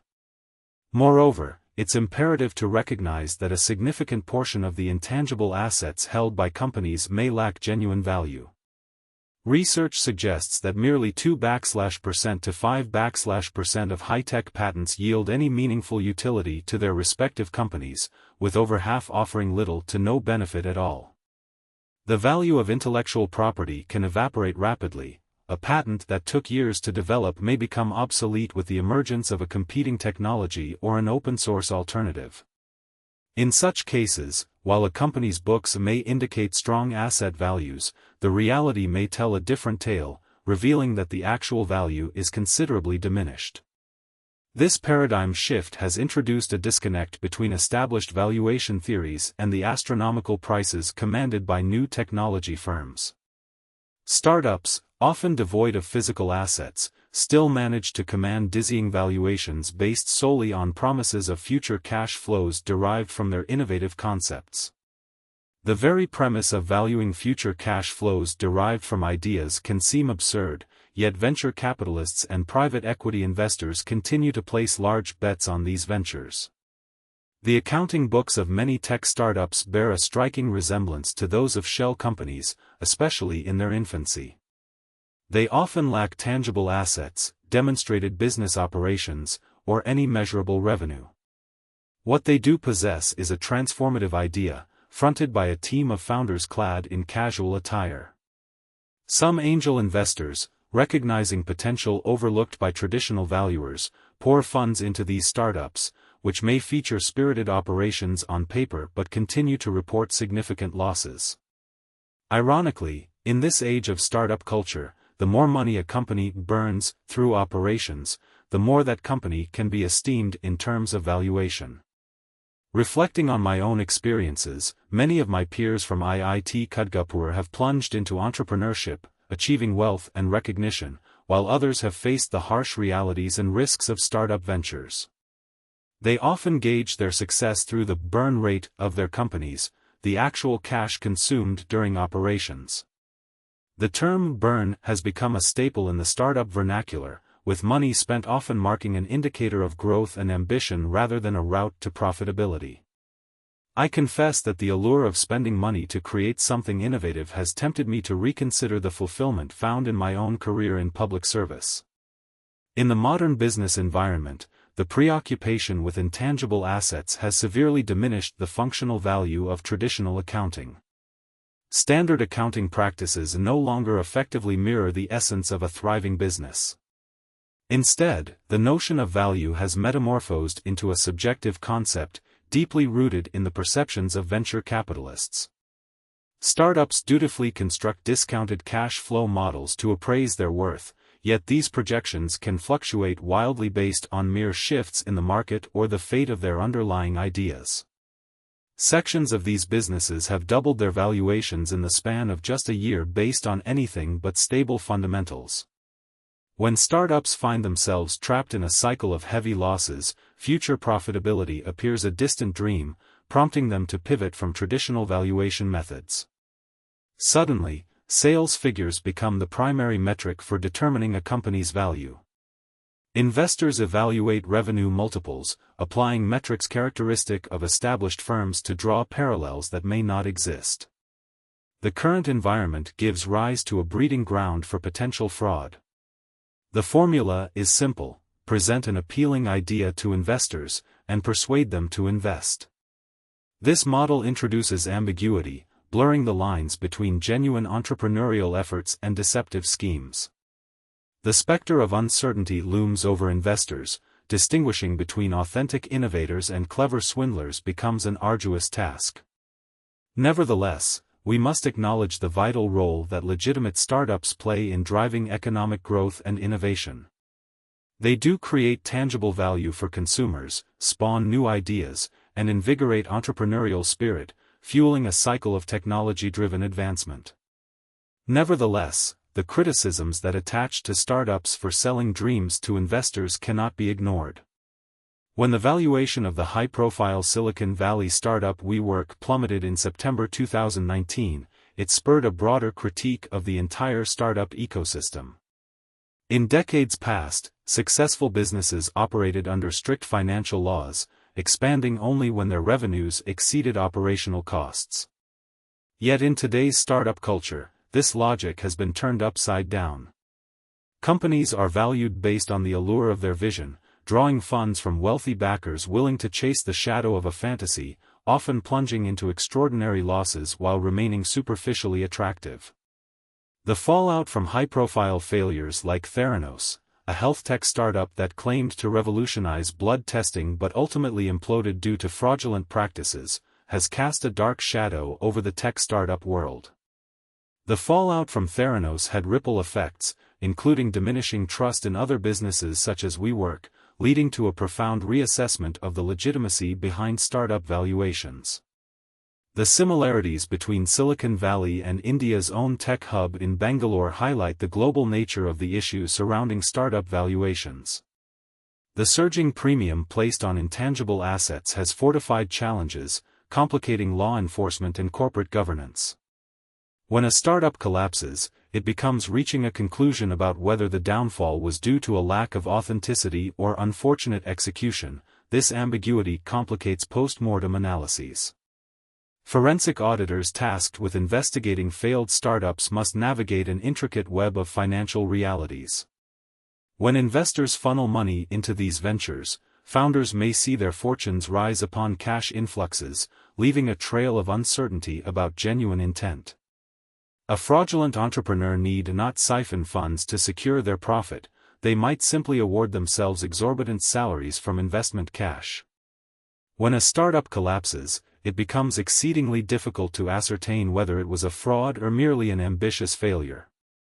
Considering the case of Panaya, an Israeli startup embroiled in controversy, serves as a pertinent example of these dilemmas.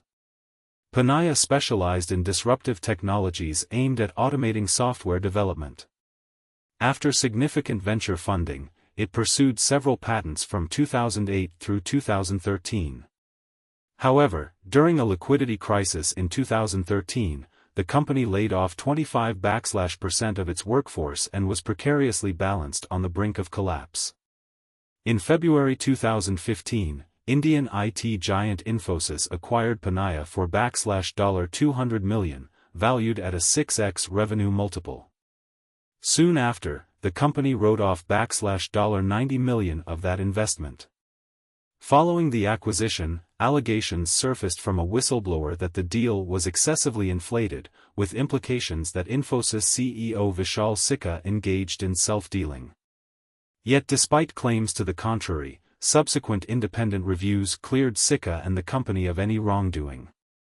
The public inquiry ignited a debate about the soundness of such valuations and the circumstances surrounding the acquisition strategy adopted at Infosys. The fallout from these revelations prompted a series of leadership changes, further clouding the situation.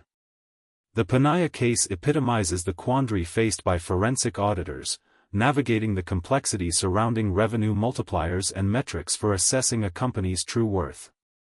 While traditional valuation frameworks stressed the importance of future profitability, emerging startups may thrive on top-line metrics, often neglecting the bottom line for the sake of revenue maximization.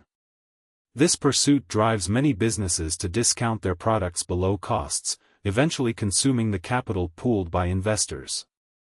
In conclusion, the tech sector stands at a precarious intersection where entrepreneurial pursuits can swiftly morph into fraudulent schemes. The distinctions between innovation and deception are razor-thin, highlighting the urgent need for greater scrutiny, clarity, and diligence in the valuation practices that underpin this vibrant but volatile landscape. Pyramid and Ponzi schemes. Understanding pyramid and Ponzi schemes. In a time long past, there reigned a king who was captivated by the strategic complexities of Chaturanga, known today as chess. One day, his advisors told him of a sage passing through his domain, reputed as a master chess player. Eager to prove his own prowess, the king invited this sage to his grand palace for a match. As is customary among sovereigns, he offered the sage an extravagant reward should he emerge victorious. The sage, in a surprising turn of modesty, requested grains of rice as his recompense. He proposed a simple yet potent request: 1 grain on the first square of the chessboard, 2 on the second, 4 on the third, and continuing this doubling until all 64 squares were filled. The king chuckled at what he perceived to be a meager request. Little did he know, the seeming simplicity of this request belied an unfathomable complexity. The game ended with the sage triumphing over the king, who promptly summoned a sack of rice in fulfillment of his promise. To his astonishment, it quickly became clear that a single sack could not even begin to cover the vast quantity owed. In fact, the total number of grains required was a staggering 18,446,744,709,551,615, an amount that eclipsed the annual rice production of entire nations. The king was left aghast, realizing that his assumption of a trivial demand had led him to an infinite obligation. This tale serves as a compelling illustration of geometric progression, a mathematical concept that manifests exponential growth, often challenging our comprehension. Consider, if you will, the workings of a fictional club based on similar foundational principles. In this club, a member earns a laptop by recruiting 6 new members. This incentive fosters an infinite loop of recruitment, enticing new and seasoned members alike. The membership growth follows a geometric series. 1 member, followed by 6, then 36, thereafter 216, 1,296, and continuing onward to 362,797,056, and beyond. Each stage multiplies the previous number by 6, culminating in numbers that exceed the total global population. This implausible expansion makes it clear that the scheme cannot sustain itself. The model collapses under the mathematical impossibility of an ever-expanding pyramid. This structure exemplifies pyramid schemes, a class of financial fraud that has persisted since ancient times. Promoters of such schemes seduce unsuspecting individuals, painting a convincing picture of legitimacy while the underlying model is, by nature, doomed to failure. Typically, individuals are persuaded to pay a membership fee, lured by the promise of extravagant rewards that hinge upon recruiting a finite number of additional members. The initial fee often covers a product that, in reality, costs significantly less. The allure of rapid financial return entices participants, who believe they are on the brink of immense wealth. Yet, in truth, only those at the very top of this pyramid, the original promoters and a handful of enablers, accrue any real profit, while the majority sustain losses when the scheme collapses, often after just a few recruitment cycles. This dynamic is starkly illustrated by the notorious case of frontier trading in India during the late 1990s and early 2000s. They marketed the Japan Life mattress, a product valued at around €5,000, at exorbitant prices reaching up to 1 lakh. With traditional retail failing to draw customers to their inflated prices, the company shifted to aggressively promoting this product through existing customers to reel in new recruits. While direct selling can indeed be a legitimate business model, frontier trading used it as a facade for an underlying pyramid scheme. The focus had less to do with selling mattresses and more with the steady influx of new recruits. The original subscribers paid the exorbitant fee of €1 lakh, while the mattress itself was essentially a gimmick, serving as a vehicle to draw in unsuspecting customers. By becoming distributors, these new recruits were encouraged to continue the cycle, promising them commissions for every new subscription secured. As the scheme unfolded, it was bolstered by heavy advertising and personal endorsements that created a false sense of security among potential customers. Yet, despite its initial success, the mathematical fallacy of the model ensured its inevitable collapse. In due course, the company was unable to deliver on its promises of commission payments. Once the facade was stripped away, thousands of individuals who had poured their money into the scheme began to seek recourse, leading law enforcement to initiate an investigation in 2002. By the time the truth was unveiled, estimates suggest that frontier trading had accrued up to €800 crores, with reports indicating that one small town, Hubli in Karnataka, was home to around 3,000 members who collectively purchased mattresses worth €82 crores in just 1 month. Among them, unfortunately, were professionals, doctors and other educated individuals, who had fallen prey to the allure of guaranteed wealth. In this elaborate web of deceit, we see a reflection of the ancient tale, the lesson of exponential growth, the fallibility of human judgment, and how the promise of easy riches can cloud reason, leading many into financial peril. Financial dangers of pyramid schemes. Pyramid schemes have embedded themselves deeply within the fabric of society, flourishing under the radar and often targeting the most vulnerable populations. A notable assessment from the Andhra Pradesh police in early 2010 revealed a staggering figure: over 2,000 such schemes were operational in Hyderabad alone, and upwards of 10,000 throughout the broader state of Andhra Pradesh. While the core mechanics of these scams remain unchanged, their format and execution have evolved significantly. Where they once sought to ensnare members from affinity groups like cults or caste communities, today they actively recruit through the seductive allure of social media platforms.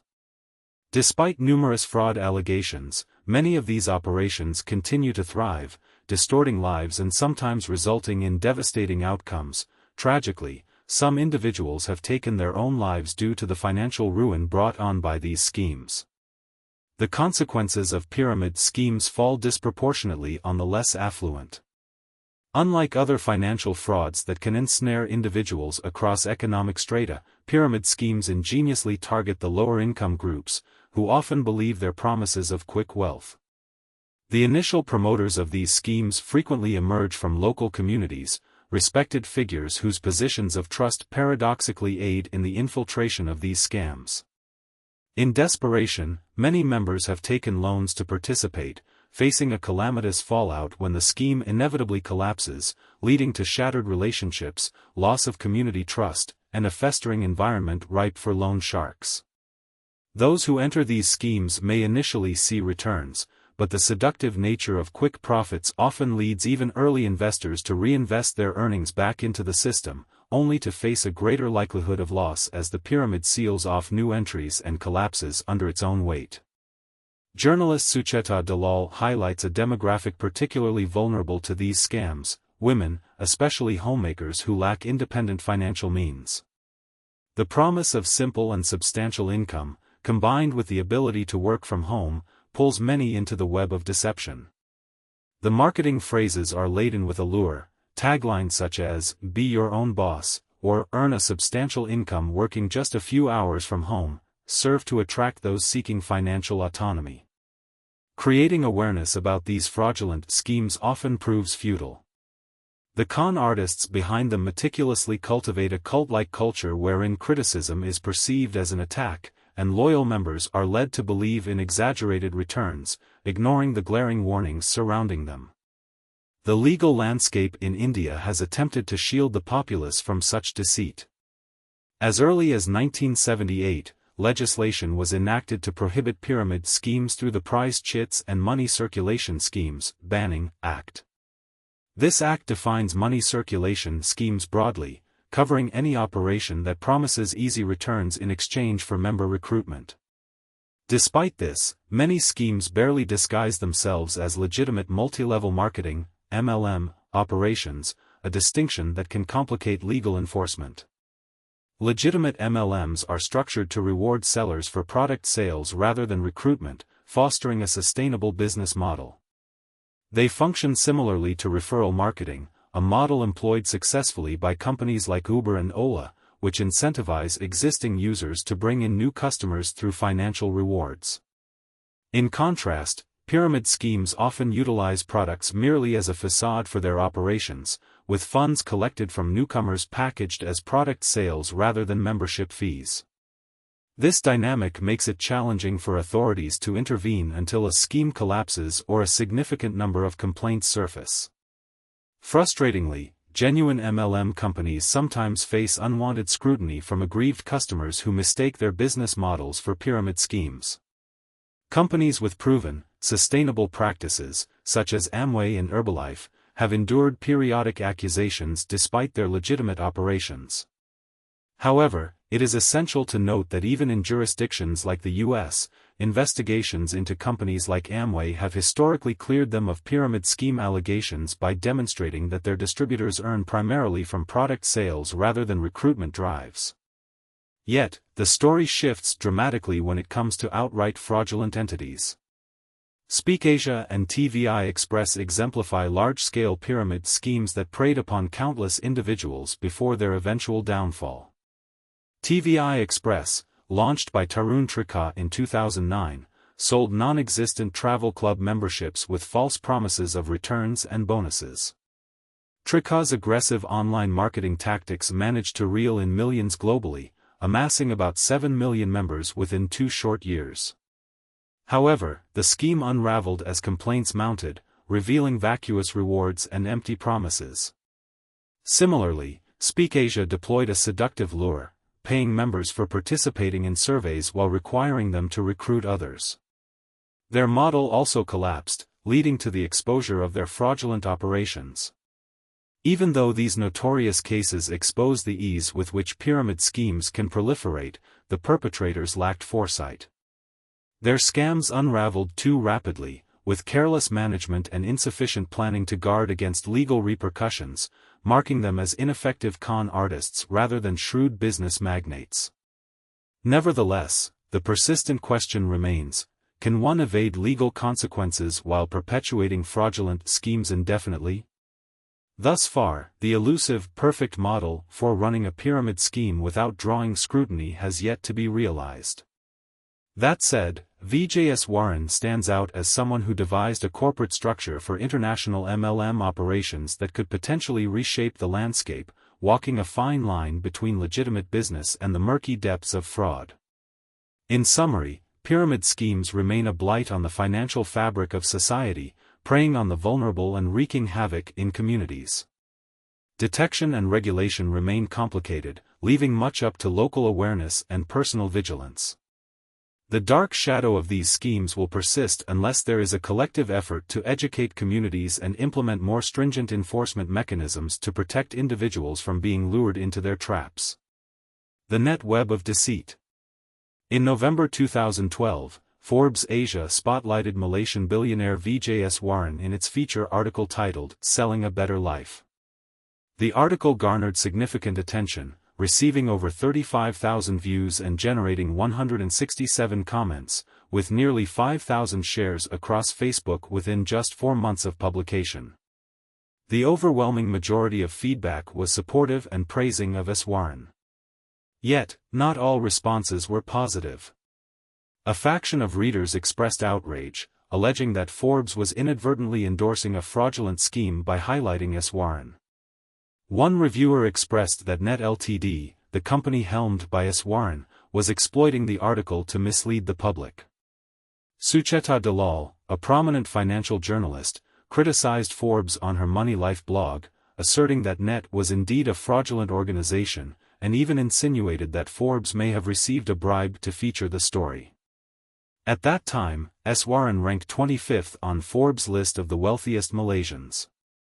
He continues to be one of Malaysia's richest individuals, despite facing accusations of operating fraudulent pyramid schemes through his companies and the network of independent representatives, IRs, the title given to MLM distributors, across more than 24 countries, leading to legal convictions in some cases.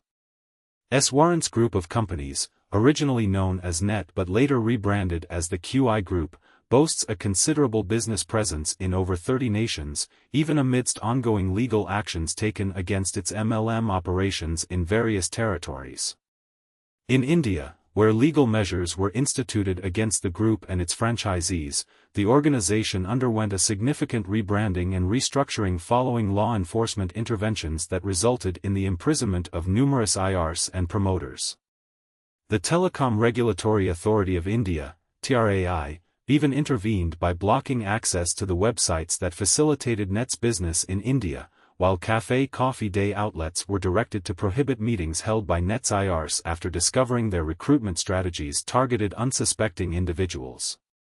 Despite these challenges, Net has managed to retain a robust operational presence in India, onboarding new IRs through an updated website as recently as March 2020. The narrative of Warren's emergence and dogged perseverance in the face of adversity is both captivating and unsettling. Born in Penang, Malaysia, in October 1960, Warren pursued higher education in the UK, reportedly funding his studies through a job as a cab driver.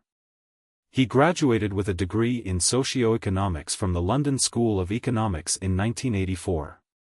After spending several years in the UK and the US, he returned to Malaysia and launched GoldQuest in 1998, a venture that was incorporated in Hong Kong, despite never having conducted business in that region or mainland China. GoldQuest's business model revolved around a multi-level marketing, MLM, scheme, which involved selling limited edition coins through a method known as binary recruitment, where existing members were required to recruit 2 new members. The recruitment process necessitated a sign-up fee for the coins, which was partially allocated as commissions to the recruiter and those above her in the chain. Although on the surface, this fee appeared to be payment for the coin products, the actual cost of these coins was significantly lower than what new members were charged. Legal actions against GoldQuest erupted in several countries where it attempted to operate. In February 2003, Nepal labeled the organization illegal, raising concerns over alleged scams that led to considerable financial outflows from the nation, purportedly directing funds to its Hong Kong headquarters. By 2005, countries like Sri Lanka and Iran followed suit by banning GoldQuest, mainly due to similar concerns regarding money being siphoned out of their jurisdictions. In India, authorities initiated a crackdown on GoldQuest after receiving multiple allegations of cheating. In mid-2008, Chennai police took legal action against the company following various customer complaints, resulting in the arrest of several employees and the seizure of goods from their warehouse. GoldQuest, however, attributed the police actions to a mix-up. A thorough investigation conducted by the Serious Fraud Investigation Office, SFIO, eventually determined that GoldQuest was indeed running a fraudulent pyramid scheme. The SFIO's report disclosed that the company reportedly sold products collectively worth $806.15 crore to approximately 239,000 individuals. Alarmingly, only about 50,000 of these individuals ever received any commissions, with merely 20,000 participants earning back more than their initial investments. Consequently, out of the total, it was revealed that around 219,000 people suffered financial losses. As more countries scrutinized GoldQuest's operations, it faced increasing opposition. In 2009, Rwanda's National Bank labeled GoldQuest a pyramid scheme, prompting its ban, a sentiment echoed by Sudan and Syria around the same period. The Chennai police's intervention marked a pivotal moment for GoldQuest, as India constituted its most significant market. This crackdown demanded a complete overhaul of its business processes and model. GoldQuest would soon pivot to a new identity, rebranding itself as Net, shifting focus from gold coins to travel packages, beauty products, and watches, signaling a critical adaptation to mitigate legal risks. The rebranding of Net carried with it a new MLM franchise model. The company established separate websites tailored to each geographic market, enabling new IR registrations, complete with e-learning modules for training. This technological shift recognized the limitations of virtual operations, as the success of any MLM venture is heavily reliant on personal relationships and recruitment efforts on the ground. By entrusting local companies with franchise operations, Net effectively distanced itself from legal ramifications associated with direct business activities in high-risk regions. Operations were mainly managed from Hong Kong, utilizing the financial freedoms offered by the region while avoiding direct exposure to law enforcement risks. Net's strategy also involved insidiously safeguarding itself against potential legal actions. By employing a franchise model, the conglomerate insulated itself from direct accusations related to any malfeasance that IRs might engage in. Thus, while authorities might still pursue charges based on perceived intent or mens rea, such claims are often harder to substantiate. Nevertheless, managing this convoluted structure is far more complex than it might initially appear. The rise of digitalization has allowed many businesses to operate remotely, albeit there remains an essential need for on-ground personnel to facilitate marketing and product sales. Despite the widespread integration of digital services, companies like Net must ensure accountability and effective promotional strategies in physical markets. Challenges particularly arise for Net, as their marketing strategies constitute the core of their operations. With binary recruitment remaining central to their business activities, regular interactions and training sessions for IRs are a necessity for organizational success. While outsourcing mundane operational tasks seems like a practical solution, franchisees can present their own set of complications, especially if they decide to appropriate business activities for their own. Remarkably, Net has navigated these challenges effectively. Despite frequent allegations of fraud against its operations throughout the 2010s, the company has shown resilience.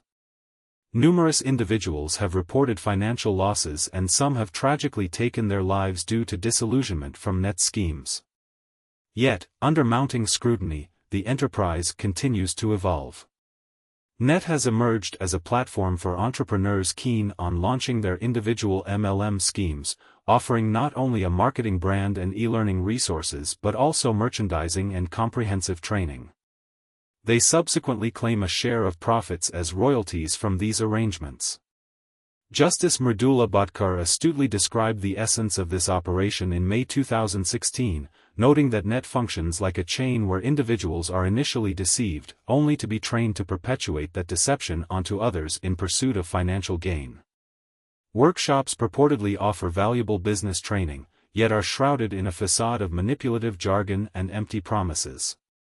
When a chain associated with a specific IR falters, accusations of fraud arise, impacting both the IRs and the local franchises connected to the scheme, further complicating legal interpretations. Authorities have leveled accusations against Iswaran and the Net brand for fraud and conspiracy, but securing convictions has proven challenging. The intricate web of operations allows Net to remain largely shielded from direct confrontation with legal enforcement, as its activities can only be scrutinized through Hong Kong's judicial system. This complexity showcases Iswaran's ingenuity in crafting a model that deftly navigates legal challenges inherent in such high-risk industries. Today, Net functions much like a global network marketing marketplace, courtesy of Iswaran's vision. It is now housed within the QI Group, which operates from the QI Tower, a prominent skyscraper in Kuala Lumpur. In India, Net operates through its master franchisee, Vijay Direct Selling, India, Private Limited, founded in October 2011. With a problematic history marked by legal issues shortly after commencing operations, the firm found itself entangled in scandals by 2014 when the Economic Offences Wing of the Mumbai Police froze the bank accounts of several IRs arising from multiple cheating complaints. Consequently, FIRs were lodged against both Net and Vijay, blocking their ability to conduct workshops in the region. By December 2016, a staggering 55,000-page investigative report from the EOW exposed the dubious practices of Vijay and Net, with notable individuals, such as majority shareholder Michael Ferreira, a celebrated billiards champion and Padma Bhushan awardee, implicated in the charges. Simultaneously, investigations in other states such as Hyderabad and Delhi further substantiated claims of malpractice, with widespread legal repercussions continuing to unfold across the nation. A significant notice issued on August 14, 2019, by the Department of Consumer Affairs shed further light on violations committed by Vijay, identifying their operations as a thrice-disguised pyramid scheme. Scrutinizing Vijay's financial records revealed striking discrepancies. In the fiscal year 2016-17, the total value of products sold amounted to €47.26 crore, contrasted sharply with €304.12 crore dispensed in commission payouts. Such revelations signified an alarming imbalance, raising questions regarding the legitimacy of actual transactions and indicating the company's illegal operational status, orchestrated under the guise of product sales.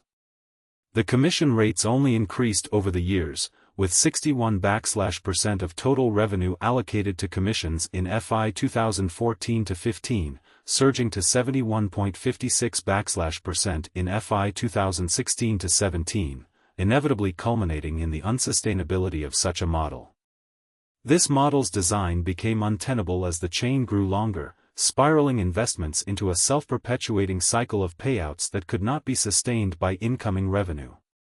Additionally, the inspection exposed a troubling reality, with many products sold by Vijay being counterfeit or of subpar quality, a stark contrast to earnest claims of authenticity.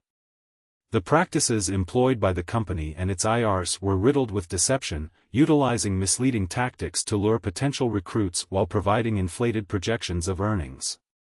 Globally, Net's reputation has drawn the ire of regulatory bodies across several nations, including Egypt, Saudi Arabia, Indonesia, Iran, Mali, Tajikistan, Azerbaijan, Moldova, Burkina Faso, Sri Lanka, and Nepal, all alleging Net of perpetrating fraudulent pyramid schemes.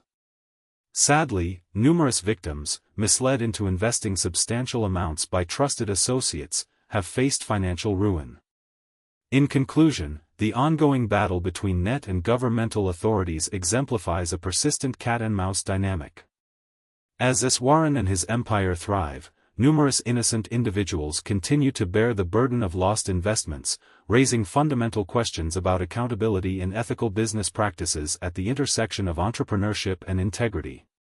The saga of Net serves as a cautionary tale in the rapidly evolving landscape of network marketing. The Magician of Malgudi. R.K. Narayan's classic novel, /Texted, The Financial Expert, first graced the literary world in 1952, unfolding the tale of Margaya, a modest money lender nestled under the expansive branches of a banyan tree in the quintessential Indian town of Malgudi, which draws inspiration from his birthplace, Mysore. Margaya relied on loans, procured from shareholders of the local Central Cooperative Land Mortgage Bank at attractive low-interest rates, which he then extended to those in need of financial assistance, albeit at significantly higher rates. This seemingly simple arithmetic provided Margaya with a steady profit, enough to lead an honest and fulfilling life in his quaint town. However, the tranquility of Margaya's business took a dramatic turn when the machinations of the bank's secretary and peon came into play. They maliciously sequestered Margaya's customer data, effectively pushing him out of the loop. In a bid to reclaim his lost fortunes, Margaya aligned himself with the cunning Dr. Pal, launching an opportunistic gambit by soliciting deposits from black market operations, enticing investors with the promise of a staggering 29% annual return, particularly appealing compared to the meager 4.5% offered by traditional banks. This bold enterprise quickly gained traction, luring swaths of depositors eager to secure their investments with Margaya. Yet the question lingered, how could Margaya sustain such extravagant returns? At first glance, it seemed he was diligently managing his finances through meticulous bookkeeping. However, this fiction was soon unmasked. In reality, the essence of Margaya's operation hinged not on genuine investment, but rather on the manipulation of cash flows. He calculated that, on days when deposits totaled /rupee 20,000, and he needed to disburse /rupee 15,000 in interest, he retained /rupee 5,000, sufficient to maintain his scheme. His business model thrived only if the inflow of cash consistently outweighed the outflow, relying heavily on the psychology of depositors, who would reinvest their accrued interest back into his operations. As Margaya's wealth rapidly accumulated, his home bursting with stacks of currency and his social status elevated through acts of philanthropy, tragedy struck in the personal sphere. While Margaya immersed himself in financial ledgers, Dr. Pal led his son Balu astray, introducing him to the disreputable elements of Malgudi. An encounter with Balu, leaving a car alongside two women, prompted Margaya to confront this unsettling reality, directing his anger towards Dr. Pal with violent repercussions. The following morning, the bruised Dr. Pal retaliated by crafting tales in the bazaar, predicting Margaya's imminent bankruptcy. Panic ensued among depositors, who flocked to reclaim not just their interest, but their initial investments as well, a liquidity crisis Margaya was ill-equipped to handle. His strategy of attracting new investors to pay off earlier obligations backfired spectacularly, leading to financial ruin and social disgrace. The narrative illustrates a broader truth about real-world financial charlatans who engage in similar behavior, often concealing wealth through proxies or offshoring assets, all the while understanding that the house of cards they traverse is destined to collapse. It is clear that offering unsustainably high returns, such as 29%, requires extraordinarily high underlying profitability that simply does not exist. Such schemes, known as unregulated collective investment schemes, UCIS, abuse the trust of investors while operating without stringent oversight. In contrast to legitimate collective investment schemes, such as mutual funds and real estate investment trusts, REITs, which are carefully regulated by the Securities and Exchange Board of India, SEBI, to protect investors, UCIS capitalize on the absence of regulation. They lure potential investors with alluring yet ultimately baseless high yields. The term Ponzi scheme derives from the notorious Charles Ponzi, who became infamous for a similar con in 1920s America. Although Ponzi was not the originator of such fraudulent schemes, his name became irrevocably linked to this financial deception, a testament to its primitive but pervasive nature that has echoed throughout history. Narayan's portrayal of localized Ponzi-like operations in /Textit, The Financial Expert, reflects a historical reality in pre-independence India, where such schemes proliferated. The rise of expansive Ponzi operations during the economically challenging 1960s and 1970s, attributable to limited banking access and onerous tax obligations, rendered these schemes attractive to many seeking higher returns and access to capital. Agents recruiting for these schemes received modest compensation, ranging from 10 to 20%, leveraging their connections within social networks and community gatherings to promote investments. This strategic targeting of low-income groups was further exacerbated by the lack of accessible banking facilities and the unattractive returns available through formal institutions. Faced with rampant tax evasion, spurred by steep income tax rates, many sought refuge in unregulated investment vehicles to escape the clutches of the taxman. This produced a thriving underground economy where money circulated in a perpetual cycle of deception, moving funds from unsuspecting new investors to pay off earlier contributors until the inevitable collapse occurred. In response to escalating investor losses from such fraudulent activity, the Indian government enacted the Prize Chits and Money Circulation Schemes Banning Act of 1978, a measure designed to curtail the spread of such schemes. However, the effectiveness of this legislation was limited, functioning primarily as a reactive measure applied only after victims had surfaced post-collapse. The repercussions of this inactivity became evident in 1980 when the Sanchayita Chit Fund, a Ponzi scheme that had amassed over Rupee 120 crore, disintegrated, leaving many investors stranded and without recourse. The 1990s witnessed further scandals such as Anubhav plantations, which duped investors with promises of profitable teak plantations. Its spiral into default revealed the inherent flaws of Ponzi schemes, as Nate San, the director, vanished when faced with complaints from overwhelmed investors, many of whom had invested their life savings. These incidents prompted the Indian government to realize the urgency of establishing a robust regulatory framework to protect unsuspecting investors from predatory schemes reminiscent of Ponzi operations. In light of prior inadequacies, the SEBI Act was amended in 1995, imposing regulations that prevented entities from collecting public deposits without registration and oversight. Despite this legislative progress, Ponzi schemes continued to thrive, operating in the shadows under the guise of legitimate enterprises. Agencies mandated to protect the public often found themselves in a perpetual game of catch-up with these nimble fraudsters, entangled in a web of legal complexities whereby perpetrators exploited judicial mechanisms to delay accountability and evade drastic repercussions. The PACL Limited case serves as a cautionary tale in this regard. Founded by Nirmal Singh Bangu, who once peddled milk, PACL evolved into a colossus within the realm of alternative investment schemes, drawing significant capital through dubious land sale promises, all while repeatedly defying SEBI's directives. Although the regulatory framework ostensibly exists, its execution faces significant hurdles, as evidenced by the judicial delays and evasive tactics employed by Bangu and similar operators. Even as the regulation strives to uphold the interests of investors, in practice, the reality often speaks to an insufficiency in institutional muscle to effectively combat the adaptive and insidious nature of modern Ponzi schemes. As society progresses into a digital age, the mutations of Ponzi schemes promise to become even more convoluted, exhibiting increasingly sophisticated methodologies that challenge existing regulatory frameworks. The need for grassroots investor education is paramount. Cultivating an informed public aware of the dynamics of such schemes can mitigate future losses and protect vulnerable populations from reaping the fallout of financial deception.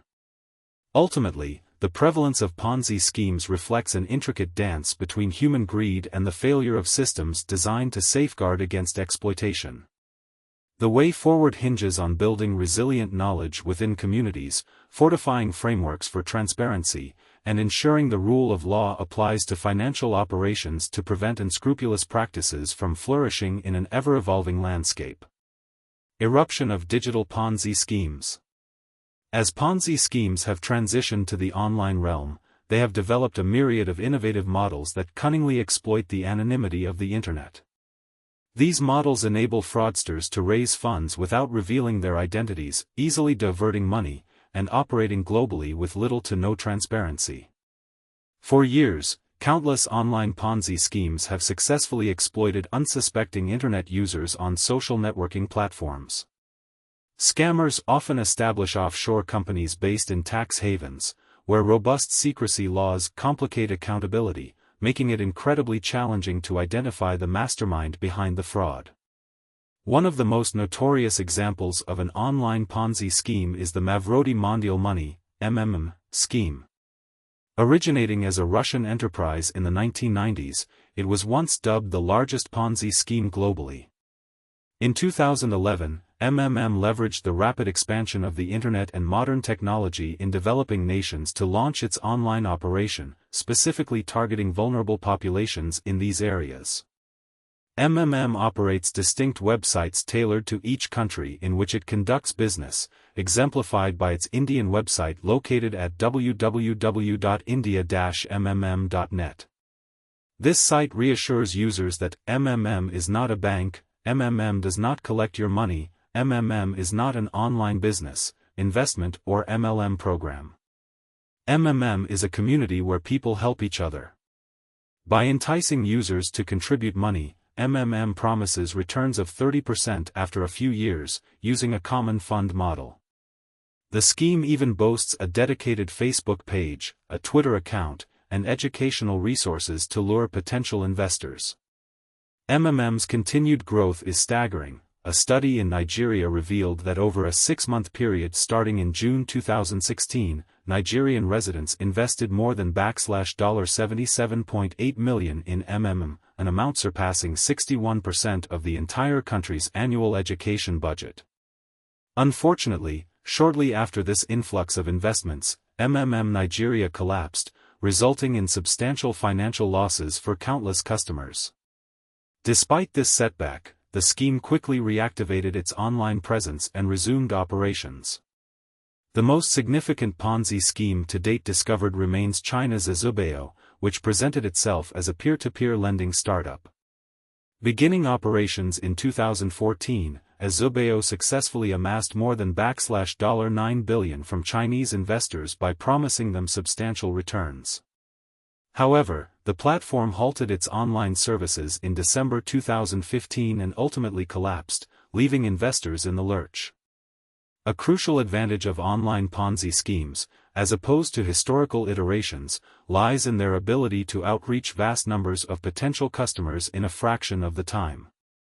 Unlike traditional Ponzi schemes, which rely heavily on physical branches and agents to interact with clients, online fraudsters utilize digital advertisements and sophisticated data analytics to attract individuals searching for supposed investment opportunities. By engaging in popular social media platforms such as Facebook and WhatsApp groups, these scammers can convert unsuspecting individuals into investors rapidly.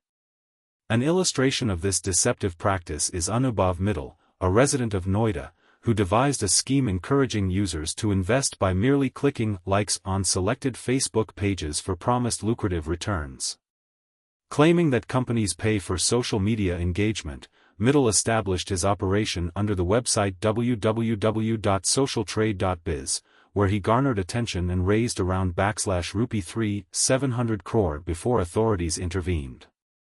For context, the Sarda Group scheme resulted in investor losses amounting to ~3,000 crore. Further complicating the landscape of fraud are the emerging cryptocurrencies. Their unpredictable nature and lack of intrinsic value make them a perfect playground for fraudulent behaviors like Ponzi schemes. I maintain that Bitcoin, the pioneering cryptocurrency, exemplifies traits of a financial scam. While many zealous technologists dispute my perspective on Bitcoin, they concede that cryptocurrencies undoubtedly facilitate the proliferation of Ponzi schemes.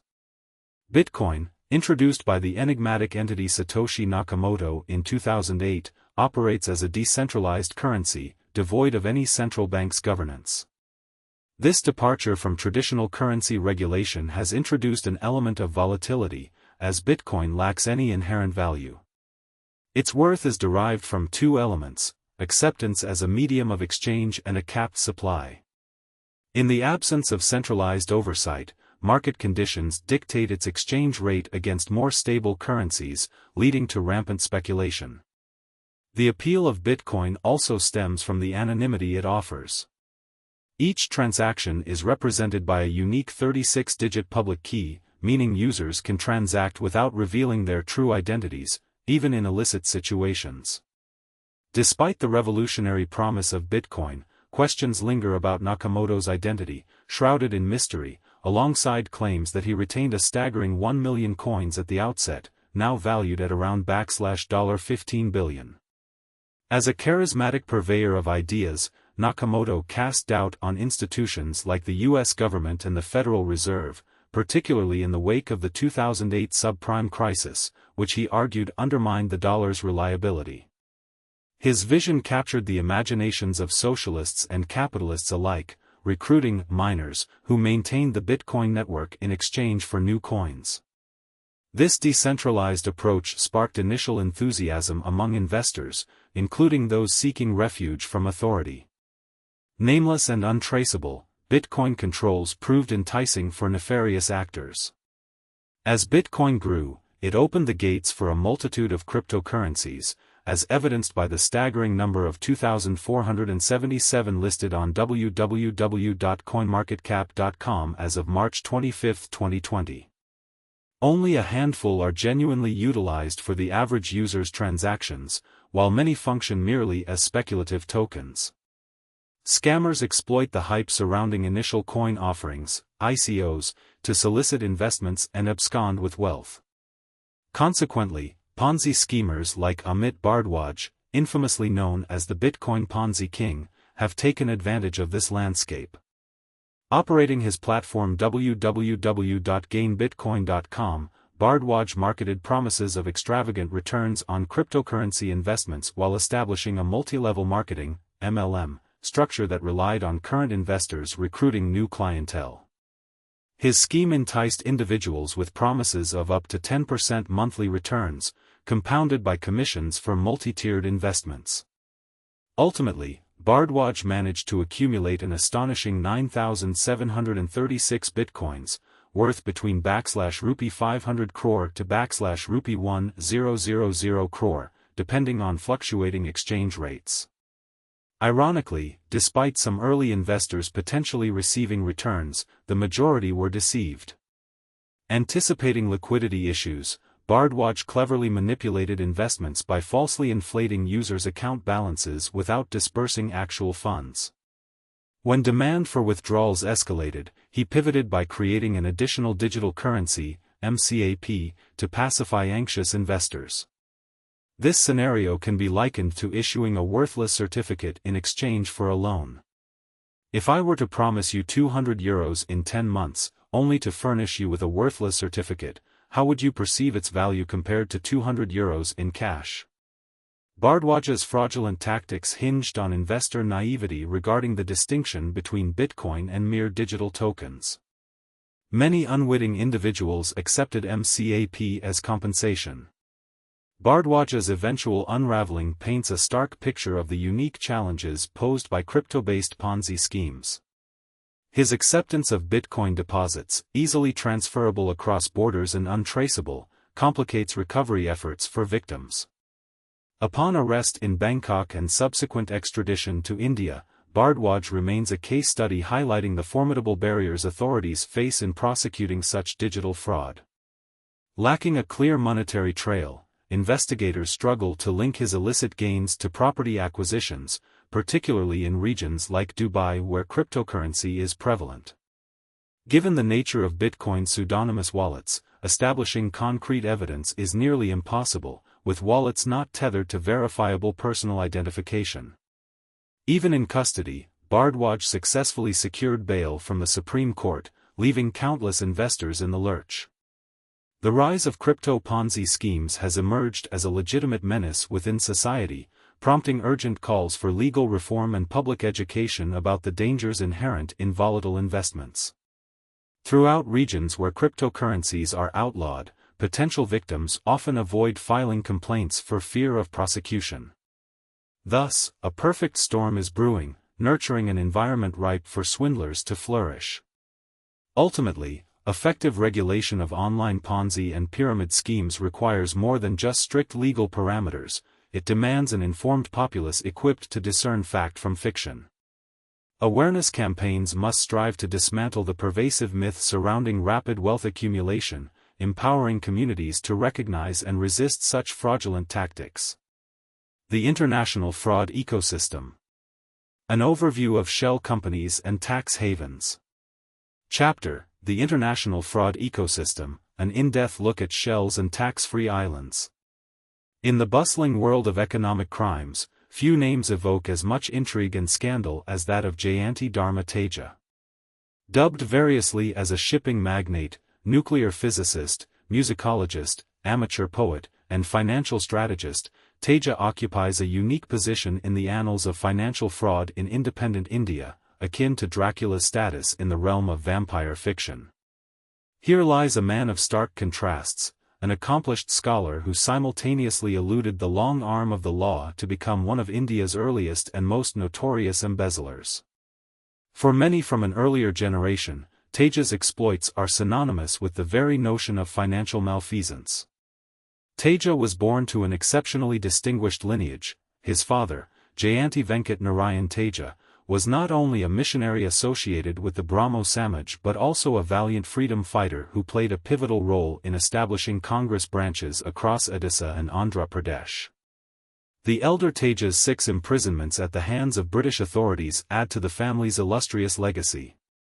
His mother, Surama, made history as South India's first female nationalist to endure incarceration, facing the bars 5 times to champion her ideals. With such an extraordinary pedigree, it's no surprise that Teja's academic journey led him to Purdue University in the United States.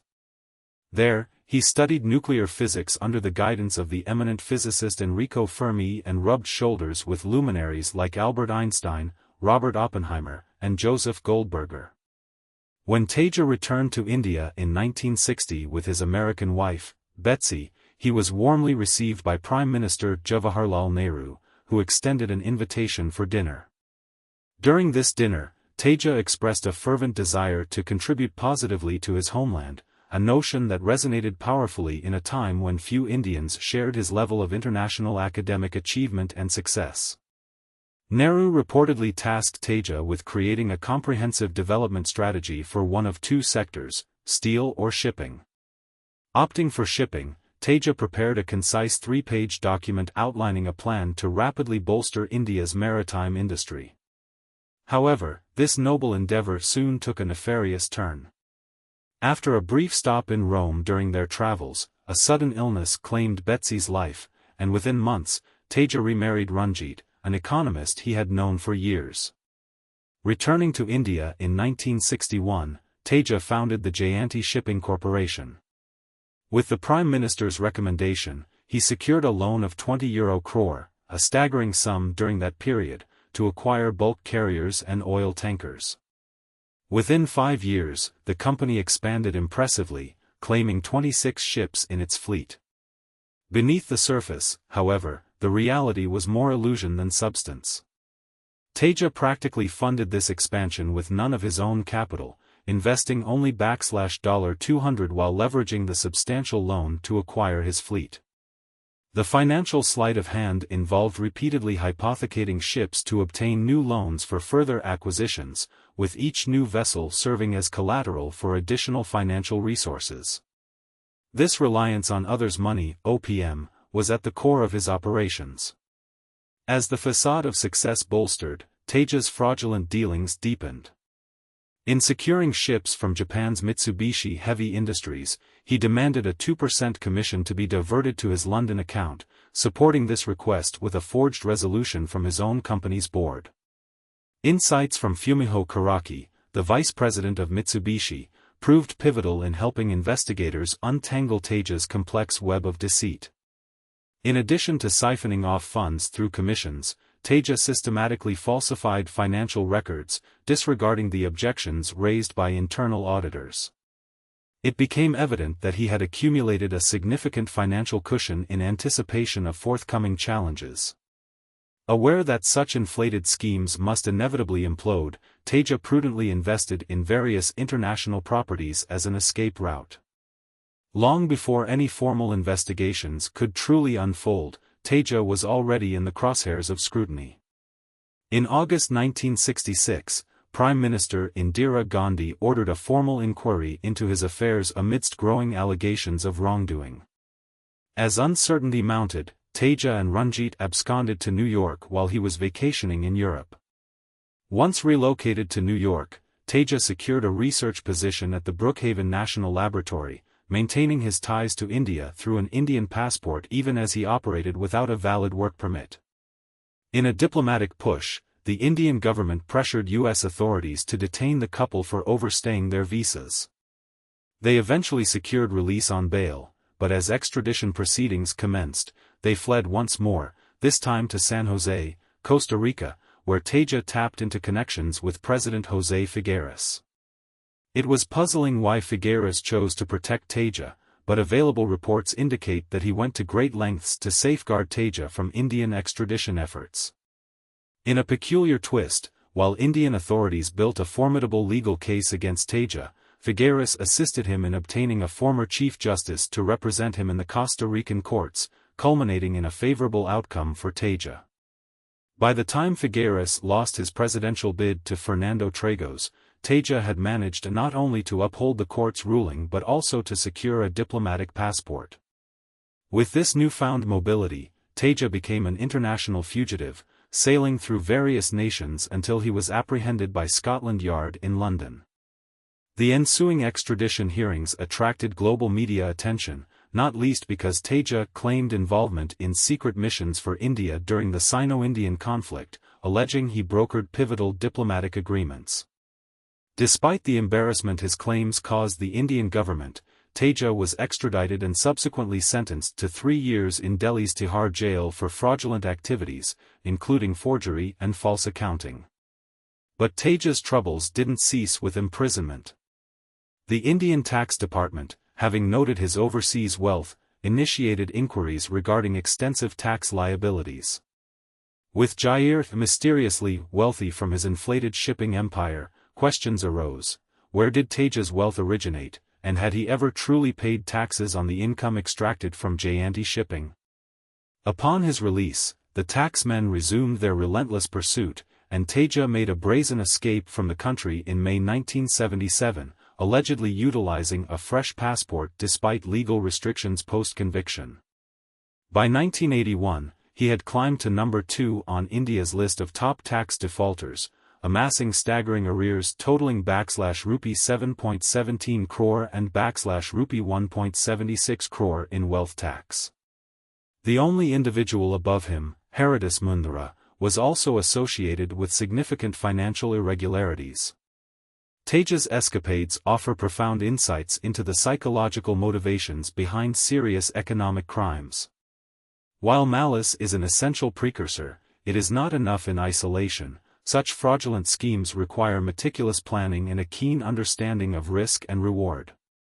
Offenders are often highly educated, and they live with the ever-present reality that their carefully constructed worlds could collapse at any moment. Therefore, an exit strategy becomes paramount. In contemporary society, the landscape of serious fraud has evolved into a complex realm characterized by increased risks of discovery. Offenders now face scrutiny from multiple regulatory bodies, including the Enforcement Directorate, e.d., the Central Bureau of Investigation, CBI, the Income Tax Department, the Securities and Exchange Board of India, SEBI, the Reserve Bank of India, RBI, and the Serious Fraud Investigation Office, SFIO, for a single scheme. Given this reality, an effective exit plan is not merely advantageous, it is essential for anyone contemplating involvement in serious fraud. Typically, such exit plans aim to drain illicit funds, sequester them in hidden assets, evade legal repercussions, and identify countries that provide refuge. Siphoning off OPM is the first priority, setting the groundwork for the hustlers' elaborate operations. Once funds are extracted, they must be concealed in discreet bank accounts or assets shielded from investigators' reach. To achieve this, fraudsters carefully scout jurisdictions that promise unwavering secrecy and may engage professional assistants to establish apparent anonymity as beneficial owners of their fortunes. Fraudsters also seek safe havens, countries lacking strong legal frameworks or extradition treaties that protect them from Indian authorities when they inevitably attract attention. While many countries have made efforts to combat these fraudulent schemes, the truth remains, a thriving market persistently exists for those intent on evading the law. This chapter aims to unravel the shadowy terrain of shell companies and tax havens, examining the syndicates orchestrating these operations and the jurisdictions that enable their existence.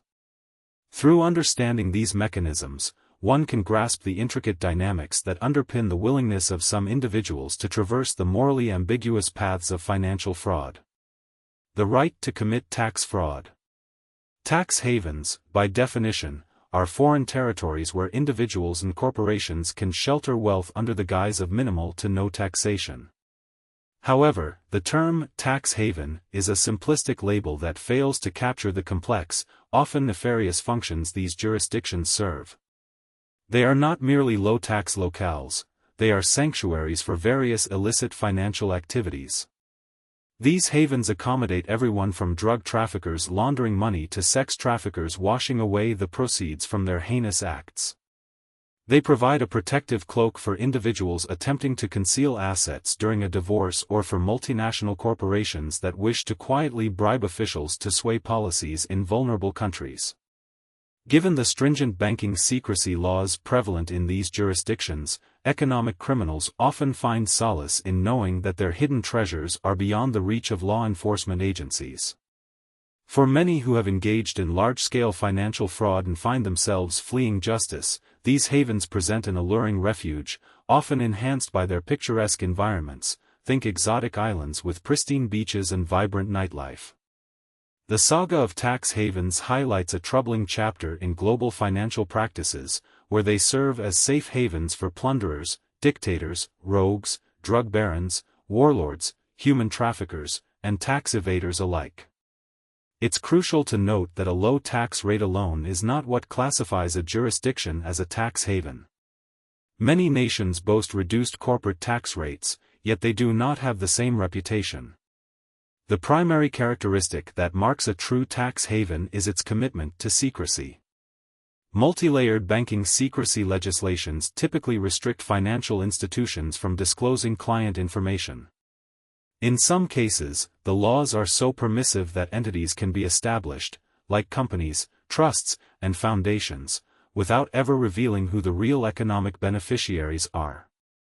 This calculated approach to governance is designed explicitly to attract affluent individuals and disreputable characters keen to funnel their wealth into these jurisdictions. In recent years, some tax havens have even gone so far as to market citizenship to the elite, further solidifying their status as top destinations for financial secrecy. To determine which tax havens have excelled in catering to the needs of tax evaders and deceitful economic fugitives, we can turn to the annual rankings provided by the Tax Justice Network, TJN. This international NGO identifies jurisdictions that embody low tax regimes paired with rigorous secrecy standards. Notable names that consistently appear in these rankings include the British Virgin Islands, BVI, Bermuda, Cayman Islands, the Netherlands, Switzerland, Luxembourg, Jersey, Singapore, the Bahamas, and Hong Kong. Though an independent investigation into tax havens favored by economic fugitives remains to be conducted, we can speculate that geographical hotspots may also encompass Panama, St. Kitts and Nevis, Antigua, and Dubai. According to the Indian Ministry of External Affairs, a list of 28 fugitive economic offenders currently includes infamous figures like Vijay Mallya, Nirav Modi, his uncle Mehul Choksi, and the Sandasera siblings, Chetan and Diptaban. This group has allegedly swindled Indian banks out of an astonishing rupee 14,500 crore through their enterprise, Sterling Biotech Limited. These fugitives have sought refuge in various nations including the UK, St. Kitts and Nevis, Antigua, Dubai, Nigeria, and Kenya. Particularly, the Sandasera brothers' choice of Nigeria raises eyebrows, an eerie indication that they might have selected this location due to its lack of extradition treaties with India. While the exact locations where these offenders have shelved their illegal funds remain undisclosed, it is clear that tracing their assets presents an immense challenge for law enforcement given the strict secrecy norms many tax havens uphold. Take Switzerland, for instance. Since 1815, it has positioned itself as a bastion for those seeking to evade tax obligations from other nations. Tales of numbered accounts held by the affluent and influential in Swiss banks have circulated for decades. A recent report estimated that banks in Switzerland manage a staggering $6.5 trillion in assets, with approximately 48% emanating from foreign sources. Switzerland's reputation for robust banking secrecy originates from its early engagement in financial operations during a turbulent era in Europe. Following the Congress of Vienna, which sanctioned Swiss neutrality in 1815, wealthy individuals found a secure haven to relocate their assets. The stability of Switzerland, relative to the surrounding turmoil, rendered it attractive to nobles and entrepreneurs seeking peace of mind for their wealth. This burgeoning financial sector was built on strict laws designed to preserve the anonymity of account holders. Despite the devastation wrought upon Europe during the World Wars, Switzerland's financial system not only survived but thrived. In the aftermath of these conflicts, European governments raised taxes to fund reconstruction efforts, leading the wealthy to secretly transfer their assets into Swiss banks to evade substantial tax burdens. This resulted in a significant influx of capital into these financial institutions during interwar periods. With its newfound acclaim, Switzerland became a magnet for wealth from around the globe. Despots, corrupt politicians from developing nations, narcotics traffickers, and arms dealers all queued up to secure their fortunes within Swiss borders, a testament to the effectiveness and allure of its banking laws. While other tax havens offer similar benefits, few can rival the established reputation of Switzerland, which has set a durable precedent for financial secrecy. Maintaining this exclusive brand image has not been without its challenges. Breaches of Swiss banking secrecy laws carry dire consequences, including severe penalties for even inquiring about an account holder's identity. The case of Hervé Falciani stands out, a former HSBC employee who attempted to expose tax evasion operations within Swiss banks. Falciani meticulously collected data involving about 13,000 potential tax offenders from multiple nations but faced immediate backlash from Swiss authorities once his endeavor became known. After seeking refuge in France, where he was subsequently arrested, that nation's judicial system initiated investigations into the individual tax evaders listed in what has since been dubbed the Falciani list. This information leak unleashed a tidal wave of action against tax offenders globally. Yet, the situation left Swiss authorities infuriated by the exposure of their protective measures. In sharp contrast, Dubai presents itself as another significant player within the realm of tax havens. This vibrant metropolis has consistently maintained opacity in its financial dealings, even while facing international pressure to reform. The 2019 Transparency International Corruption Perception Index categorically labeled Dubai as an emerging hub for money laundering.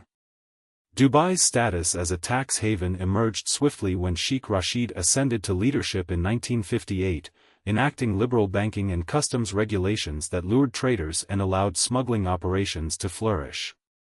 The country's permissive financial environment facilitated a multitude of unlawful activities, including a thriving smuggling economy benefiting from the proximity to India.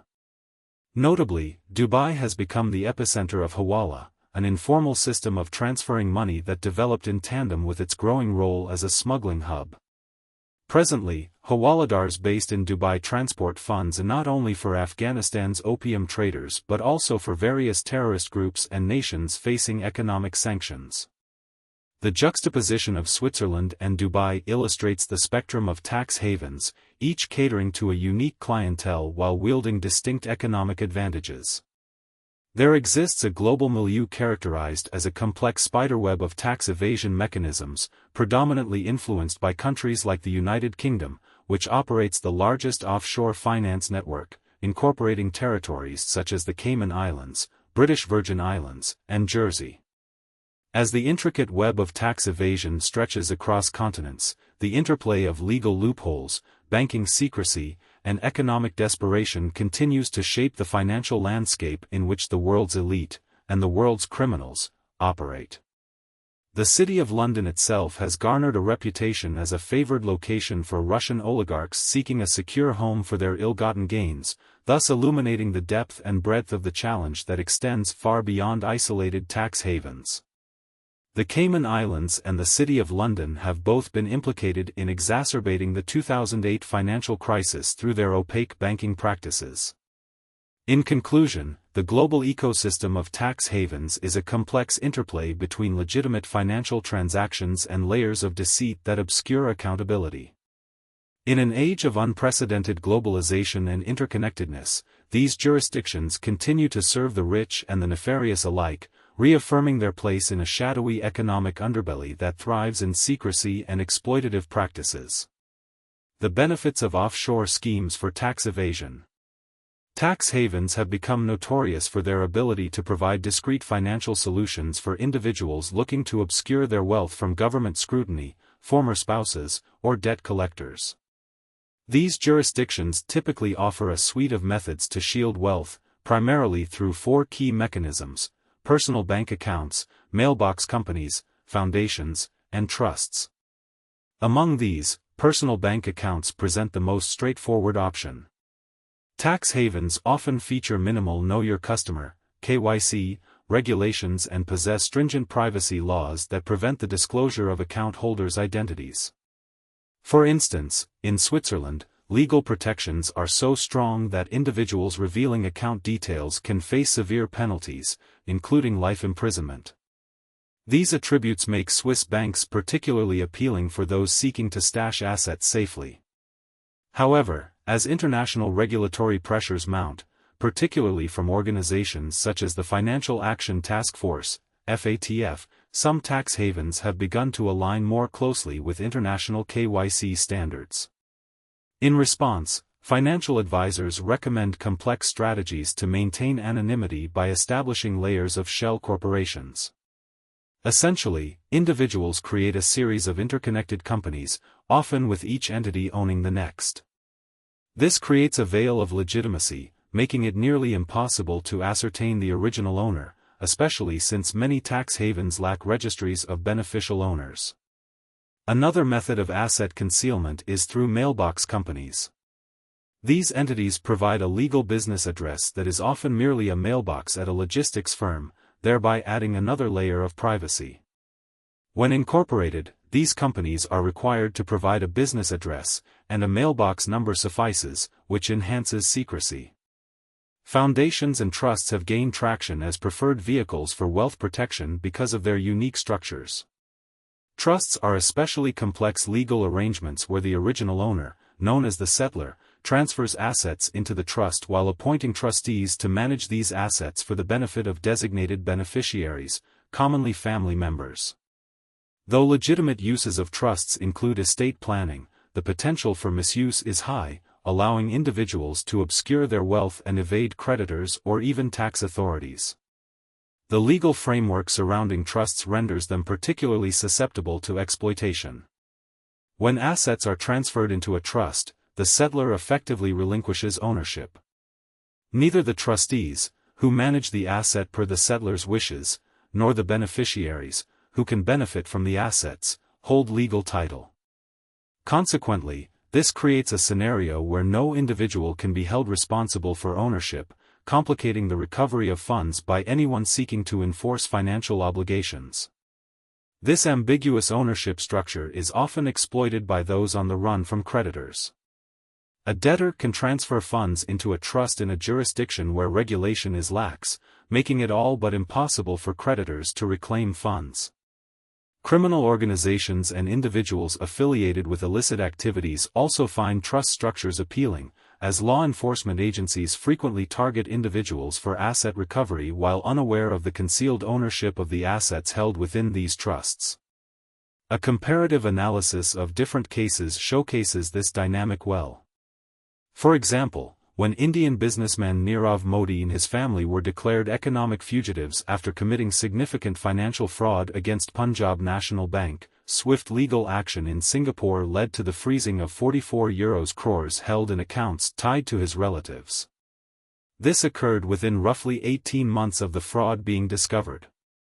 On the other hand, Robert Allen Stanford, who orchestrated a massive $7 billion Ponzi scheme, created a Cook Islands trust called the Baby Mama Trust, through which he attempted to secure a legacy for his children while evading restitution for victims.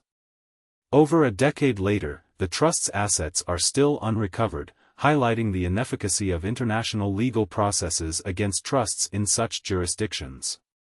The Cook Islands, in particular, are notorious for enacting robust asset protection laws that disregard foreign court orders, including those from the U.S. Numerous attempts by creditors to reclaim debts have resulted in failures in local courts, further entrenching the view of the Cook Islands as a safe haven for dubious wealth. An expert on tax justice, Andres Noble, articulates that trusts are particularly effective in obfuscating true ownership, allowing individuals to derive benefits without being legally associated with the assets themselves.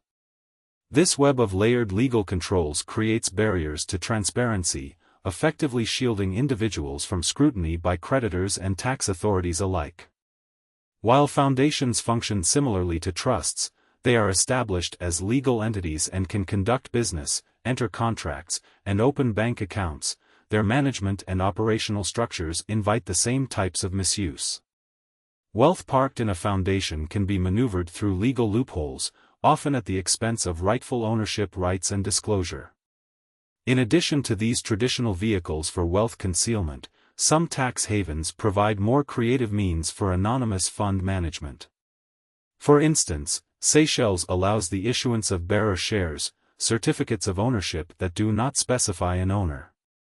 As a result, possession of the certificate alone grants ownership without any record of identity or transaction, making it exceedingly difficult for law enforcement to trace ownership back to an individual. While these tax havens offer a plethora of options to facilitate the obfuscation of wealth, individuals often enlist intermediaries, such as hawala brokers, accountants, and lawyers, to navigate these intricate financial waters. Unfortunately, these intermediaries may be complicit in perpetuating the fraud, knowing that their clients are often involved in illicit financial dealings, including tax evasion and money laundering. In a dark twist, some of these intermediaries operate scam enterprises, promising extraordinary returns while leaving their clients high and dry. A compelling instance cited by experts focuses on Hassan Ali Khan, who stands accused of being one of the most significant hawala operatives and tax evaders in contemporary history. Intriguingly, there are suggestions that Khan may merely be a facade for a larger scam operation, a case exemplifying the intertwining of illegal wealth management and outright deception in a landscape riddled with moral ambiguity. The Hassan Ali fraud. The saga of Hassan Ali Khan captured public attention in India for over 5 years due to its intricate web of corruption involving colossal sums of money purportedly concealed in Swiss bank vaults, illicit hawala transactions, and potential money laundering activities. Hassan Ali was dubbed the largest individual tax defaulter in India for the financial year 2008 to 2009. In light of the case's complexity, a multi-agency task force was set up, consisting of officers from the Enforcement Directorate, ED, the Income Tax, IT, Department, the Intelligence Bureau, IB, the Mumbai Police, and the Reserve Bank of India, RBI. The origins of this high-profile investigation can be traced back to a Dubai-based jeweler named Mohammed Hussain. Hussain, who operated a jewelry showroom in Dubai, became embroiled in a financial dispute when Hassan Ali and his associate, Kashinath Tapuria, purchased jewelry worth rupee 2 crore on credit but failed to make any payments. Instead of settling the debt, they repeatedly assured Hussain that their substantial wealth was temporarily inaccessible due to complications with their Swiss bank deposits. Frustrated by what he perceived as deceit, Hussain alerted Mumbai's income tax department in late 2006, setting in motion a dramatic investigation. Upon receiving Hussain's complaint, the IT department initiated a discreet examination of Ali's financial dealings. They soon uncovered that Hassan Ali was the owner of luxurious apartments in upscale neighborhoods like Korgaon Park in Pune and Pedder Road in Mumbai, coupled with an impressive fleet of high-end vehicles. However, the investigation further revealed that Ali had not filed any income tax returns since 2001 and had a history peppered with allegations of cheating and forgery. The authorities discovered 6 previous fraud cases against him in Hyderabad. 2 of these were registered in 1990-91 for defrauding the State Bank of Hyderabad and AZN Grindlays Bank. The remaining cases stemmed from complaints lodged by individuals who claimed they were promised foreign bank securities in exchange for significant sums of money, only to receive counterfeit foreign bank checks instead. Kashinath Tapuria, Ali's associate, had familial ties to previous frauds as he was married to Chandrika Mundra, the daughter of Haridas Mundra, whose own dubious business dealings brought him notoriety in Indian history. In the 1950s, Tapuria had participated in managing Mundra's ventures, which faced turbulence after the exposure of Mundra's fraudulent schemes against the Life Insurance Corporation, LIC. In the years that followed, Tapuria pivoted to becoming a broker for multinational corporations seeking contracts from the Indian government, and he himself faced accusations related to financial misconduct. The enigma surrounding Hassan Ali deepened as investigators recognized that, while both he and Tapuria maintained questionable pasts, Tapuria had at least once successfully managed substantial business operations. In stark contrast, Ali portrayed himself as a scrap dealer and a stud farm owner, professions unlikely to generate significant wealth. On January 5, 2007, a raid was executed on the residences of Ali and Tapuria. Authorities seized rupee 90 lakh in cash and rupee 10 lakh worth of jewelry from Ali's premises. However, the most pivotal discoveries materialized in the form of a laptop belonging to a man named Philip Anandraj and 2 pen drives found beneath Tapuria's bed. Anandraj, an Indian national who had relocated to Switzerland, claimed to run a chain of pubs until bankruptcy struck in 2004. He traveled back to India to recover a substantial loan of $500,000 that he had extended to Ali and, during his stay at Ali's home, provided investigators with documents that Ali had furnished as evidence of his supposed wealth. Analysis of Anandraj's laptop unveiled a trove of bank account details for Hassan Ali, many of which were linked to UBS Bank in Switzerland. The revelations were shocking. Among the communications found was a letter from UBS confirming a staggering bank balance of approximately $8 billion in Ali's account, an incredible sum equivalent to around rupee 36,000 crores, which instantly catapulted Hassan Ali's name into the national conversation.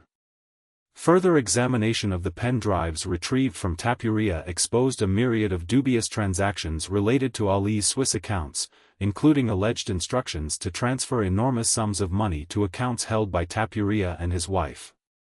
One document recorded a staggering transaction on January 6, 2006, directing $1.695 billion from Ali's account to Chandrika's Swiss account. In light of the incriminating evidence unveiled during the raid, the IT department issued a tax demand against Ali amounting to rupee 34,000 crores. Concurrently, the ED initiated its own money laundering investigation, positing that Ali could not justify the opulence of his wealth through legitimate business activities. They suspected he was involved in laundering criminal proceeds via hawala systems. As speculation spread like wildfire among experts, media pundits, and the general populace, various theories emerged regarding the source of Ali's purported wealth. The most prevalent speculation suggested that Ali might function as a binamadar, peddling the financial interests of influential Indian politicians. Others circulated rumors that he acted as a financier safeguarding illicit assets for high-profile clients. Among the recovered documents was evidence indicating that notorious arms dealer Adnan Khashoggi may have assisted Ali in establishing his Swiss account, further fueling speculation surrounding clandestine arms dealings that purportedly contributed to Ali's immense wealth. To facilitate the probe across borders, Indian courts employed a legal mechanism known as a letter rogatory, LR, which summons foreign courts to aid in judicial matters. Following the establishment of a money laundering case, the ED procured a LR request issued to Swiss authorities to obtain details related to Ali's accounts. Shortly after the January 2007 raid, Swiss officials contacted the Indian embassy in Bern with alarming news. The documents associated with Hassan Ali's claims were likely forged, although they did not disclose additional information pending proof of any predicate offense.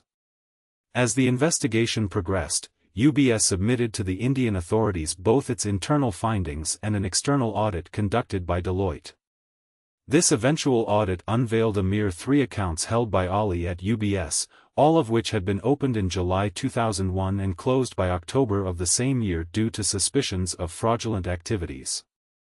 Notably, 2 accounts in Ali's name recorded no transactions whatsoever, while the single account in his wife's name exhibited only a cash deposit and an immediate transfer, which UBS classified as fraudulent. UBS concluded, stating emphatically that Hassan Ali Khan had aimed to exploit the bank's platform to perpetrate fraudulent schemes. Their findings indicated a consistent pattern of rejecting Ali's numerous requests to open accounts, ultimately leading to swift closures once they detected his intentions. In the aftermath of extensive investigations that revealed Ali's falsehoods, authorities gleaned insights into his sustained fraudulent activities, including multiple passports under various aliases.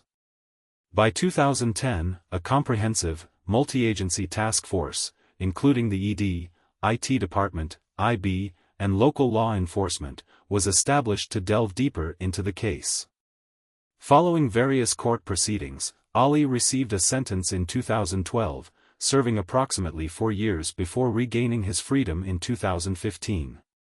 In a subsequent decision by the tax tribunal, while the department's tax demand totaling /rupee 34,000 crores was partially upheld with /rupee 3 crores confirmed, the tribunal required a re-evaluation of the remaining allegations. They deliberated on the evidentiary weight of UBS' internal investigation and Deloitte's audit report, admitting them as pertinent evidence. So, what truly lies at the heart of Hassan Ali Khan's story? The enigma persists, marked by uncertainty and conjecture. A controversial theory posits that UBS was complicit in misrepresenting Ali's financial standing, collaborating in creating counterfeit documents. Nevertheless, the tax tribunal's findings underscored the veracity of the Swiss government's determination that Ali's balance was artificially inflated. Conversely, a more plausible explanation suggests that Ali crafted forged documents to project himself as a powerful figure wielding vast wealth, an age-old tactic employed by con artists. His early encounters with the law date back to the 1990s, and incidents of deception continued to accrue through the years as victims, including Hussein and Anand Raj, succumbed to Ali's facade of affluence. In essence, it appears that Hassan Ali Khan ensnared himself in a complex web woven from deception, presenting a convincing image of financial prowess, which ultimately triggered an exhaustive official inquiry into a seemingly inconsequential fraudster's operations. In the end, Ali's deception method was ironically so convincing that it intensified governmental scrutiny, aimed at dismantling the very structure of his fraudulent network. Layered deception, the shell company scheme. Shell companies emerged primarily as facilitators of tax evasion, functioning as a conduit to convert illicit cash, commonly referred to as black money, into legitimate funds, or white money. In typical operations, cash is handed over to an intermediary, who then disperses these funds across numerous bank accounts associated with multiple shell companies. This intricate web of transactions continues as these shell companies transfer funds to other layers of shell companies, perpetuating a cycle designed to obscure the original source of the money. The process of layering serves a crucial function in money laundering, one of the three key stages in transforming illicit funds into clean money. When law enforcement or auditors attempt to unveil the source of funds, they are often confronted by a convoluted trail of transactions, which necessitates extensive investigative work and time, sometimes taking months, to unravel.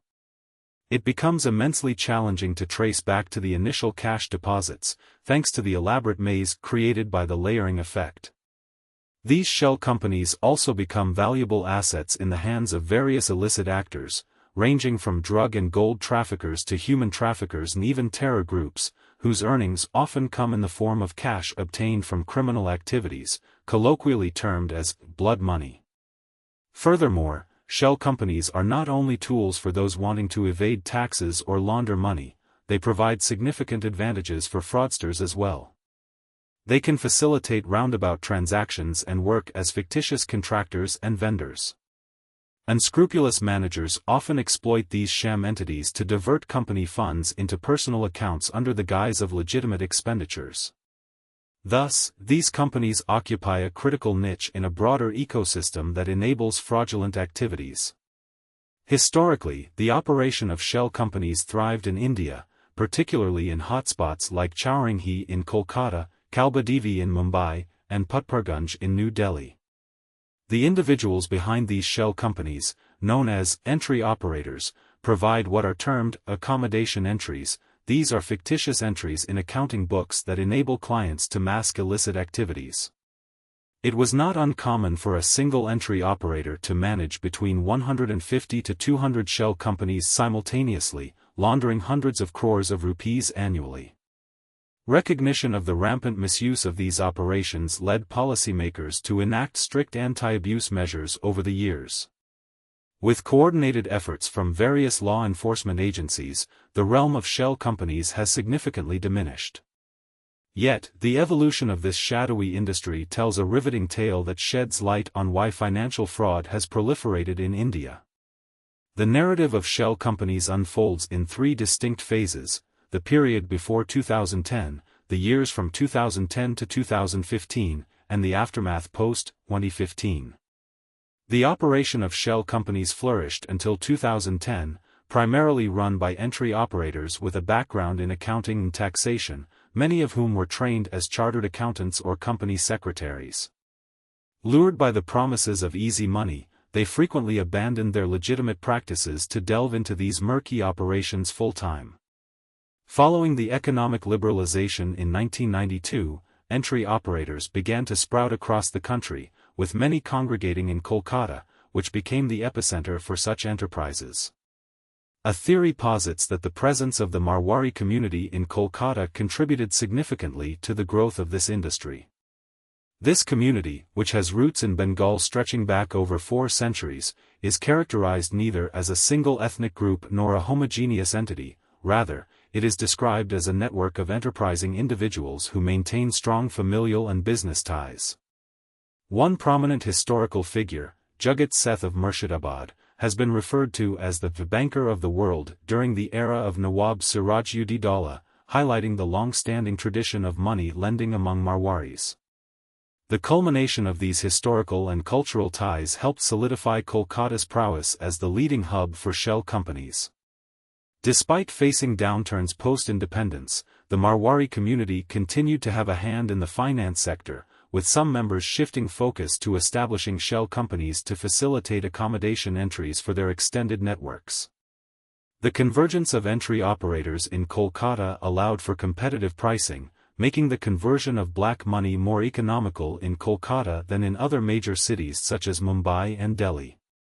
The modus operandi employed by entry operators consisted of creatively routing funds through various shell companies' balance sheets, allowing clients to show white capital on their books without having an authentic source.